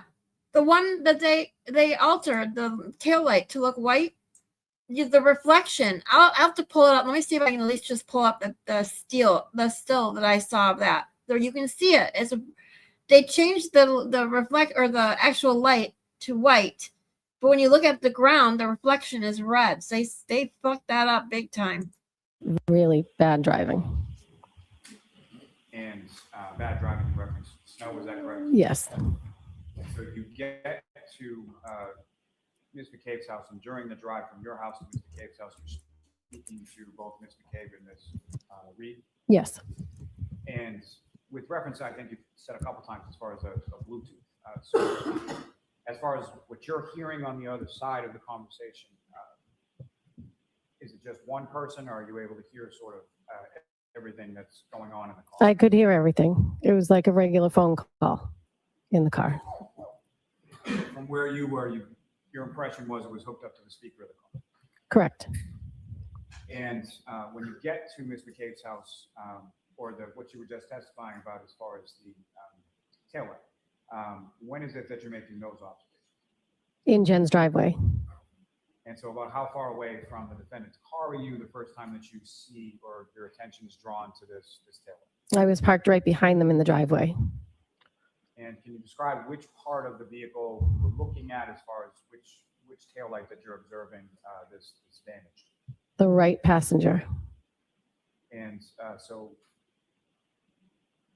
from there, as far as Ms. McCabe's driveway, you make these observations. Where is it that you go from there? Say it again.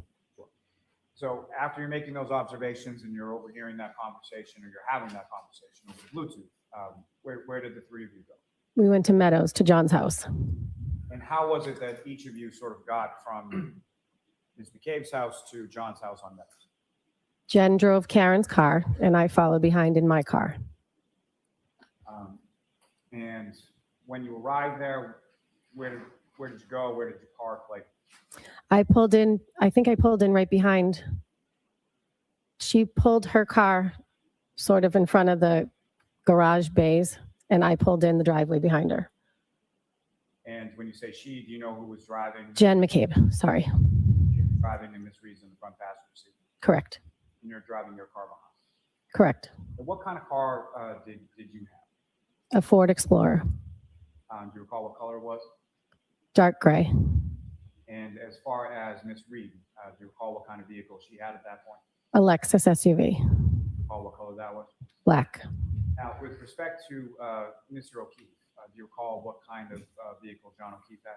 He has a Traverse. And do you recall what color that was? It's like a beige green. Your Honor, with the court's permission, if I could ask to publish what's been marked as exhibit number 2. Okay.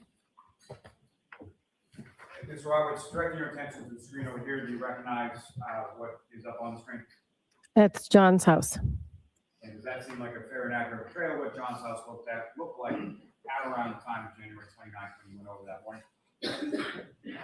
Much snowier, but yes. I said it was much more snow, but yes. Now, not visible in this particular photograph, or the driveway that you're talking about, facing Mr. O'Keefe's house at Meadows Ave, as we are in this picture, whereabouts would the driveway be? To the left or the right or something? To the right. And, Your Honor, with court's permission, if I could ask to publish what's been marked as exhibit 91. Okay. And again, Ms. Roberts, do you recognize what's up on the screen? That is John's car. And what is it that's behind John's car?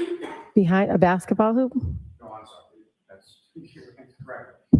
Not the rear of the vehicle, but sort of in the photograph behind on the other side of the passenger side of the vehicle. Oh, the garage doors? And there are two garage doors, one on the left, one on the right. Is that correct? You're familiar with this house? We've been over it a number of times when Mr. O'Keefe lived there. Correct. And as far as what, if anything, were you familiar with as far as Mr. O'Keefe having regarding sort of security around his house? Security, he has a Ring camera that was in the driveway and a Ring camera that was at the side door. And with regard to the garage itself, as far as you've been in there as well? Yes. And so what is behind the left door of the garage? His big old blue convertible. And on the right side of the garage, what, if anything, is in behind? Nothing. He's got all organized stuff and kids sporting. I don't know if he parked in there or not. Now, as far as how Mr. O'Keefe kept his garage, kept his home, was there a particular way in which he kept it when he lived there, you know? Neat freak. I'm sorry, what was that? He was a neat freak. Okay. And as you enter into this garage, what, if any, access would you then have to inside the home? There's a set of stairs and it brings you right into like the mudroom, which leads into the kitchen. Now, when you would go over to Mr. O'Keefe's house on this occasion or any other occasion, what, if any, rules or preferences would Mr. O'Keefe have with regard to footwear? You did not wear footwear in the house. You took your shoes off. And is that something that applied to people who live there as well as people who were visiting? Yes. And I can't seem to find a still. And to take one right Yes. now, I'd have to email it to myself. When we go through the Google Drive, that'll be something I'll with the court's permission, if I could. I'll make sure to bring I'd up like first to because it's really interesting. I think publish a portion of. Aussie Exhibit Insider 6, may have done it. I ring saw a video. video on Okay. it too. I think it's hers, but Gentlemen, if I could can't have, seem to find it at the moment. It's driveway, saved in my files of all my Karen Reed video stuff. number 154.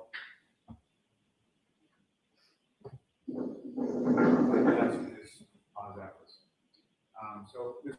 Roberts, do you recognize what's up on the screen? Yes, that's Karen's car and my car, and John's is in the background. Now, in front of you on the desk, there should be a laser point. It's not. Oh, thank you very much. Thank you.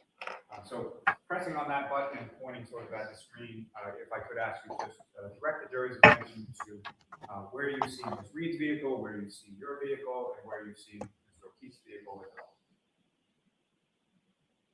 That is John's car. That is Karen's car. That is my car. Is this a fair and accurate portrayal of sort of where the cars were and what things looked like when you first arrived at Mr. O'Keefe's house, coming from Ms. McCabe? Yes. Ms. Gilman, if you could.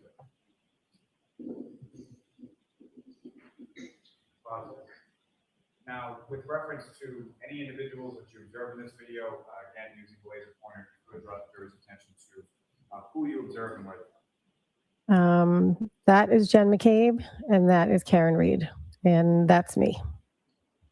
And at some point, you enter in through the garage, is that right? Correct. Now, as far as the garage doors were concerned, when you came back that morning, what, if anything, did you notice about the garage? The right garage door wouldn't close. So it was open when you arrived? I don't recall if it was open when we arrived, but when we were leaving, it wouldn't close. And do you recall, do you have any idea of sort of how that mechanically worked, like how you would open, how you would close the garage door? Yeah, there's a code on the side. And at any point in time, whenever you noticed that the garage door was open, were you or any of the people that you were able to close that door? No. And so is that the door that you entered into in order to get into the garage, to get into the mud, and take off your shoes and whatnot? Correct. And when you came into the house that morning and you entered into the mud, what, if anything, did you do with your shoes, and what, if anything, did you observe Ms. McCabe and the defendant do with their shoes? Jen and I both had taken our shoes off in the sort of steps in the garage before we entered into the mudroom. We took our shoes off, and Karen just walked in. And Ms. Gilman, if you could just play the video.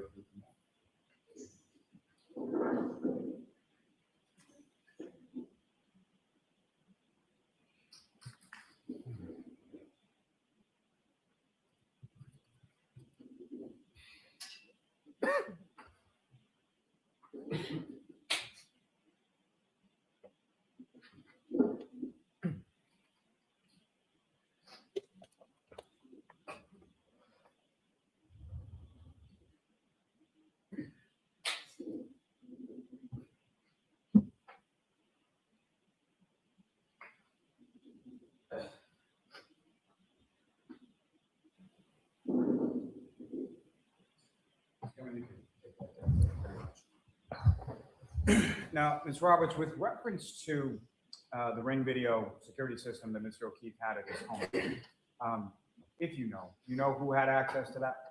I do not. You obviously, do you know whether or not Mr. O'Keefe had access to that?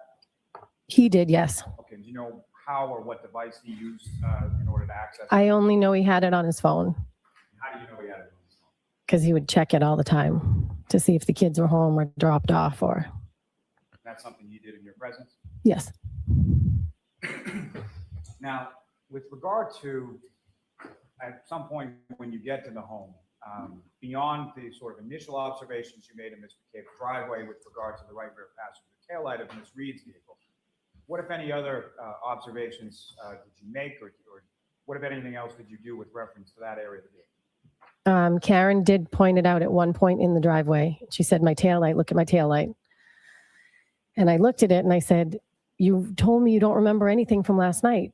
she said, do you think I hit him? Do you think I hit him? And I said, no, I don't think you hit him. I think you probably hit something, but let's just go in the house and look for him. And so as far as your recollection is concerned, that sort of interaction that you had or looking at the taillight, when did that happen? I don't know if it was when, well, it obviously wasn't when we got there. It was what must have been when we were leaving to go out to look for him. When you what? I'm sorry. I wasn't sure if it was when we arrived or when we were leaving to go back out and look for him. But now that I've seen the video, it's obviously when we came back out of the house. Okay.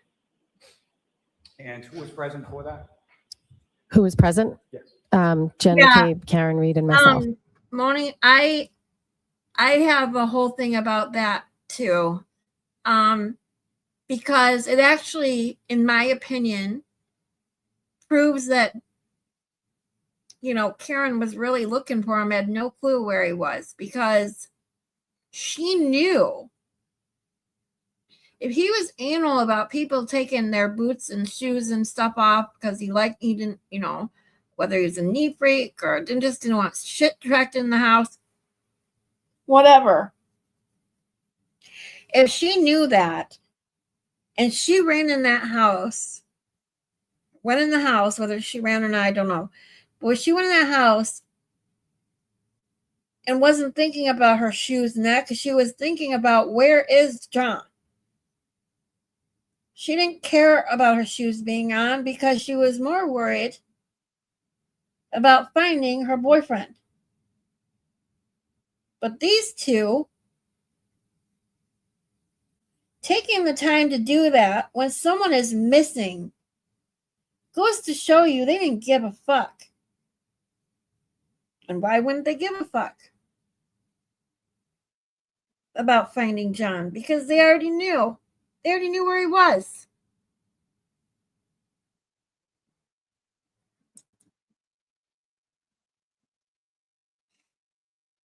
And that's it. Like,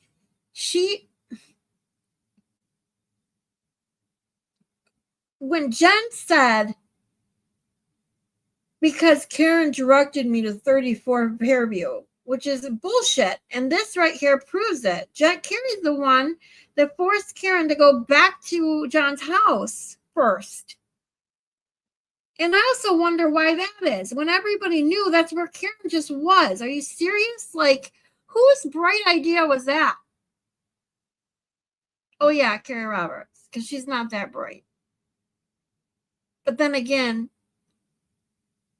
why would they go back to his house when that's where she came from and said, John's not home?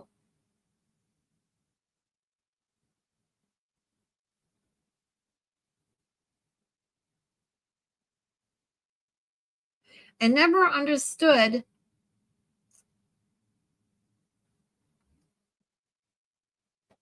why they went back there, and then finding out it wasn't Karen's idea to go back to the house, it was Carrie's. The Commonwealth tried to make that evidence that Karen Reed knew John was. What?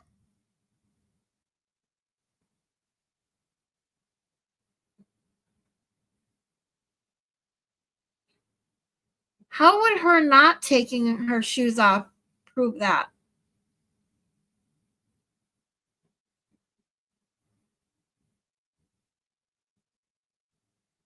That's how I see it, Moni. Everyone talks about how hysterical she was. She was out of her mind. She was freaking out, trying to find John. So it would make sense she'd run in the house if she thought maybe he was there. She had hope that maybe for some reason he was there. She didn't care if her shoes were on or not. That was the last thing she'd be thinking about. Yeah, exactly. It was them wasting time with her. That's where my mind goes too. Yep.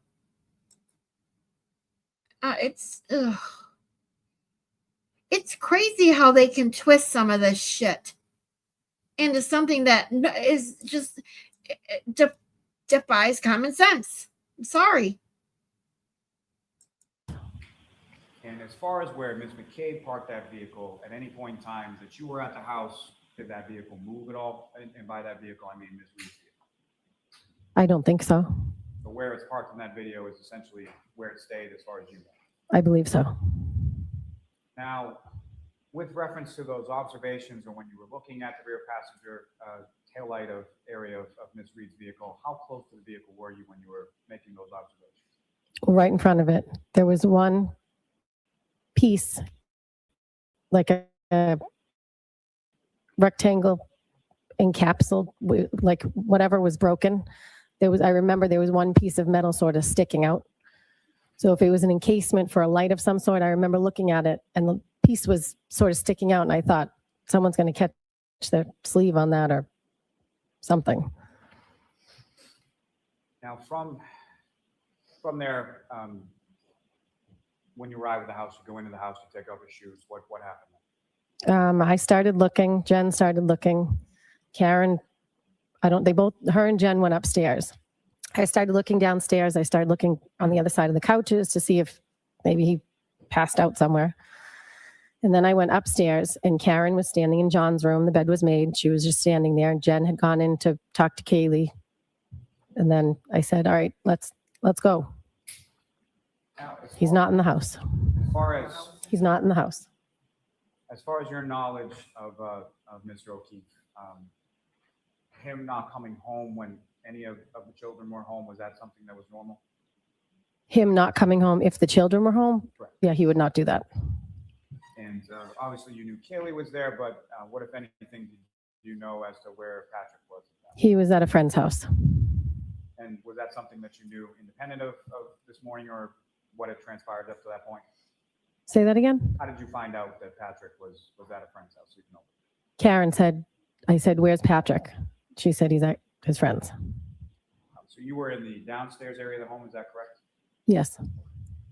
And looking through the rooms, you didn't find Mr. O'Keefe, correct? No, Now, at any point in time, did you go upstairs? I did. And when you went upstairs, where in the upstairs did you go? At the top of the stairs is John's bedroom. So I looked in there. I looked in the bathroom. I looked in the closet. I looked in Patrick's room.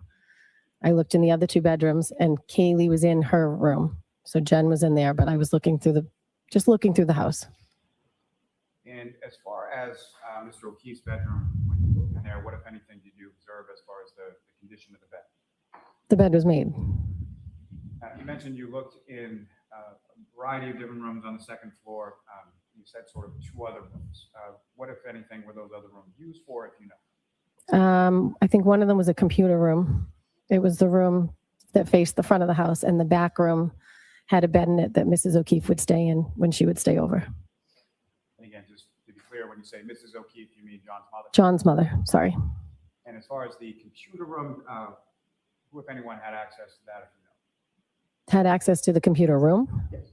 What was it used for? Oh, there was a desk with a computer or laptop. And do you know whose laptop that was, whether it was John's, whether it was the defendant's, whether it was the kids? I don't know if it was the defendant's at the time, but John's laptop used to be in that room. Your Honor, with the court's permission, I would ask if I could publish just a couple more photos on the screen for Ms. Roberts. Okay. Ms. Gilman, if I could start with Exhibit 92. Ms. Roberts, directing your attention up to the screen, do you recognize what's depicted in that photograph? That's Karen Reed's Lexus. And specifically, if you could, using the laser pointer in front of you, direct the jury's attention to where you observed damage that one. That's where the metal piece I was describing was. As far as what's depicted in this photograph up on the screen, is that consistent with what you observed in Mr. O'Keefe's driveway and Mr. McCabe's driveway when you saw it at home? Well, caked in snow, but yes. So absent the snow, yes. Yes. And Ms. Gilman, if I could have the next exhibit number 93. Again, Mr. Roberts, do you recognize what's depicted in this photograph? Yes. Essentially a closer-up image of the same area, correct? Yes. And what's depicted in this closer-up image, is that also consistent with what you observed in Mr. McCabe's driveway and Mr. O'Keefe's driveway that day? Yes. Now, Your Honor, with the court's permission, I would ask again if I could publish. Hold on. Again, Ms. Roberts, do you recognize what's driveway in Ms. McCabe's driveway when you saw it at home? Well, caked in snow, but yes. Well, absent the snow. It was caked in snow, but yet she knows that's exactly what it looked like.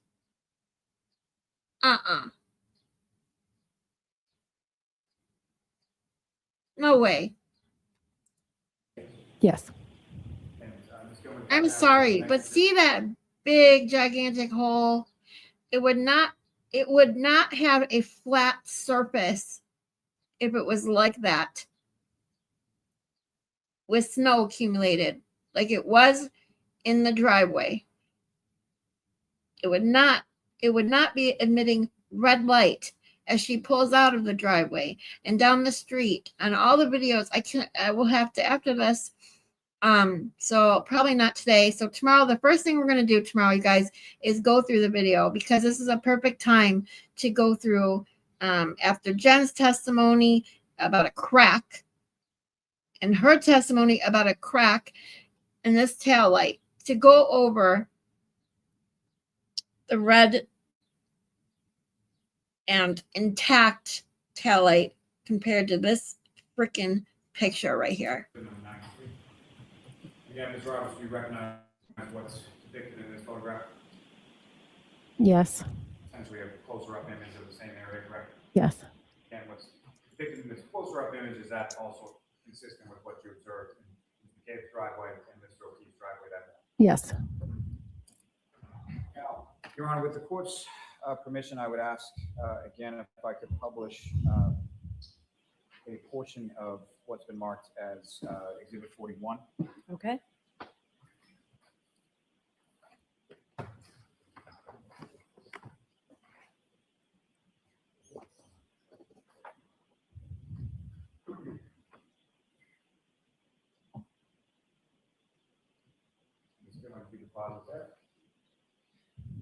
Ms. Roberts, directing your attention up to the screen, do you recognize what's on the pause portion of the screen from this video? That's John's house. And Ms. Gilman, if you could press play again.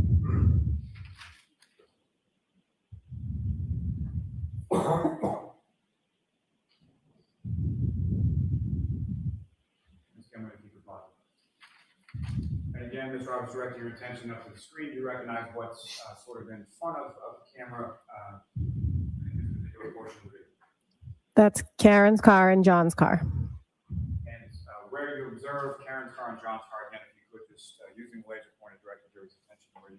Hey guys, I don't know if this is news or not, because I don't use the Twitch bot and I was offline so much this weekend, but I just saw a post signed March 5th that Karen Reed is ordered to have her phones back. Has anyone seen this? Let's go over it. Hold on, I'm going to send it. We can go over it real quick if any of you guys are interested. Very excited if this is the appeal, because I knew she was already ordered, but they put in the appeal, and then Diller we went over that the other day, Diller's apology.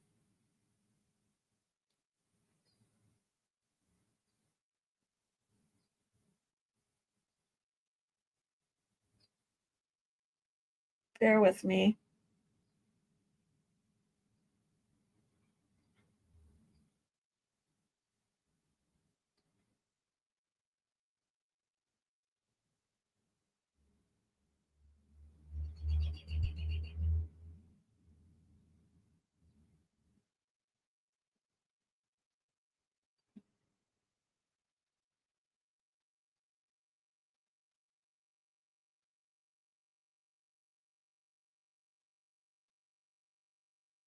All right. I think they ordered it, but they haven't done it yet. Yeah, but this is dated the 5th, so this has to have been after the appeal, right? Oh, wait. I don't know. Now I have to pull it up. I don't know. Hold on. Let me look at it again. Because you're right. Wait, we went over it. We went over the apology by Diller, which was Friday, right? Which would have been the 6th. So this document, even though it's just posted today, 4 hours ago,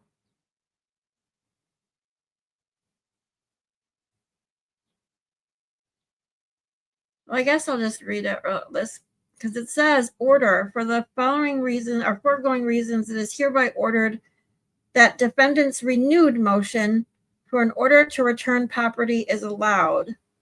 Commonwealth may retain possession of the cell phones. Oh, pending appeal. Never mind. My bad.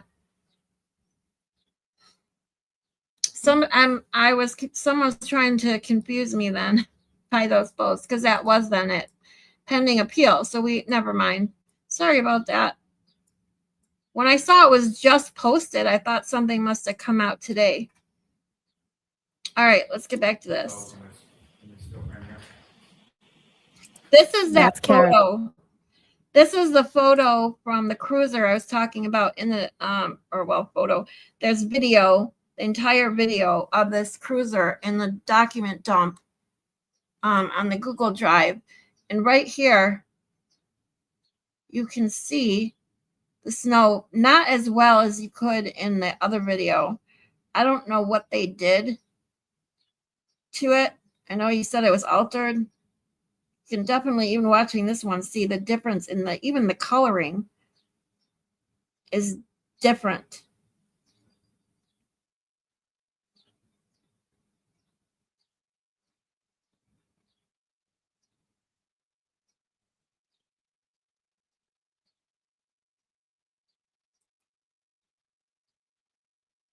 Yeah, the appeal. I mean, it's ridiculous. He freaking admitted that he got it wrong. I mean, the guy is an embarrassment now. Just give her freaking bones back. Jeez, oh Pete.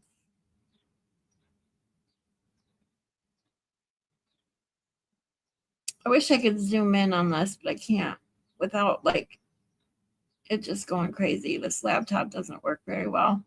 When I do that, it'll get all pixelated, but you can see how flat at the top here the snow is. And I don't know if they're trying to make it seem like because it's a tiny bit white there because of snow on it, they think that's that crack or huge gaping hole. Car. That's John's car. And are those essentially the same positions that you were talking about that the jury saw earlier in the ring video from Mr. O'Keefe's house? Yes. Your Honor, may I approach? Yes. Mr. Roberts, I'm going to show you just two photographs. Ask you to just look at those when I'm finished. Okay. And do you recognize those? Or do you recognize what's depicted in them? Do I recognize what? What's depicted in each of those photos? Karen's car. Wow, she looks dumbfounded. Like what? Yes. What? I will seek to introduce and admit as the next exhibits. Okay, is there any objection? No objection. All right, thank you. Wow, she's dumb. And Ms. Roberts, what's up on the screen now is exhibit 101.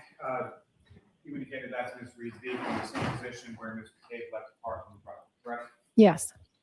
This is appear to be a still shot from the same video that you just saw in the prior exhibit. Yes.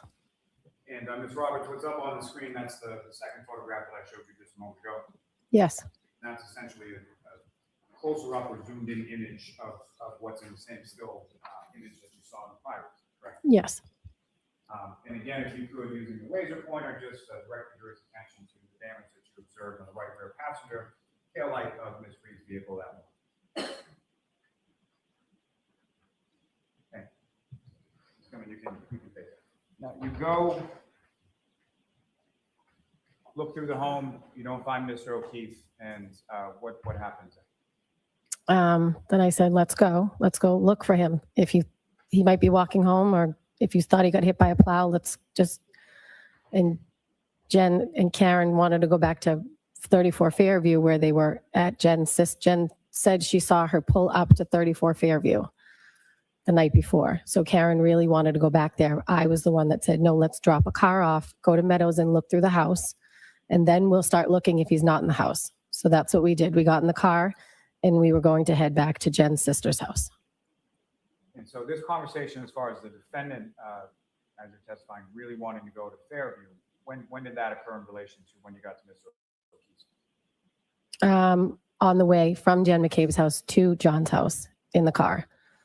So this is over the Bluetooth as you're driving? Yes, Karen said I left him at Waterfall, and Jen said, no, I saw you pull up in front of my sister's. And so after coming out of Mr. O'Keefe's house, do you exit the same way that you entered? Yes, Come out the garage door, get into your car? yes. And if you could describe to the jury sort of where was everybody seated in your car when you did it? I was driving, Karen was in the back seat, and Jen was in the passenger seat. And as far as Ms. McCabe's sister's house, at the time, did you know where that was or who her sister was or anything like that? I didn't even know she had a sister. And you know about how long a drive or how far a drive or what the route was that you took going from Meadows to her sister's house? I think we went main roads because we were looking to see, I mean, I don't know what we were looking for, but we were looking for him. I don't know if we thought he was walking home or if he got hit by a plow. So we went main roads. We pulled out, I think we went Bolivar Street, and then Jen was giving directions because I didn't know where we were going. And to be clear, Bolivar Street, you're talking about, that's Bolivar? Yes, And so then Ms. McCabe is then giving you directions as you're driving, correct? correct. Now, as you're driving, again, as far as what, if anything, did you see as far as plows or how were the roads treated at that time? What, if anything, did you observe in reference to that? It was bad driving. There were plows out, but it was really bad driving. And the visibility as you were driving from Mr. O'Keefe's house to Ms. McCabe's sister's house, how would you describe the visibility? It was very poor. It was in the middle of a blizzard. Now, when you get to the street, at some point you're directed by Ms. McCabe to Fairview Road, correct? Correct. And when you get to Fairview Road, do you recall whether or not you took a left or a right, or how did you come on to Fairview Road? Off of Chapman Street, I took a right onto Fairview. You took a right from Chapman onto Fairview. Correct. And as you're coming down Fairview Road, what, if anything, did you note or observe as far as the sort of elevation of the roadway? Yeah. You go downhill. Moni, I'm so sick of them bringing up this hill on that street. We watched the cruiser go that entire route and didn't see no damn hill. Oh my God. Yeah, Moni, that's what's so captivating about this case. I truly believe they railroaded her because they thought she would fold and take a plea deal. Yeah, and what if that was me? Yeah. Yeah, I truly, it's really sad because if she hadn't gotten, and this is where, I mean, I don't normally state my opinion a lot about Turtle Boy and all that, besides the fact that I, am definitely pro Turtle Boy. He should not be in jail. He is practicing the First Amendment. Do I agree with all of his tactics or his ways of going about journalism? No. But I do appreciate him, and I appreciate everyone's right to free speech and the First Amendment right. But my point is, my opinion on the Karen Reed is that no, she shouldn't lose support because a-holes wanted to divide people that are pro Karen Reed. And what he did for her,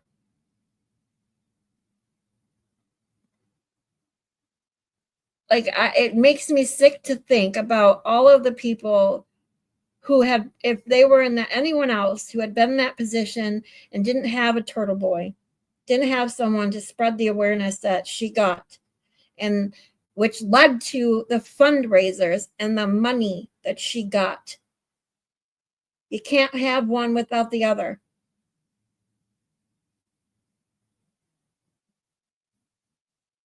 What would have happened?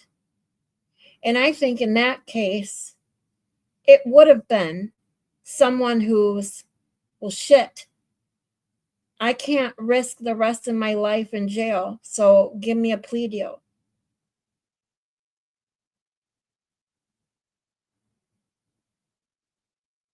I mean, I can only imagine, like someone, like you said, only you, me, anyone else who didn't have somebody raising funds to cover for the most immaculate defense team imaginable to do what they did.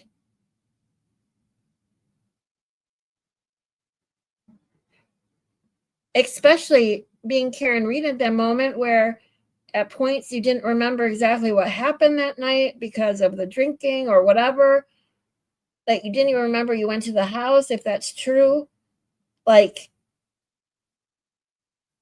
she said, she was questioning what happened. Could it have been my fault? Which is also a normal response in grieving. I talked about this when I was talking about my mom the first time, which is why I cried so much. Because even someone who had nothing to do with someone's death goes through that part of guilt too. Where what could I have done? Is it my fault because I didn't go over there or I didn't call?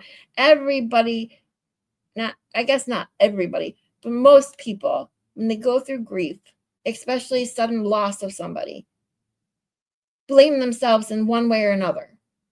So her doing that does not surprise me one bit. But my point, and I'll circle back here, is that it's sickening to think what would have happened if she wasn't able to get the lawyers that she did, and would she have taken a deal to spare not living in prison the rest of her life possibly by going to a jury? I mean, you have to admit that most people would consider it, even if they thought they were completely innocent, but didn't know if they could convince a jury, especially going up against corrupt cops and a corrupt judicial system where everything's stacked against you. I think everybody would consider it at that point.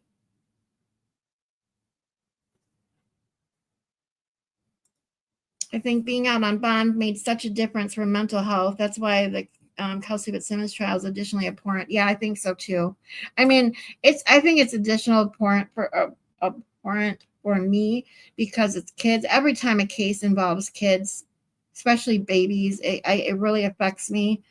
I can't really compartmentalize things the way I can with like adult cases. Babies and little kids just affect me that much more. I try to avoid them when watching true crime and trials and things like that because of the way it affects me.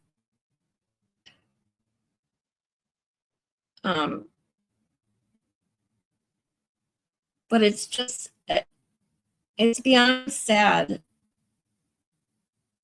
I don't think there's any description that gives it justice what people are dealing with in the state of Massachusetts and anywhere else that has a corrupt system that says you have to fail. It needs to stop. It needs to be fought against. It needs people like oh boy to bring light and shine a light on things like this. That's what I believe. And the public outside of her trials, yeah, Turtle Boy was the reason people took to the streets 100%. And I'm going to say this, I probably won't say it again or talk about it on my live streams, but again, I say I don't think that Karen Reed should lose support, but I do think that she could fix all this in 5 minutes if she just took the time. And that's all I'll say about that.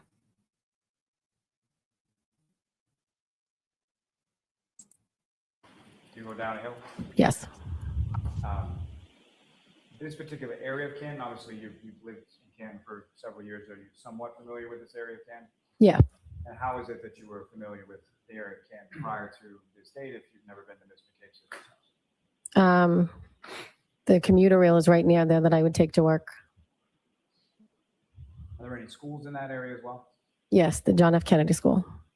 And you mentioned that your son played baseball, correct?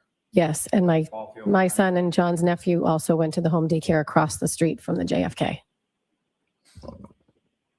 Now,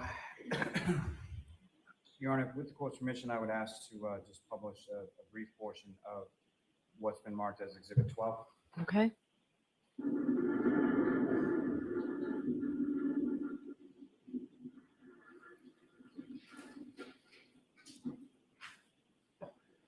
I could ask him to stop right there. Ms. Roberts, from what you've seen on the video, as far as what's depicted in this video, is that a fair and accurate portrayal, consistent with what you observed that morning as you were driving around, going from Mr. O'Keefe's house to Ms. McCabe's sister's house?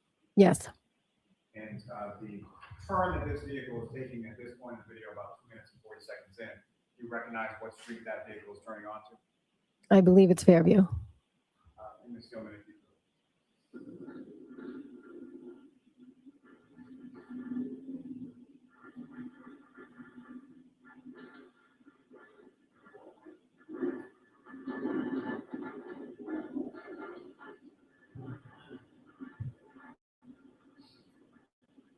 Yeah, where's this hill that you're talking about? I'd sure like to know. Downhill where?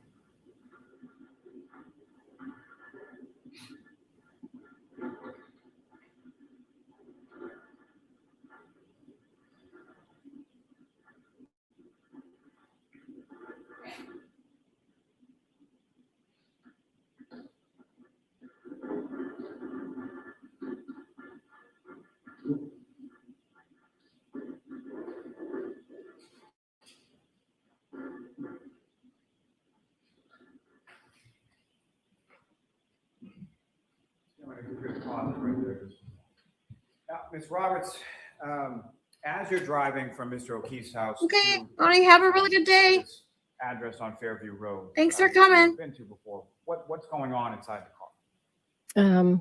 Karen was frantic. She wouldn't put her seatbelt on. And I was getting nervous because we're driving in a blizzard. She kept leaning in between the two seats. I think at some point she was texting in the back seat and then she'd be leaning. She was just frantic the whole morning. Wouldn't you, I keep As far saying as this, but her damn, screaming, wouldn't recall you anything be, specifically that she was screaming or actually, any sort of shouldn't conversation you be going if this on is your in the car friend as you were that you driving? love so There much? was some conversation about a woman I didn't know that was Bella's mom. And she said, Bella's mom never liked me. I think Bella lived near Jen's sister, maybe. I don't know.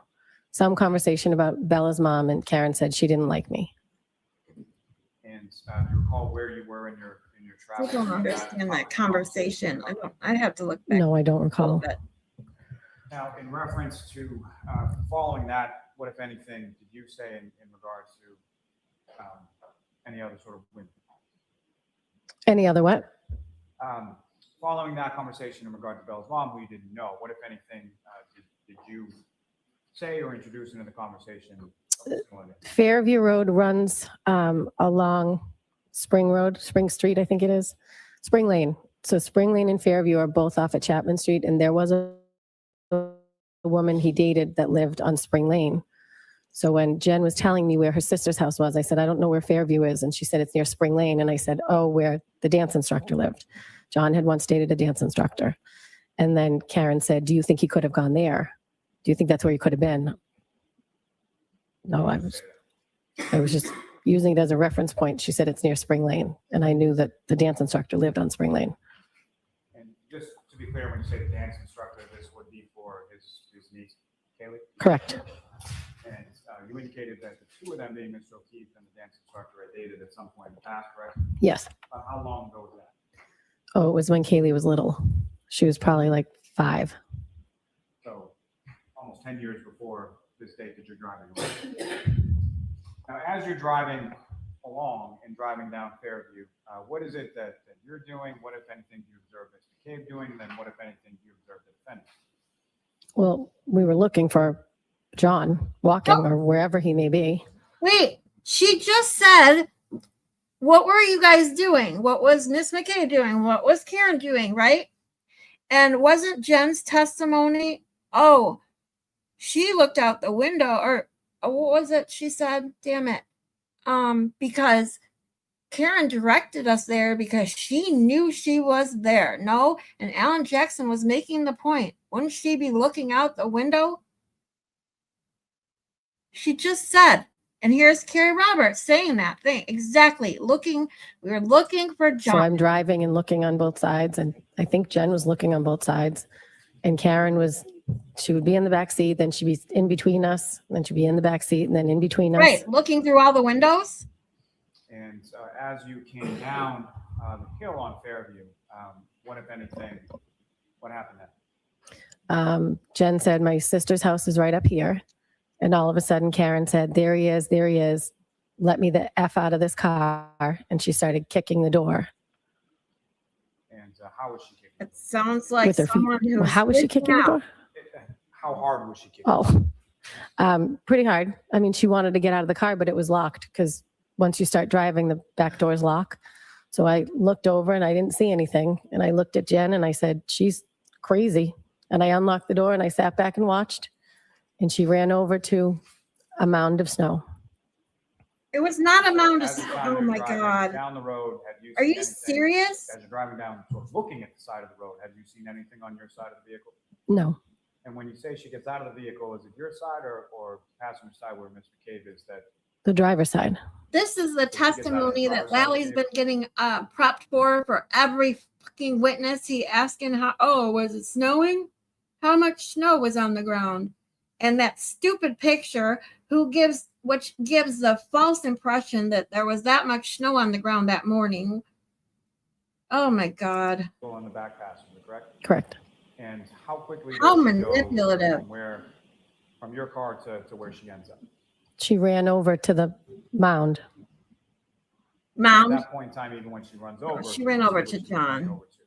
Jesus. At some point, I realized it was the shape of a body. And when was that you realized? When in this sort of sequence were you able to realize that? That was in seconds. Once she ran over to his body, I said, oh my God. And she lifted up his shirt and started to lay on him. And when you stopped to let her out, where were you in relation to that mound of snow or what you learned? I think my car was like in the middle of the road. I just stopped. And in relation to where the mound of snow was, had you driven past it at that point? So where was it? Yes. So it was located behind your vehicle? Yeah. Ms. Gilman, if you could, I would ask this play on that for about 6 minutes and 30 seconds.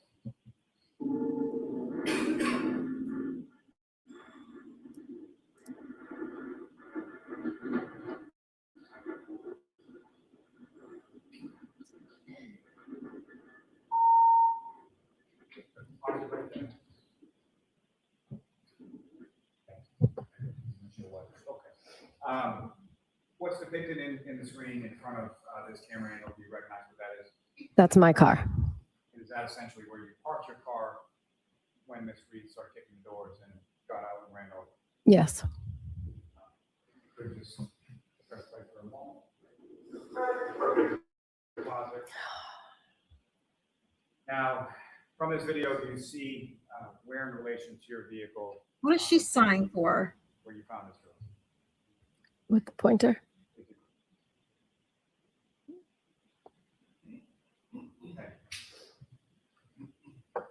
Ms. Gilman, if you could, again, just play for about the 6.5.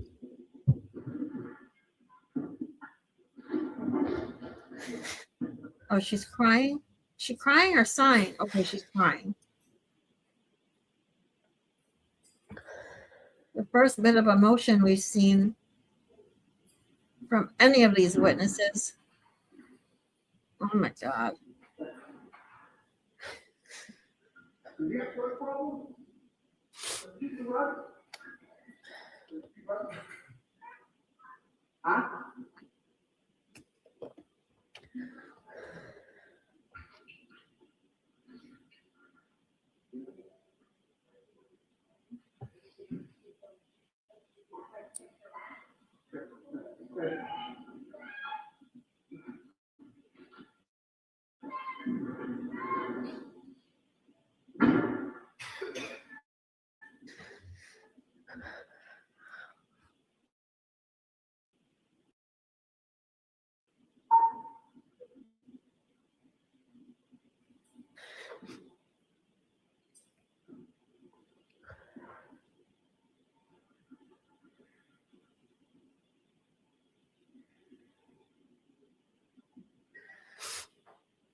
See, look at her. Look at Karen Reed. Like, oh my God.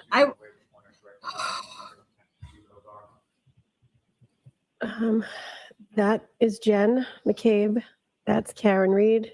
That's me. Yeah, and Karen is the only one showing any freaking emotion in that video. She cannot believe what is happening. I can feel her emotion from here.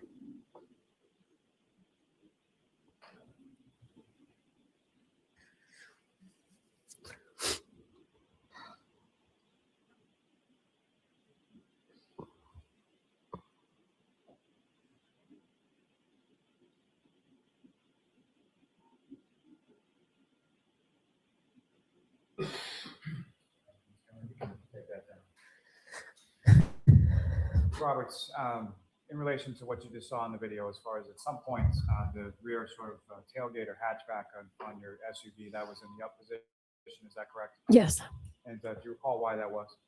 because I was having Jen get the baby blankets to wrap around him out of my car. And is that something that you just sort of have in the back of your car at all times? Yeah. Now, at any point in time in that sequence, did you call anybody or have any sort of phone calls that you made that went to voicemail at that time? Did I? Yes. I don't know. And so nothing that you recall, is that correct? Correct. And did you observe Ms. McCabe make any phone calls that just sort of went to voicemail and she left her phone in your car? Objection. Sustained. Let me take you back sort of when you're pulling. So as far as the conditions when you pull up and the defendant's banging on the door and gets out and runs over to Mr. O'Keefe. What's depicted in that video, obviously without your vehicle being in the middle of the roadway, is that a fair and accurate portrayal of what the road looked like and sort of what you saw upon your arrival? Yes. So after the defendant gets out of the vehicle, what did you do? Where did you go? When I realized it was him or someone, I ran over and I dug his head out of the snow. And I recall you recognized the person in the snow as Mr. O'Keefe. Once I dug his head out, yes. And Dug his head out how of the snow. his Like, body was positioned as far as how was he on the stomach, on the back, on the side? He was on his back. And so you brushed some snow away from his head, is that correct? Off his face. and I just have to say this too, because this is part of the 911 call that I went over several times. When Jen McCabe is on the phone, she says they just flipped him over. When the 911 dispatcher says, "Is anybody or can anybody do CPR?" And they said, "Or is he breathing?" I'm not sure exactly when this question was asked, but or what question she said this in response to. She says they just flipped him over.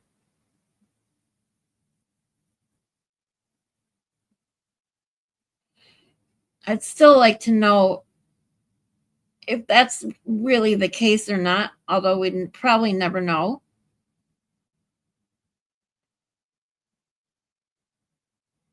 But she's sitting here as if there is no flip over and that he was completely covered and she had to dig his head out of the snow. Like, oh my God. The snow off his face, what, if anything, did you observe about his face or the condition of him? He had blood coming out of his nose and his mouth. And his right eye it looked like a golf ball. His left eye was fine. The right eye looked like a golf ball. His left eye you was mentioned that you fine. wiped some snow from around his head. What, if anything else, did you observe on the rest of his body? He had a coup. He was bleeding in the back of the head. So when I was wrapping Double black eye. I don't know why I was wrapping blankets around his head, but I didn't know. He had a cut on the back of his head. Do you recall which side of his head that cut was on? I don't. It just was blood on the blanket that was under him, under his head. Now, as far as the rest of his body, did that have snow on it as well? Say it again, I'm sorry. The rest of his body, from separate from his head area, what, if any, snow did you observe on the rest of his body? He was completely covered. And you know about how much snow was covering the rest of his body? I would say like 4 inches, maybe 3. I don't really remember exactly how many, but he was covered. And so with reference to Mr. O'Keefe and when you arrived there, 3 of you being you, the defendant, and Ms. McCabe, what is it that you were doing when you first sort of come over to Mr. O'Keefe? Well, Karen was laying on top of him, and I told her to get off him because I was going to do CPR. And I said, Jen, you need to call 911. And I started CPR on his chest compressions. And then Karen was giving him mouth to mouth. And as far as CPR goes, is that something that you had any training in prior to this? Yes. And can you tell the jury a little bit about that as far as? I'd sure like to know. I don't know if anyone else just realized or if he deliberately skipped over this question or what, but who checked for a pulse to find out? I mean, I guess I could see automatically starting CPR either way. In that situation, I don't know. I'd have to be in it, but you'd think even before checking or doing CPR, your initial response would be to check for her pulse. But she says before that even happens, because Karen went and got on top of him, did she maybe tell him he's not breathing? I don't know. But just saying, get up and I'm going to start CPR, I don't know. Training did you have as far as CPR was concerned? I get CPR certified every 2 years through the Jen's American Red 911 Cross at call work. is such a BS. I'm kind of questioning everything that they Start say doing chest compressions? about or- that morning. Correct. And you direct Ms. McCabe to call 911? Yes. And what was the defendant doing at that? She was doing mouth to mouth, and she was frantic again, running around. And Oh, she was running around and doing mouth to mouth at the same time? While she was running. Really? did I hit him? Did I hit him? Is he dead? Is he dead? Is that something that she said once or more than once? More than once. And similar to sort of the tonality or the volume of the voice that you were describing before, was that consistent when you're there sort of in front of the house? Yes. Now, in relation to where you were with Mr. O'Keefe, obviously you've never been in this house before, is that right? Correct. What, if anything, did you observe as far as overhead lights, or street lights, or anything like that around that area where you found Mr. O'Keefe? There was a fire hydrant, and there was some weird, like, electrical box thing sticking out of the ground. But you don't recall any sort of like overhead lights or anything like that? I don't recall. Now, this process of you sort of doing compressions and Ms. Reed is doing mouth to mouth and then running around, is the mouth to mouth that she's doing, is that sort of consistent, or is it intermittent between? When is the running around in relation to the mouth to mouth? There you go. I don't remember which was first. Or I was concentrating on doing chest compressions. And so while you're doing the chest compressions, So she just stops giving him mouth to mouth and you Correct. while you're doing chest compressions? How That long doesn't was make it any from the sense. time that you sort of get out of the vehicle, go over, realize it's Mr. O'Keefe, et cetera, and to when the first responders arrived? I don't know. Wasn't long. Maybe under 10 minutes. During that time, or during any amount of time that you were there, did you see anybody from any of the houses on the street come out of the house, or any neighbors come out, or anything like that? No. Once, if you recall, do you recall whether it was police or fire or ambulance, or who showed up first? I don't know. I think the police showed up first, or the EMTs. I just know the EMTs came over and said, we'll take it from here. I wasn't paying attention to what else was going on. So you're sort of focused on the chest compressions, and at some point, some paramedic comes over and tells you they've got this. Yes. And so after that, where did you After that, where did I go? I stayed in the area. I think I went back over to the car. And as paramedics are working on John, you're over by your vehicle, correct? I think so. And so where was, what were you doing, and where was Ms. McCabe, and where was the defendant at that? Karen was running around the body while the EMTs were trying to work on him. Oh my God. She was just frantic. And so you're over by the car, and Ms. Reed is running around over. And where again, Mr. we have another witness who is trying to paint Karen Reed as a crazy person instead of someone who is freaking out because of the situation. And oh my, these responses are just really getting to me. Yes. Where was Ms. McCabe? I don't know. She was somewhere around the car. Closer to you than to where Mr. O'Keefe was? I don't know. Now, where Mr. O'Keefe was, if you Why does know, it matter? Why does that matter? where was he in relation to the roadway or the paved sort of pathway of Fairview Road? I don't know because you couldn't tell which was the road and which was the grass. Like you couldn't tell where the road began and ended. So I don't know. Now, you described the defendant sort of running around Mr. O'Keefe frantically. What, if anything, was she saying at that point? Is he dead? Is he dead? Is he dead? And that sort of phraseology, or the way she put that, was that consistent throughout? Is that how she stated it? Yes. And again, in that same sort of loud volume voice at the time? Yes. Now, at some point, Mr. O'Keefe is taken from where he is by the paramedics to an ambulance, correct? Yes. And as he's being taken off the ground, what, if anything, did you observe in that area? His phone was under him and it was grass. Now, as far as the grass that you observed, how was that in relation to sort of the rest of the area where Mr. O'Keefe was? Everything else had snow.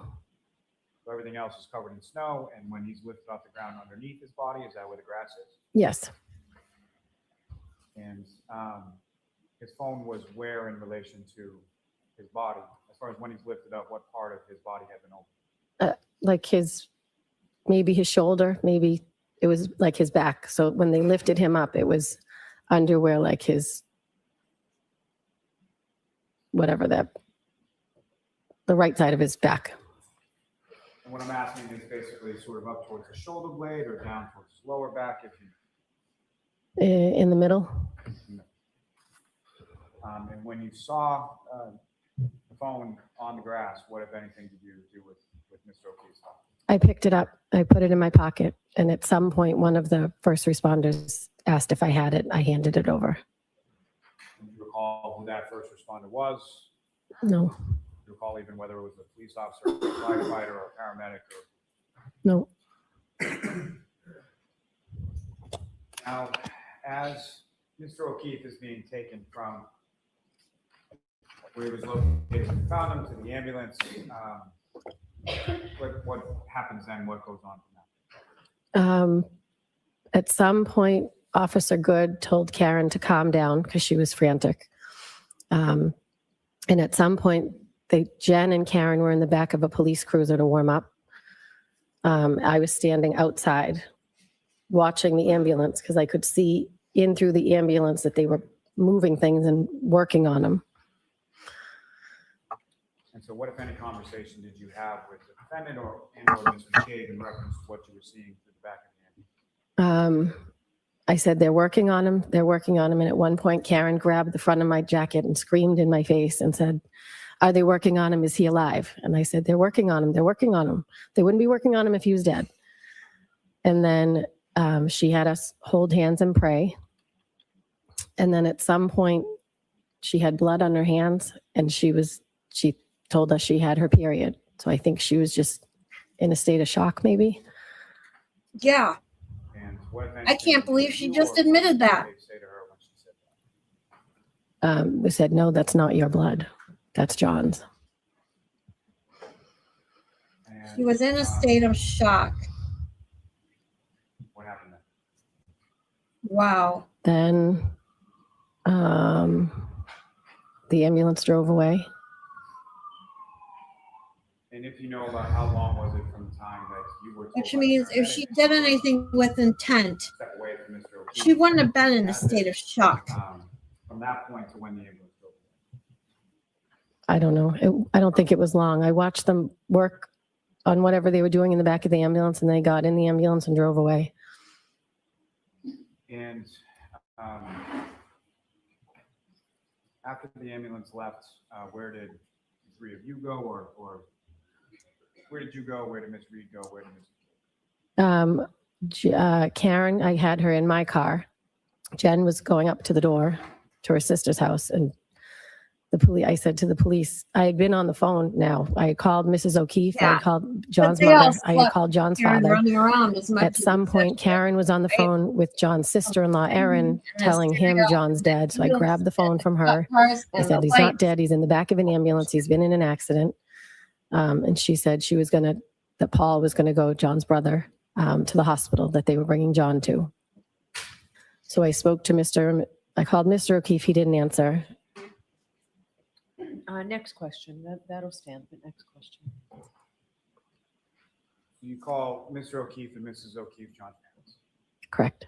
At some point, you have a conversation with them, correct? Correct. And do you know why it was that Miss McCabe was going into the house on Fairview? Do you know why? To wake her sister, I think. And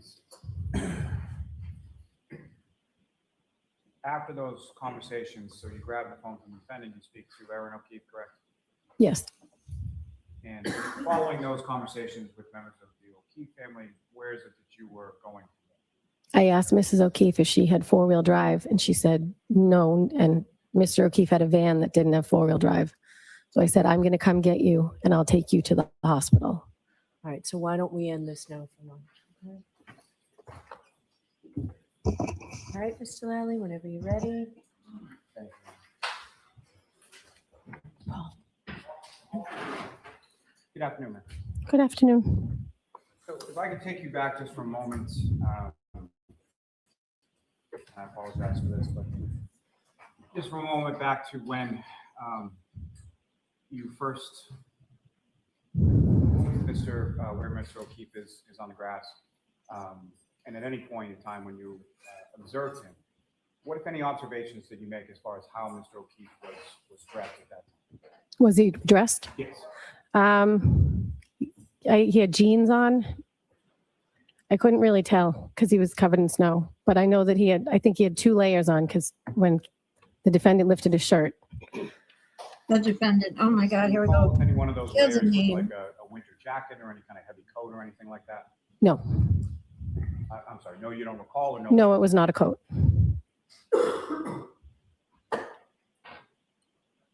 Now, to take you back to when you were in front of the house and Mr. O'Keefe is in the back of the ambulance, and at some point in time that ambulance leaves, is that correct? Correct. And do you know where the ambulance was going? Good Samaritan Hospital. And following that, you mentioned that Ms. McCabe went inside the house, correct? Yes. And do you recall what it was that caused her to go inside the house? No, I'll allow that. Not what anyone said. I think she was going to wake her sister. And after that, was there anybody else that beyond sort of first responders or police officers, things that any other sort of civilian people show up that you recall? Matt showed up at some point, Jen's husband, Matt. And that was before you left, is that correct? Yes. And just to be clear, you had, we'll get to this more in a moment, but you had left from the house once, come back, and then left again? Yes. And when her husband, Matt McCabe, showed up, which of those times was that, if you recall? I think he was there when I left the first time. And did you have any conversation with him? I just said, he said, I said, I'm going to get the O'Keefes. He said, do you want me to come with you? And I said, no. So he went in the house. And when you left, who, if anyone, initially when you left, who, if anyone, left with I left with Karen Reed. you? And as you're leaving your car, you're driving, is that correct? Yes. Where is Miss Reed in the car at that point? Say it again. Where was Miss Reed in your car at that point? In the passenger seat. And as you were leaving, what, if anything, were the two of you doing or talking about, or what was going on when you left that first? As we were leaving, she was saying to me, if anything happens to John, I'm going to kill myself. You need to take care of these kids. And how did you respond? He's not going to die. No one's doing anything of that nature or something of that nature, I said. And as far as you're driving away, Chapman, and you're facing towards Cedar Crest, is that right? Yes. And so when you left, are you following in that sort of same direction towards Cedar Crest? I took a right onto Cedar Crest. And then where did you go from there? And then I got to Dedham Street and I went to take a right. And then Officer Good let me go to pick up the O'Keefes to take them. I had to give him my phone number so that he could get in touch with me if he needed to. So he did call and he said, do you have Miss Reed with you? And I said, yes. And he said, please bring her back. Her parents have called in a suicide. They said she's saying she's suicidal, so they want her to be sectioned. And so coming back to that in a moment, but before you had left the scene, you hadn't talked to any police officers or anything at that time, correct? No, other than my name and phone number, but no. So you gave them your information and then said, I have to go pick up the O'Keefes. Yes. So you get that call from Officer Good, and then you come back to the house, is that right? Yes. And during any of that time, you recall the defendants, I know you had mentioned she spoke to Erin O'Keefe. Was there anybody else that the defendant spoke to or talked to while you were with her in the car? She spoke to her mother. And then I ended up taking the phone and speaking to her mother, and I gave her my phone number. And I said, I'm going to go to the hospital. She said, please make sure she does not have her purse. She has medication in her purse. I don't want her to take. And then when you arrived back at the scene, what happened then? She just got out of the car and walked to the ambulance. And who, if anyone, did she walk in? By she, you mean the defendant? I'm sorry, yes. And who, if anyone, did the defendant walk from your car to the ambulance with? She just walked. I think she just walked by herself. I had her phone because I had been talking to her mother. So then one of the first responders came over and said, do you have her phone? And I said, yes. Her mother said, make sure she does not have her purse. And then following that conversation with one of the first responders, where did you go from I went to go pick up the O'Keefes. there? And as far as your drive from Canton, you went to where do the O'Keefes live? Braintree.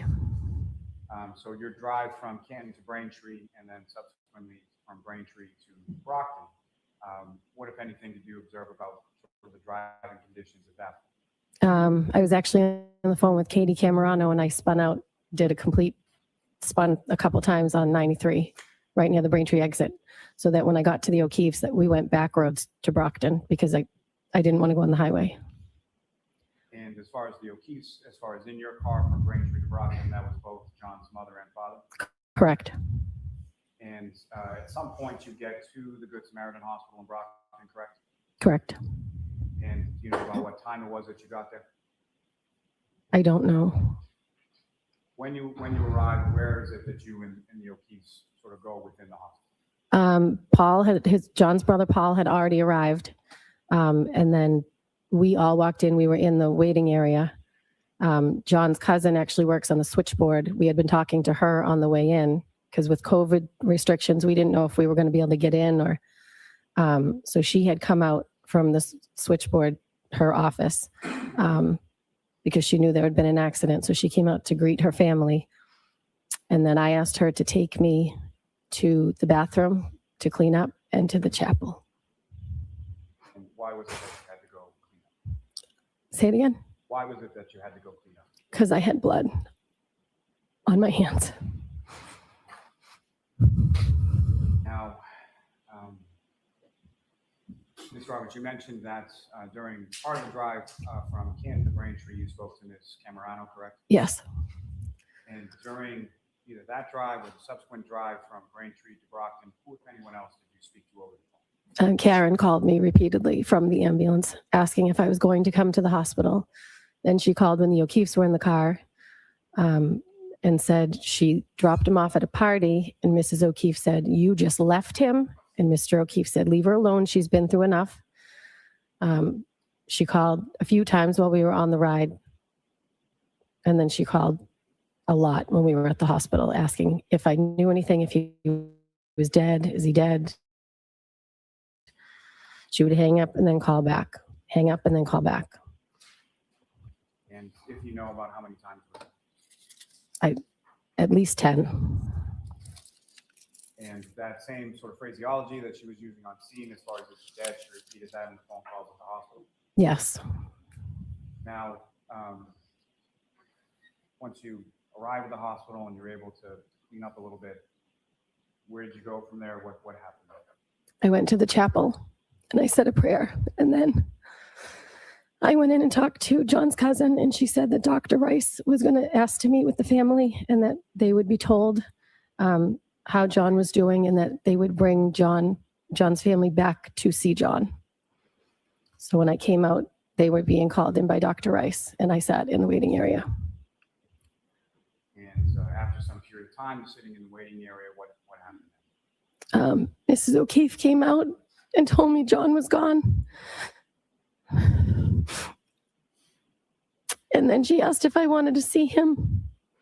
So I did, because I figured it would be better than when I last saw him. Maybe he was cleaned up, but it was not. It was worse. Sorry, ma'am, but as far as say that it was worse, happened to a room where John was, is that right?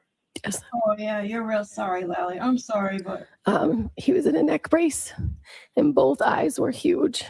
Whereas when I found him, it was only one, but they were like black, almost like filled with, I don't know, blood or fluid. They were huge. Beyond what you observed in his eyes, what, if anything else, did you see on John's body as you were? He had scratches on his arm, Do you recall which arm it was? his right arm. Do you recall where on his arm? This probably doesn't mean much, but I have to hear that when I found him. Do you find that weird? Anyone find that weird? I don't know if anyone's still here, but if anyone watches this afterwards, anyone else find it weird that she didn't say when we found him? She said when I found him. He had scratches on his arm, almost like filled with. He was in a neck brace. Say that it was worse, happened to a room where John was, is that right? Yes. And what did you see? He was. Maybe he was cleaned up, but it was not. It was worse. I'm rewinding it because this part where she says, I wanted to see him again because I thought it would be better than when I found him. Hold on. Sorry, ma'am. Clean. So I did, because Here we go. and then she asked if I wanted to see him. So I did, because I figured it would be better than when I last saw him. Maybe he was cleaned up, but it was not. It was worse. Sorry, ma'am, but as far as Was not. It was worse. Hold on. Better than when I last saw him. When Maybe I he was last cleaned saw up, him. but Okay. it was not. It was worse. Thought she said when I sorry, found but him. as far as say that it was worse, happened to a room where John was, is that right? Yes. And what did you see? He was in a neck brace Maybe it's here. and both eyes were huge. Whereas when I found him, it was only one, but Right they were there. like black. When I found him, it was only one.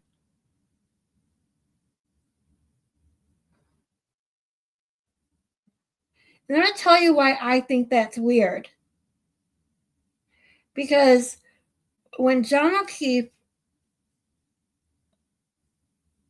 hit his head around 12:40 whatever a.m., he would have had both bruises pretty quickly.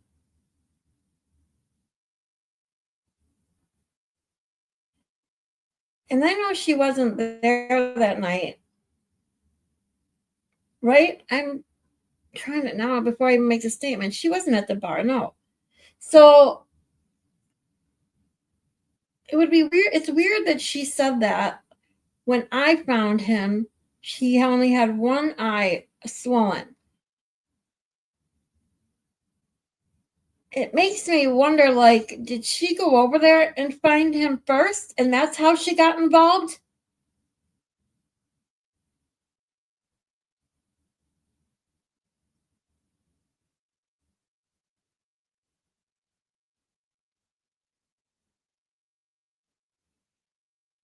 Because that morning he would have had both eyes completely black and blue and swollen like that.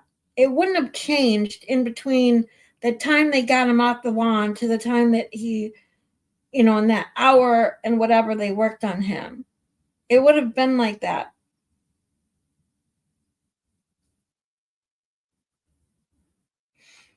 Anyway, I'm just thinking out loud because it was just strange that she said that. One eye, and when I found him. Back almost like filled with, I don't know, blood or fluid. They were huge. Beyond what you observed in his eyes, what, if anything else, did you see on John's body as you were? He had scratches on his arm, Do you recall which arm it was? his right arm. Do you recall where on his arm? Like here. That's the record reflect that the witness is pointing to her forearm. Yes.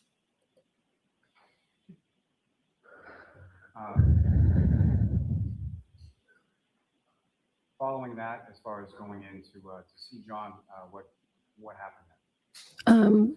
We came back out to the waiting area. Mrs. O'Keefe wanted to get his necklace off, but I couldn't get it. So her and Paul went back in to get the necklace off. And Karen had called me at some point from the hospital and said, my father's going to be coming. Can you just keep a lookout for him? So I said, so when Mr. Reed, her father, walked in, Mr. O'Keefe recognized him and he said, that's Karen's father. So I went over and I said, Mr. Reed, Mr. O'Keefe would like to speak to you. And then I just stood there. I didn't know what to do. And at some point, did you leave from the hospital? I did. I took Mr. O'Keefe in my car and Paul took Mrs. O'Keefe in his. And where did the two vehicles, where did you? I dropped Mr. O'Keefe off at John's house and then I went home. And without getting into too much detail as far as the road conditions that you described earlier, how were they? It was absolutely horrible. I told Mr. O'Keefe, if you see a front door in your vision, we are about to hit a house because I can't see where we're going. And my windshield wiper broke.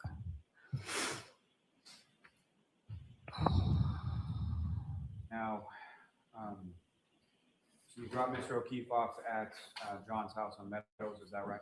Yes. And Ms. Reed's vehicle, was that still there at that point? I think so. I don't recall, but I think so. And then you went home, is that correct? Yes. If anyone came to your house to speak to you in regard to what? There were two officers, but I don't remember their names. And do you recall which department they were from? The state police. As far as Just the think officers- how long he was in that house for, there to be no blood pool outside. Yeah. She was part of the cleanup crew. Yeah, Dodo. I mean, this is why I have so many thoughts already from seeing the witnesses that we've seen so far in this first trial that I never had watching the second one. It's crazy. And that part right there, what she said, is stuck on my mind right now because everybody thinks that, Jen pulled her in after the fact. At least most of the people I see, that morning that she wasn't an accessory, Jen pulled her into her web to believe whatever she wanted her to believe. But after seeing this testimony, I'm really wondering. It's really got me wondering if she's been a part of the cleanup and accessory after the fact all along. Your house and spoke to you. You don't recall their names, is that correct? I don't. Do you recall if either one of them was a Trooper Proctor? It was not. And where in your house did you speak? In the dining room. And did they speak to anybody else at your house at that time? My husband. And as far as when they spoke to you and they spoke to your husband, where were you? Starting with yourself, do you know where your husband was when the troopers were speaking to you? I don't know where he was, but he wasn't in the room with me. And same as far as when the troopers were speaking with your husband, where were you? I was not in the room. Following that, did you have occasion to speak to any other troopers or members of the state police at any point in time afterward? I've only spoken to Michael Proctor one time. It was from Jen's house. And when was that? I don't know, maybe a couple days later, because Jen and I were re-going over what everything had happened. Mrs. O'Keefe had advised us to make a timeline because she said this could be a while. You guys aren't going to remember something years from now. So sit down, write down what you remember. And I, at that point, said, well, when she first called, she said he was dead. And Jen said, I don't think you've told them that. So Michael Proctor called, or she was on the phone with him, or I don't even know. And I said, could I speak to him? So I told him so that somebody had it documented. So as far as Trooper Proctor was concerned, that phone conversation, is that the only contact that you have with Trooper Proctor? Yes. So Peggy O'Keefe And suggested a timeline even if you before they recall, was it thought he was hit by February a 1st car. that you met with, Just because she had that eye. Oh my God, that State Trooper who? at wow. some point, did you meet with troopers at Ms. McCabe's house? Yes. And if you know, was that on or around a couple days later, like February 1st or so? Yeah, maybe. I don't know. I can't be sure. Were either of those troopers that you met at Ms. McCabe's house, were either of those troopers Trooper Proctor? No. And do you recall where within Ms. McCabe's house you spoke to them? In the living room. And beyond yourself and the troopers that you spoke to, was there anybody else in the room with you when you spoke to them? No. At some point, either then or subsequent to then, was there any request made by any trooper from the state police in regard to your cell phone? To my cell phone, yes. And do you recall if it was that date or a later date? It was not that day. I think it was the next day. It was within the next 2 days. They wanted to clone my phone. And did they advise you of anything or give you any form that you had to fill out and execute prior to doing that? Yes, I had to fill out a form. And as far as your phone was concerned, were there any restrictions or anything that you gave to them as far as what they could look at or what they could clone or what they could do with your phone? No. And as Yeah, far well, as but where is your phone? sort of that Like, process works as far as the cell phone extraction or anything, do you know anything about that? No. And do you recall how long it was that you were without your phone at the time you handed it over to them to whenever you got it back? Well, they took both of our phones at the same time, and we didn't get them back for like 7 or 8 hours. Oh, you got them back the same day? Both of our phones, or your Jen. phone as well? Oh, Jen's phone and my phone. Karen Reed is what, going on over 2 years? She couldn't get her Now, freaking phones back. They got theirs back at the same day. At some What does point, that at tell any you? point, did you give any kind of interview or have any conversation with any officer from the Canton Police in regard to what happened that day? No. And are you familiar with a Canton officer named Michael Lang? Yes. How do you know? My daughter and his daughter are friends. So beyond your daughters being friends, is that someone that you know or that you socialize with or anything like that? No, I mean, they've come over to my house, his wife and him, one time, but we don't hang out with them socially. His wife and I are friends. Now, at some point around this date, around January 29th, let me ask you, turning to the next day of January 30th, do you recall what you did that day? We went over to the O'Keefe's house, my daughter, Jen, and Jen's daughter, and myself. And following that, do you recall where you My daughter wanted to get dropped off to her friend's house at Mike Link's. And so after leaving the O'Keefe's house, is it still the same as far as yourself, your daughter, Ms. McCabe, and her daughter? Her daughter stayed at the O'Keefe's.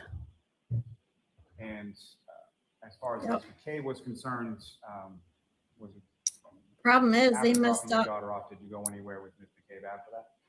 I just stopped at Mike Link's house, I think, and then we went home. Couldn't keep their shit straight.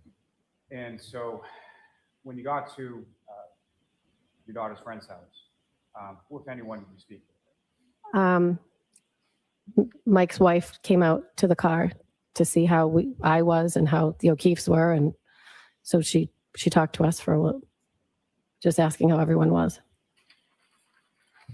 And if you know, ma'am, do you know about how long that conversation was? I mean, I'm a talker, so it's probably a while. And I I'd like say how everybody least make sure to 45 tell minutes. everyone that Was that Here's a conversation, talker. like, through the window, or did she get in the car? Or, you know, I think she got in the car. She was in the back seat you because remember it was that line. freezing.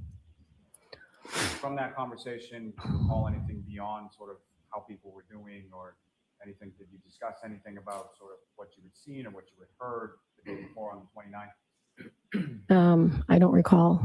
It was just a regular conversation. Well, not regular, obviously, but she was more concerned how the O'Keefes were doing, how the kids were doing.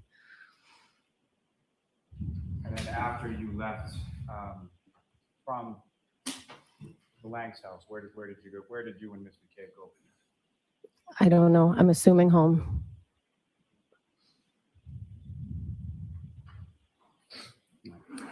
I have no further questions for this witness, Your Honor. Okay, Ms. Little? Ooh, Liza Little got to cross her. All right. Thank you. Oh, no cross?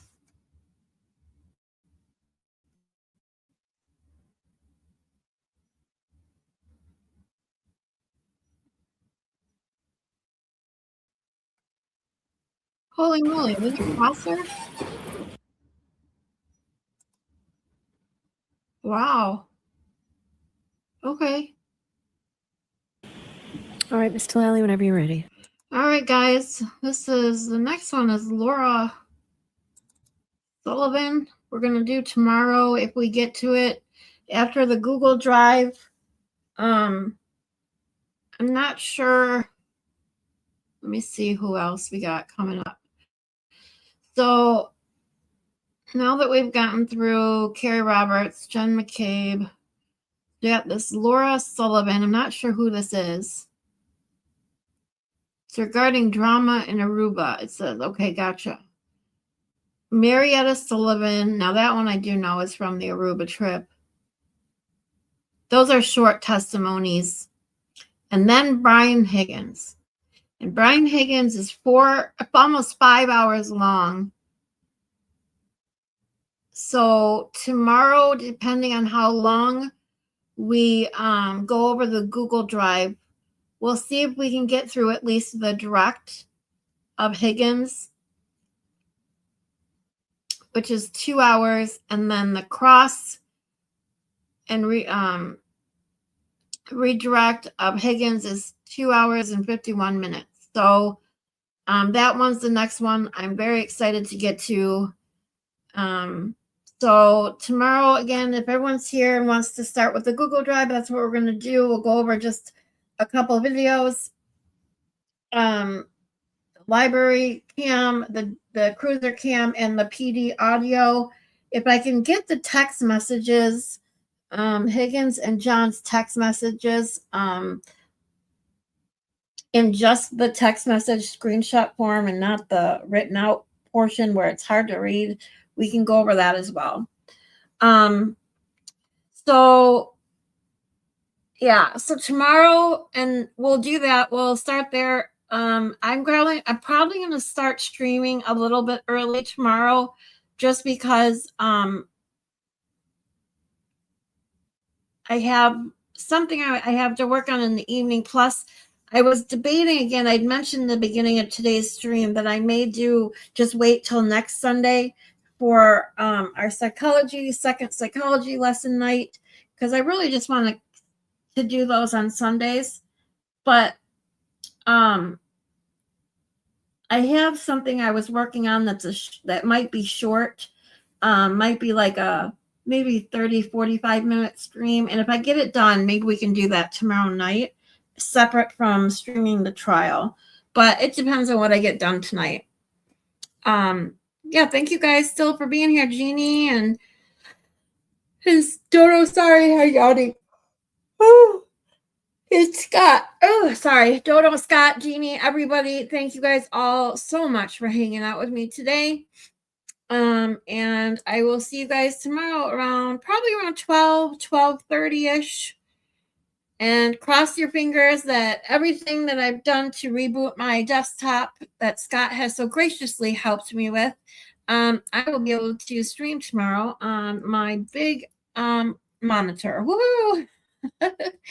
All right, you guys have a great night, and I will see you all tomorrow. Bye.